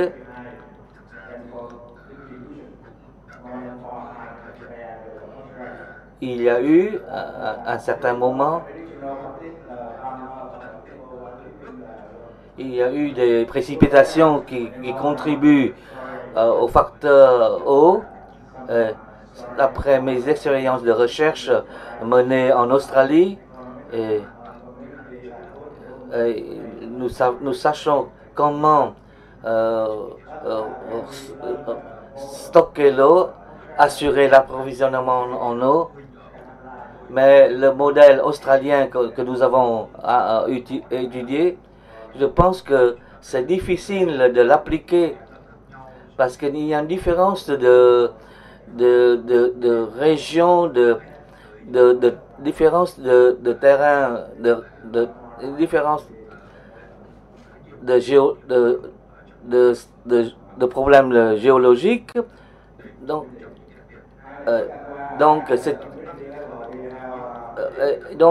nous devons trouver reconnaître ces spécificités pour assurer notre problème d'approvisionnement en eau. Au niveau communautaire, il faut y valoriser les conditions communautaires, réduire les coûts, réduire les problèmes de pollution. Il faut comment équilibrer le débit, les cours d'eau, valoriser chaque hectare, chaque parcelle. Par exemple, nous avons des calculs annuels par unité par hectare. Et nous avons estimé qu'il y aura 11 tonnes de CO2. Nous pensons déjà à vendre ces unités de carbone pour valoriser le revenu des ruraux. Et si nous pouvons vendre ces crédits de carbone, nous pouvons améliorer les conditions de vie des ruraux. Et cela devra encourager une bonne coordination entre la riziculture et l'aquaculture. Il faut trouver des espèces et des modèles d'aquaculture appropriés, et donc en alternance dans des conditions favorables du terrain. Et donc la question c'est comment les communautés locales vont apprécier ces suggestions. Il faut aussi une approche de sécurité alimentaire tenant compte des conditions de terrain, de local. Il faut aussi assurer l'approvisionnement en eau jusqu'au niveau, tant au niveau familial qu'au niveau communautaire. Il nous faut une modélisation, une programmation des espaces communautaires. Il faut y distinguer les micro-régions du bassin du Mékong et assurer l'approvisionnement en eau, valoriser nos politiques et les adapter à la situation des changements climatiques. Le gouvernement a abordé les problèmes des mesures pour pouvoir assurer une bonne marche de l'exploitation agricole, vu les difficultés en milieu rural. Il nous faut établir des textes législatifs qui répondent à de telles demandes. Il faut une exceptionnalité pour une approche authentique pour le bassin du Mékong.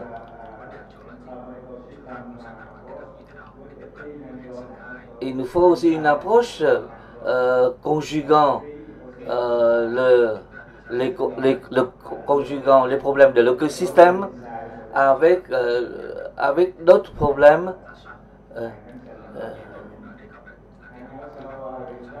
l'aménagement doit être en phase,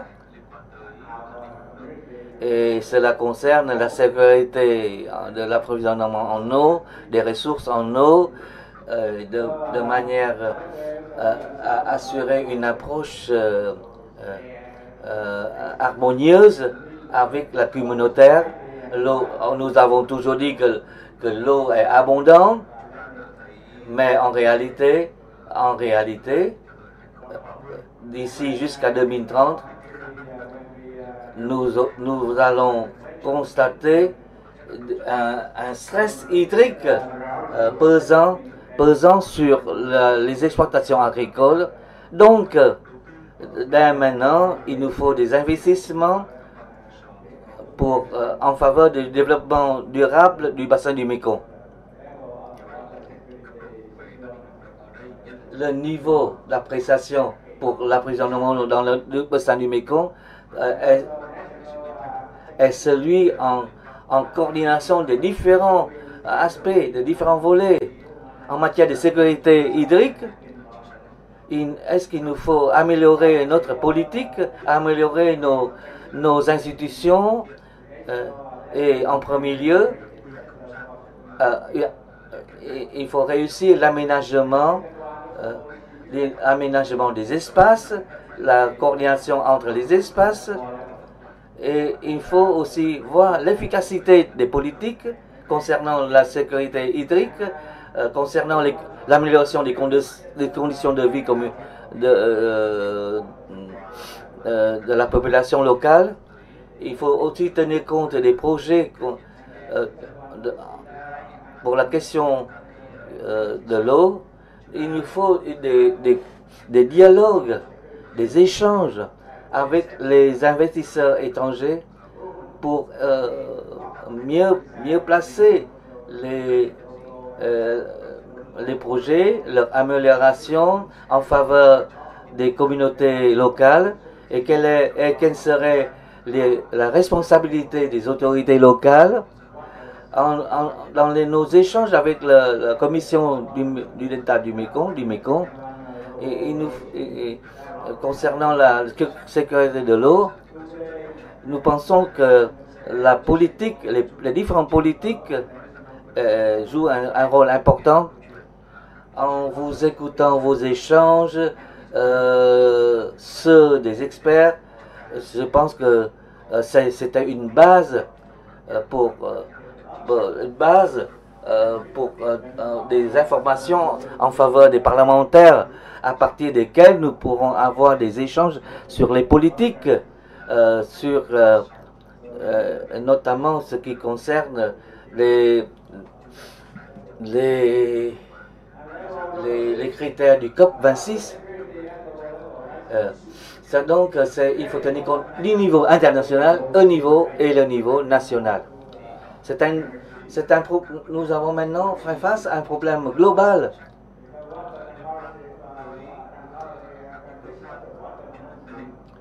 Et c'est un problème qui concerne aussi les institutions internationales.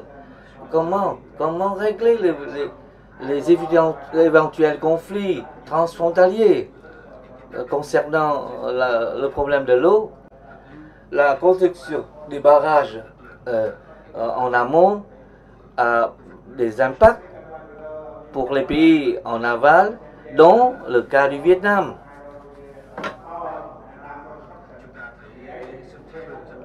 Nous avons constaté un grand changement, un déséquilibre au cours de notre croissance économique. Nous avons vu le problème des déplacements de population, des émigrations. Nous avons constaté aussi le volume des alluvions, le changement des cours d'eau. Tout ça a eu un impact sur le changement des cours d'eau. C'est un des défis qui réclame notre travail en faveur du développement économique. Nous devons tenir compte des expériences positives fournies par la commission du Mékong. Bien sûr, nous ne pouvons pas reprocher à la Chine qui a construit des barrages. Eh bien, ceux-ci ont eu un impact sur les pays en amont. Donc, nous devons chercher des opportunités pour rééquilibrer cette situation en adoptant, par exemple, des projets d'énergie renouvelable pour compenser cette situation, pour compenser nos ressources énergétiques. C'est-à-dire, nous ne pouvons plus seulement tenir compte de l'énergie hydraulique. Pour le problème transfrontalier, nous avons déjà constaté l'expérience australienne concernant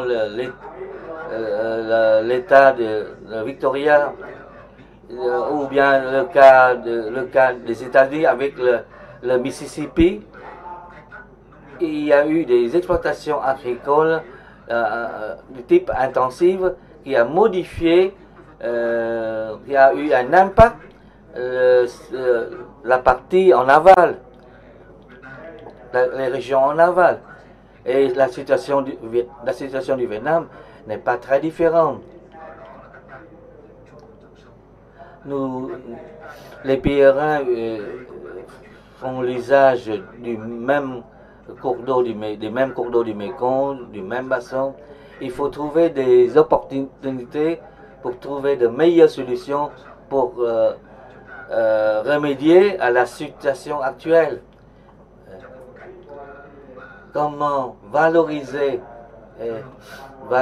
nos projets, nos mesures dans une situation de déséquilibre due à un grand pays au nord.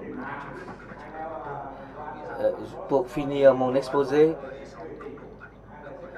l'approche à 6 niveaux. Pour cela, il nous faut des mesures pour remédier aux problèmes de changement climatique, notamment en ce qui concerne les grands barrages en amont. D'autre part, il nous faut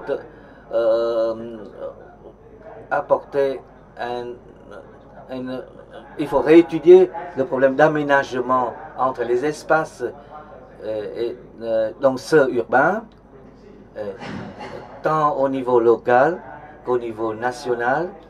Il faut promouvoir les échanges, l'éducation.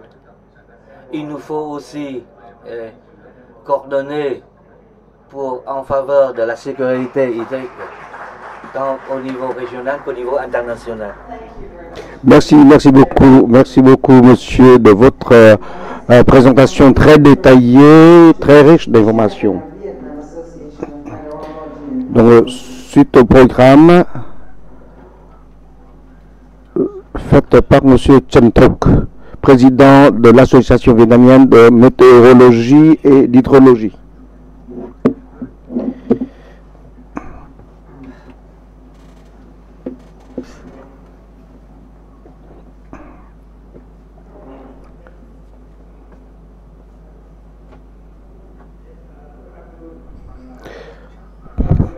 Bonjour, je vais essayer d'être très bref pour gagner du temps, pour ne pas gâcher trop de votre temps.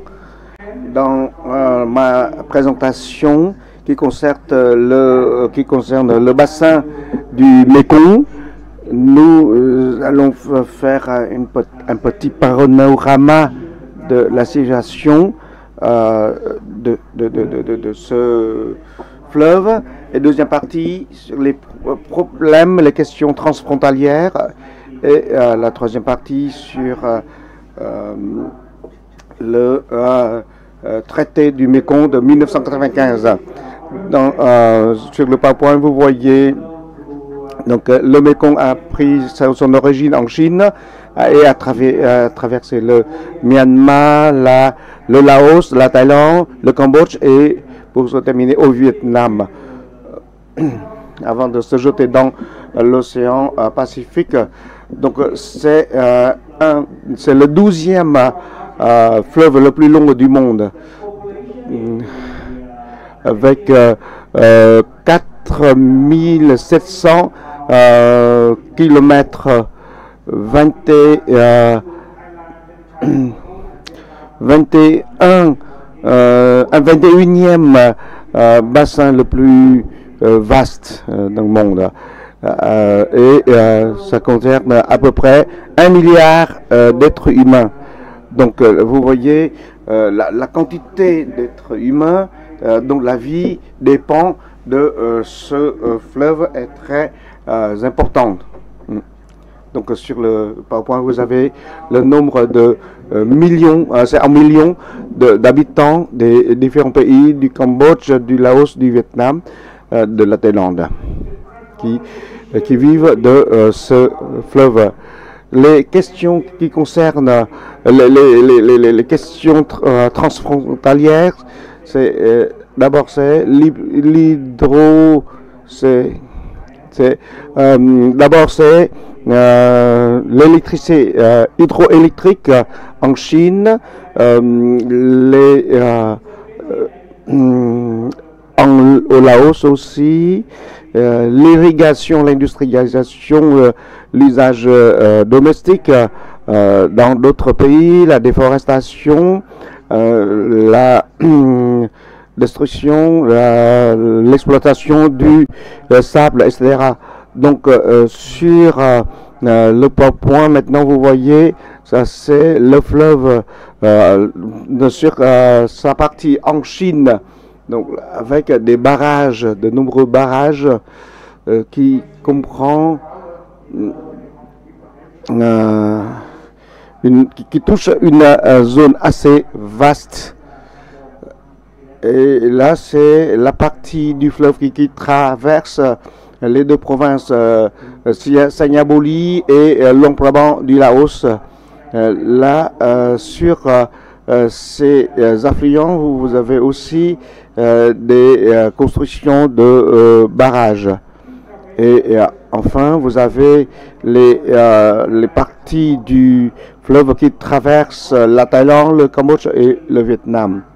La Thaïlande, le Cambodge et le Vietnam.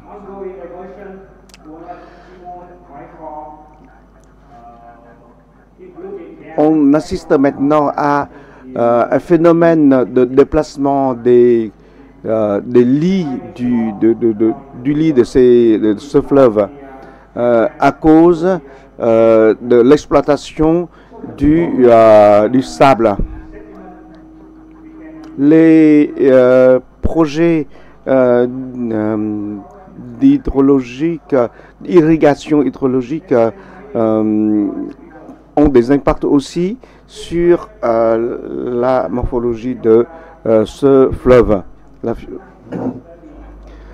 Donc maintenant, il y a des milliers de projets, hein, donc vous avez le chiffre sur le PowerPoint, beaucoup de projets d'hydrologie pour exploiter de l'eau de ce fleuve. Des chiffres de 1997 jusqu'en 2016, c'était à peu près 20 ans. Sur les photos satellites, on voit les changements de ce fleuve. Donc, et une des conséquences de ce phénomène, c'est les risques que court le delta du Mékong vis-à-vis du changement climatique, c'est la montée des niveaux de mer, avec la salinisation qui rentre de plus en plus dans les terres fermes, dans les terres fermes. Donc l'érosion des bassins ou bien des rives sont également inquiétantes. Ce sont de gros problèmes, de vrais casse-têtes pour les pays et les habitants.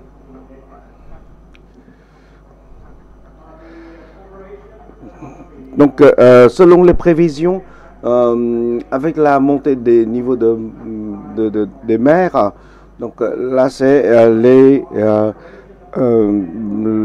le delta du Mékong va être sur la liste des régions les plus touchées par ce phénomène. Mais c'est pour ça qu'en 1995, les pays concernés ont signé un traité qui couvre différents aspects de coopération transfrontalière concernant la gestion de l'eau. Donc jusqu'à maintenant, vous voyez que ça fait presque un quart de siècle que ce traité a été signé, mais la réalisation laisse encore à désirer. Les activités de coopération ne sont pas au rendez-vous. Et on peut voir que maintenant, les textes pour expliquer les guides, pour mettre en place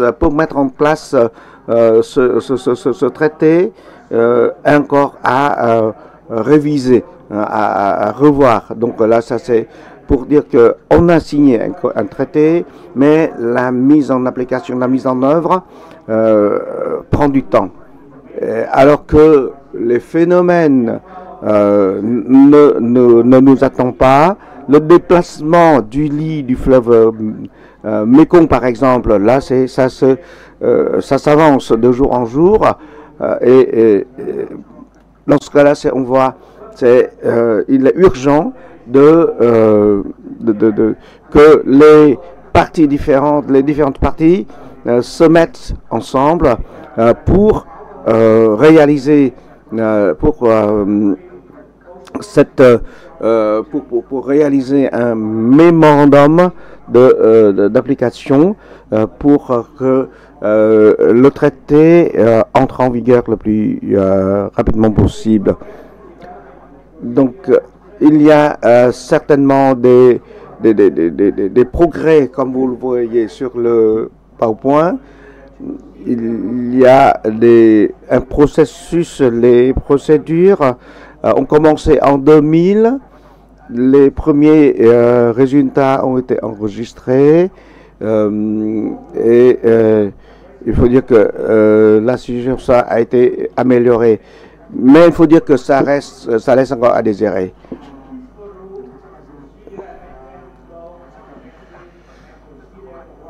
Donc ça, c'est un exemple pour dire que la coopération transfrontalière n'est pas simple.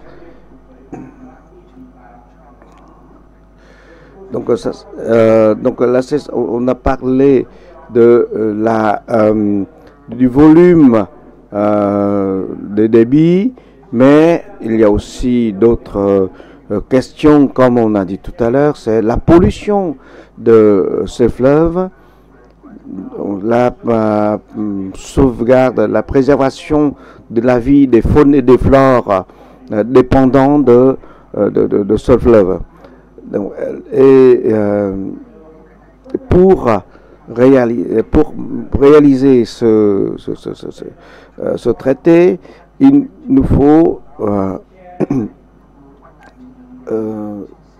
le plus tôt possible une coopération, une véritable coopération entre les responsables nationaux. À cela s'ajoutent aussi des difficultés d'origine, de la distinction des cours d'eau, des cours principaux et les affluents, les branches. Donc, les engagements des pays pour permettre aux habitants d'accéder à l'eau de façon raisonnable n'est pas encore au rendez-vous non plus.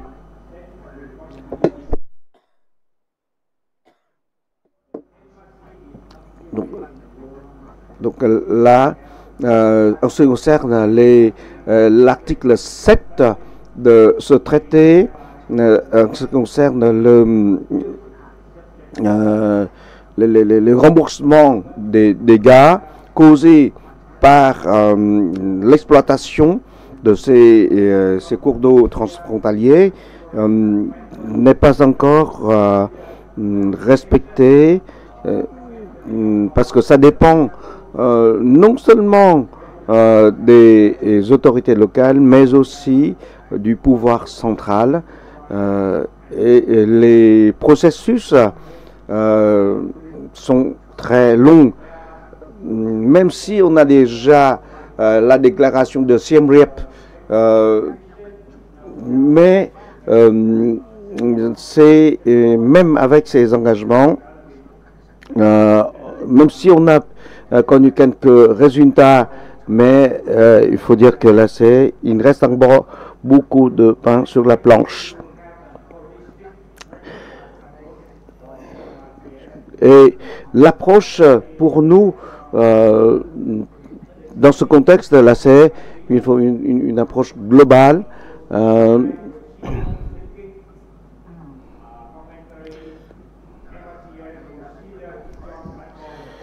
Au niveau national, régional et global. Donc là, il faut dire que ces différents niveaux ont été bien concrétisés dans les traités. Mais il faut reconnaître aussi que des projets ont été réalisés. Les premiers résultats du traité ont été enregistrés, mais ce n'est pas comme ce qu'on s'attendait. Donc, il reste d'abord, à mon avis, renforcer le travail d'information et de sensibilisation, le partage des données, des informations, la surveillance, le suivi de la situation, l'aménagement des régions au niveau national et au moins pour une période de 5 ans. Donc voilà mes quelques réflexions sur la situation actuelle du Mékong.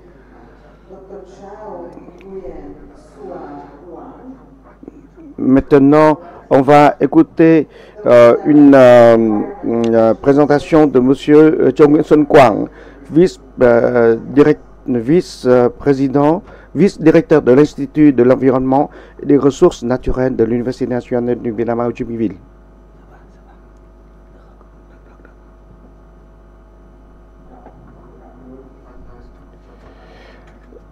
Bonjour, mesdames et messieurs.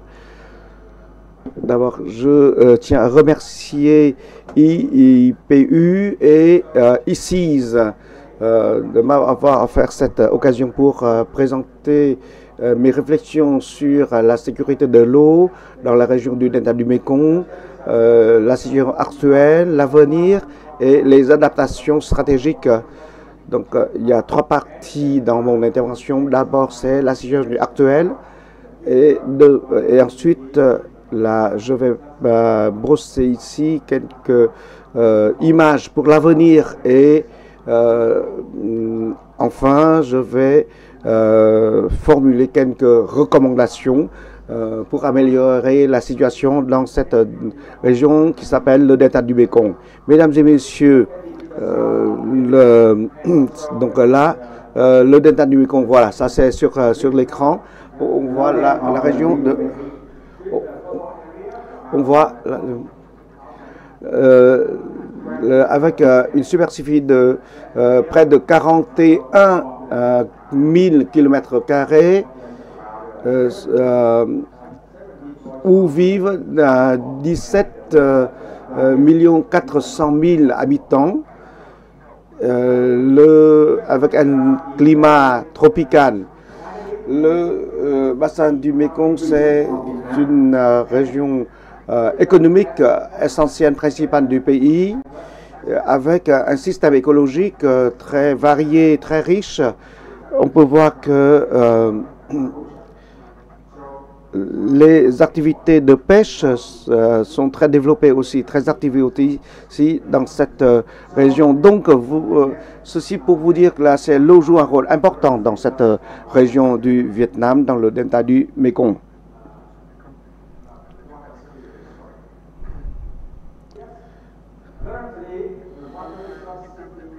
On peut voir que là, ce sont des risques potentiels dans l'avenir, à l'intérieur, comme endogène, comme exogène. Donc, on peut dire que là, c'est ce qui ne change pas. La seule chose qui ne change pas, c'est le changement. C'est-à-dire le changement, ça ne change pas, ça change tout le temps, tout le temps, tout le temps. Donc, dans ce cas, c'est-à-dire que là, c'est les impacts de nos activités quotidiennes sur l'atmosphère, sur l'environnement, et ça a conduit au changement climatique. Le changement climatique a fait fondre les glaciers et puis ça a fait monter les niveaux des mers. Donc cela a causé ça a aggravé la salinisation de cette région du delta du Mékong. Donc, et puis ça s'ajoute aussi les impacts les retombées du déboisement, de la déforestation dans cette région du delta du Mékong. On peut voir que ici les retombées du changement climatique, l'érosion du sol. Donc ces catastrophes sont maintenant presque au quotidien pour beaucoup d'habitants de cette région du delta du Mékong.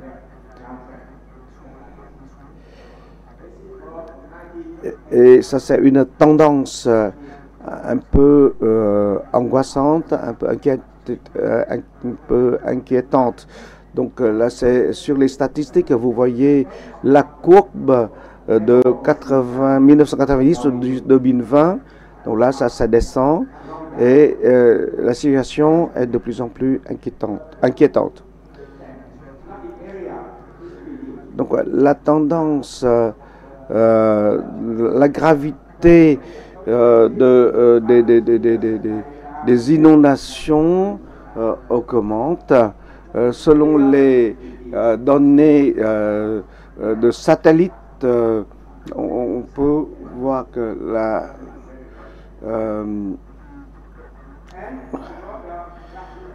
le volume en alluvion a diminué et qui est dû aux baisses, à la baisse du niveau des fleuves, parce que l'eau a été retenue en amont. Donc là, cela a favorisé, a favorisé l'entrée de l'eau salée à l'intérieur des terres, des champs. Les activités dans les agglomérations contribuent également à ce phénomène de l'eau. Par exemple, on a dans certaines agglomérations, on a trop exploité des nappes phréatiques et cela a causé des dégâts sur la région même.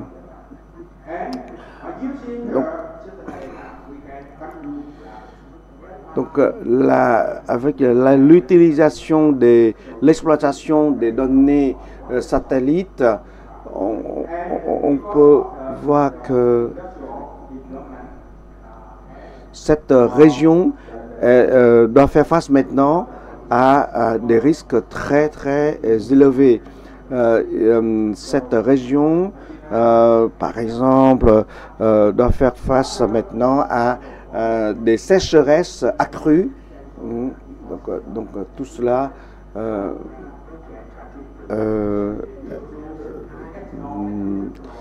a tiré des sonnettes d'alarme pour la gestion des cours d'eau, pour la préservation des espèces animales et végétales, de la faune et flore.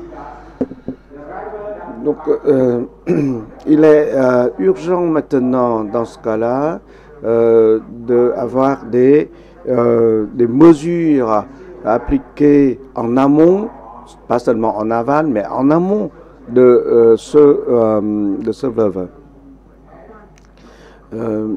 pour éviter, prévenir ou bien au moins réduire les phénomènes extrêmes du climat sur cette région.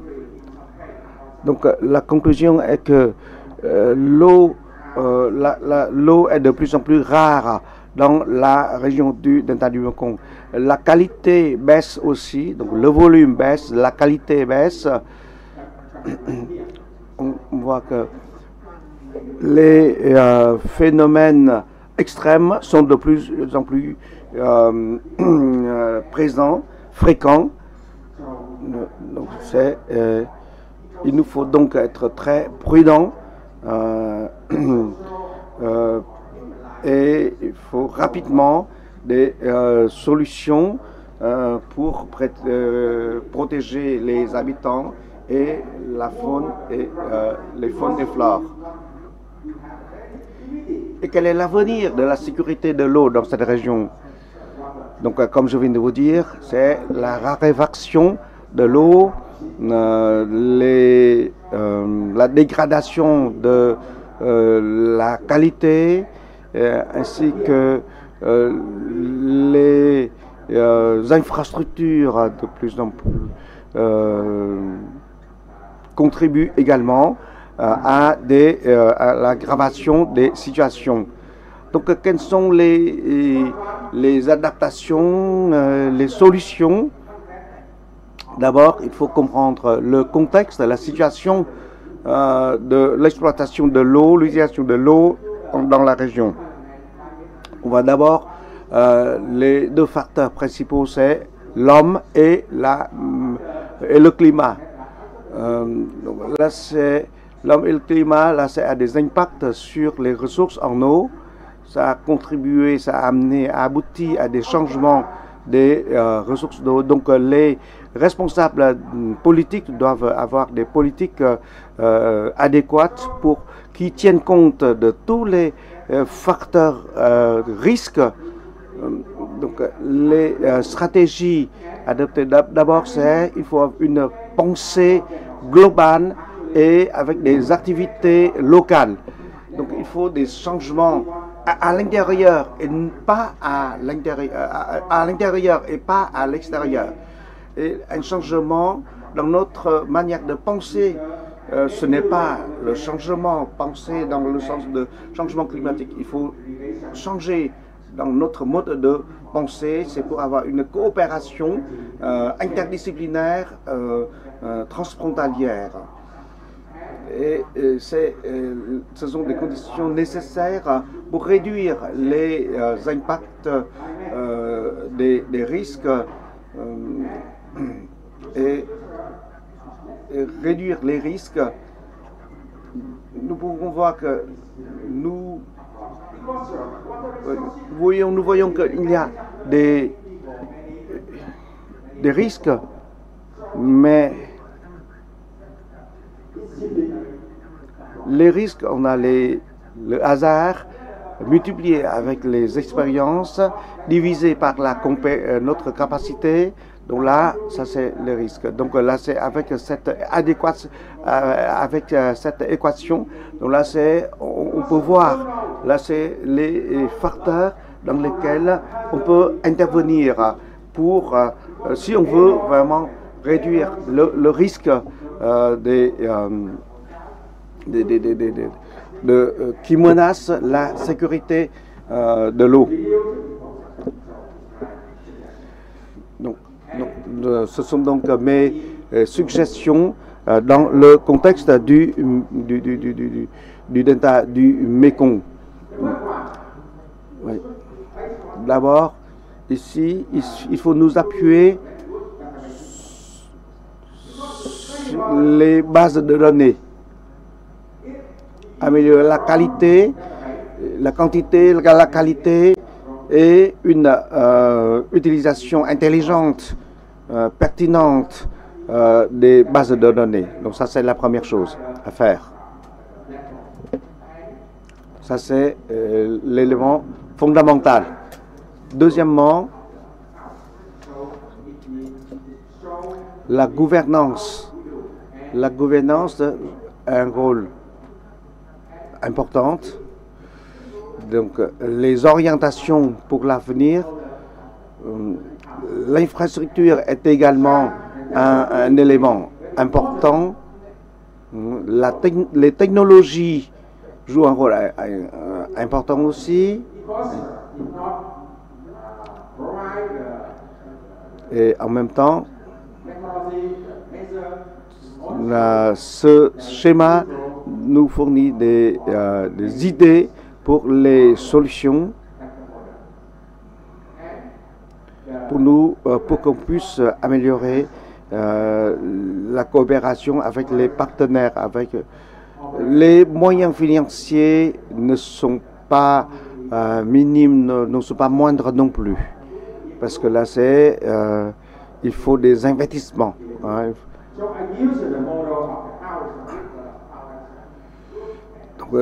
Donc là, ce sont des éléments indispensables pour une amélioration de la gestion de la qualité de l'eau. Donc ça, c'est le cadre pour gérer une bonne gestion de cette eau. Donc Donc voilà, ce sont quelques éléments éléments clés. D'abord, c'est en grande envergure, c'est la qualité.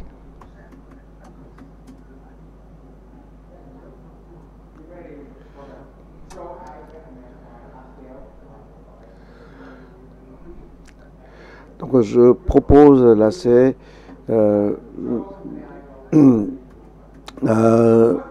maîtriser, penser à gérer aussi le phénomène de salinisation. Donc pour conclure, on dit qu'il y a beaucoup de risques maintenant. Et dans l'avenir, il nous faut des stratégies adéquates, pertinentes pour réduire les risques. Il faut croiser différentes mesures, mobiliser différentes sources qui concernent les ressources d'eau. Et le travail de prise de décision doivent être basés sur des données, sur des bases de données crédibles. Donc là, ça c'est pour dire que là, on est conscient, mais il reste beaucoup de choses à faire. Merci beaucoup de votre attention. Donc il nous reste une vingtaine de minutes pour une session de questions-réponses, la discussion avec la salle. Je vois maintenant 2 ou 3 mains qui se lèvent. Voilà, à vous la parole. Le micro, s'il vous plaît. Nous invitons nos partenaires qui président à répondre aux questions. J'invite les participants à poser la question.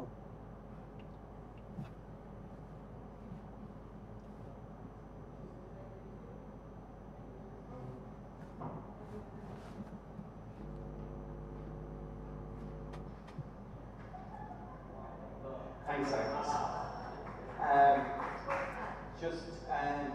I had the opportunity to visit the big contact last Saturday, and I've seen firsthand. Samedi dernier, j'étais dans le delta du Mékong avec certains d'entre vous, et j'ai constaté que depuis 23 ans, j'ai vu des coopérations internationales, des coopérations transfrontalières, et il y a eu des échanges, mais on doit reconnaître qu'il n'y a pas encore de grands changements. Il nous faut des actions beaucoup plus intenses. C'est une zone, c'est une région qui fournit une grande production de riz, et c'est le cas du Vietnam. Et le Vietnam dont le gouvernement de pouvoir central doit faire face à des estimations, à des défis pour lesquels il faut trouver des solutions. Il nous faut une stratégie. Je tiens à remercier les intervenants. C'est un sujet qui touche vraiment, qui est au centre de nos réflexions. Tenant compte de mes expériences en France et mes expériences dans les deltas du Mékong,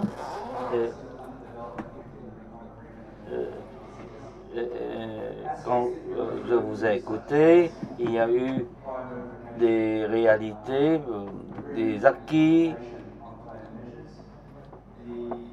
Alors, eh bien, le processus de consultation pour y aboutir, et les discussions, les débats entre les pays riverains, entre les pays en amont et les pays en aval, et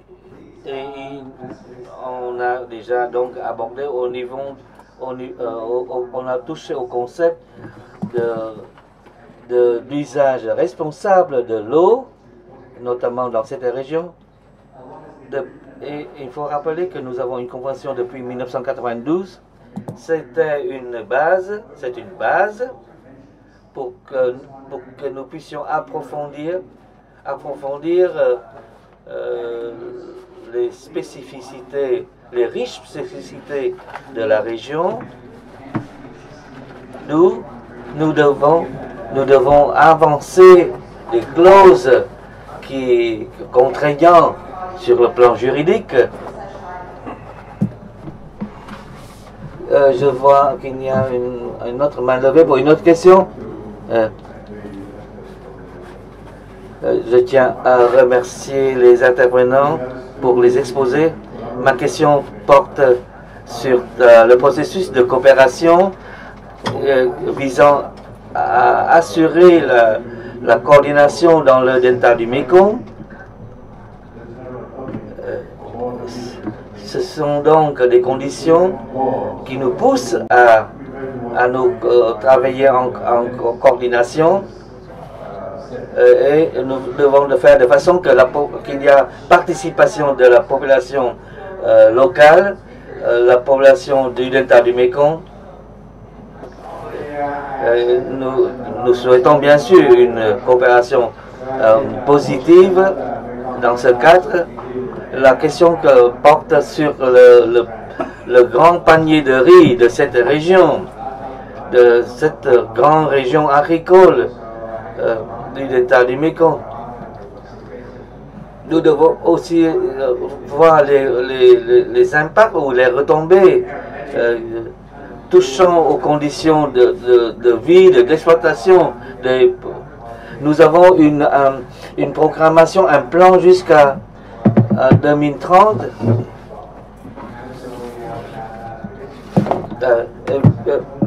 visant à répartir telle ou telle région pour la sécurité alimentaire nationale ou d'autres visant aux exportations. Nous devons voir les réalités de ce bassin du Mékong. J'essaie de vous répondre de manière concise. Je suis tout à fait d'accord avec la question. Le problème alimentaire, le problème de production de riz, ce n'est pas le premier problème. En fait, en réalité, le riz, les denrées, la production des espèces aquatiques, ce sont des revenus très importants pour la population du riz. Il nous faut, comment dire, améliorer la prise de conscience vis-à-vis de l'approvisionnement de l'eau. Je pense que jusqu'à maintenant, il y a les recommandations des institutions internationales, mais ça reste encore trop général. Les pays riverains devront négocier pour aller jusqu'à partager des accords. Il faut réaliser de manière concrète les accords interrégionaux pour qu'il y ait beaucoup plus de coordination entre pays riverains.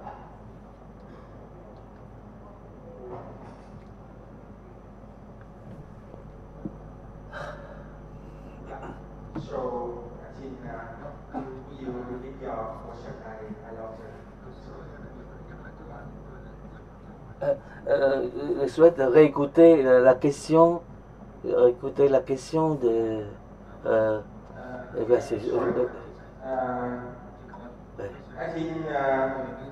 je pense que dans notre contexte actuel, il nous faut des négociations. Premièrement, pour nous comprendre de manière réciproque.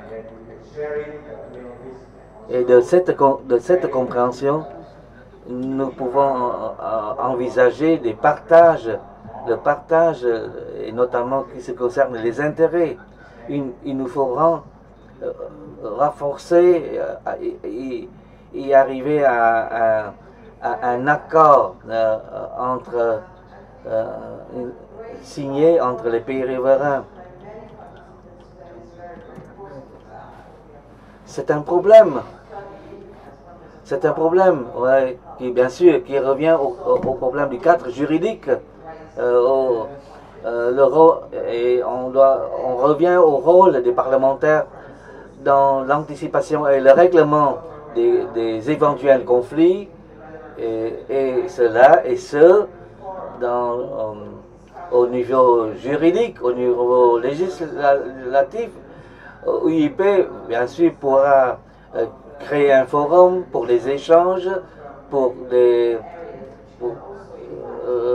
une éventuelle coopération dans l'usage des ressources en eau, et quelles sont les mesures appropriées pour renforcer notre coopération.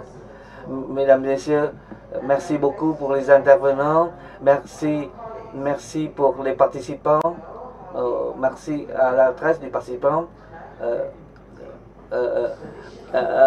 J'invite l'un des organisatrices à nous donner des instructions pour notre soirée. Et demain, nous allons continuer. Demain, nous aurons la 3e journée de travail. Donc voilà l'annonce pour la soirée. Mesdames, Messieurs, merci pour notre attention au cours de ces sessions. Merci beaucoup. Ce soir, maintenant tout de suite, on va rentrer à l'hôtel. Et puis, rendez-vous à 7h. Donc voilà, le bus nous attend à 7h. Et puis, on va manger ensemble ce soir. Merci beaucoup. À tout à l'heure. À 7h du soir. À 19h. À tout à l'heure.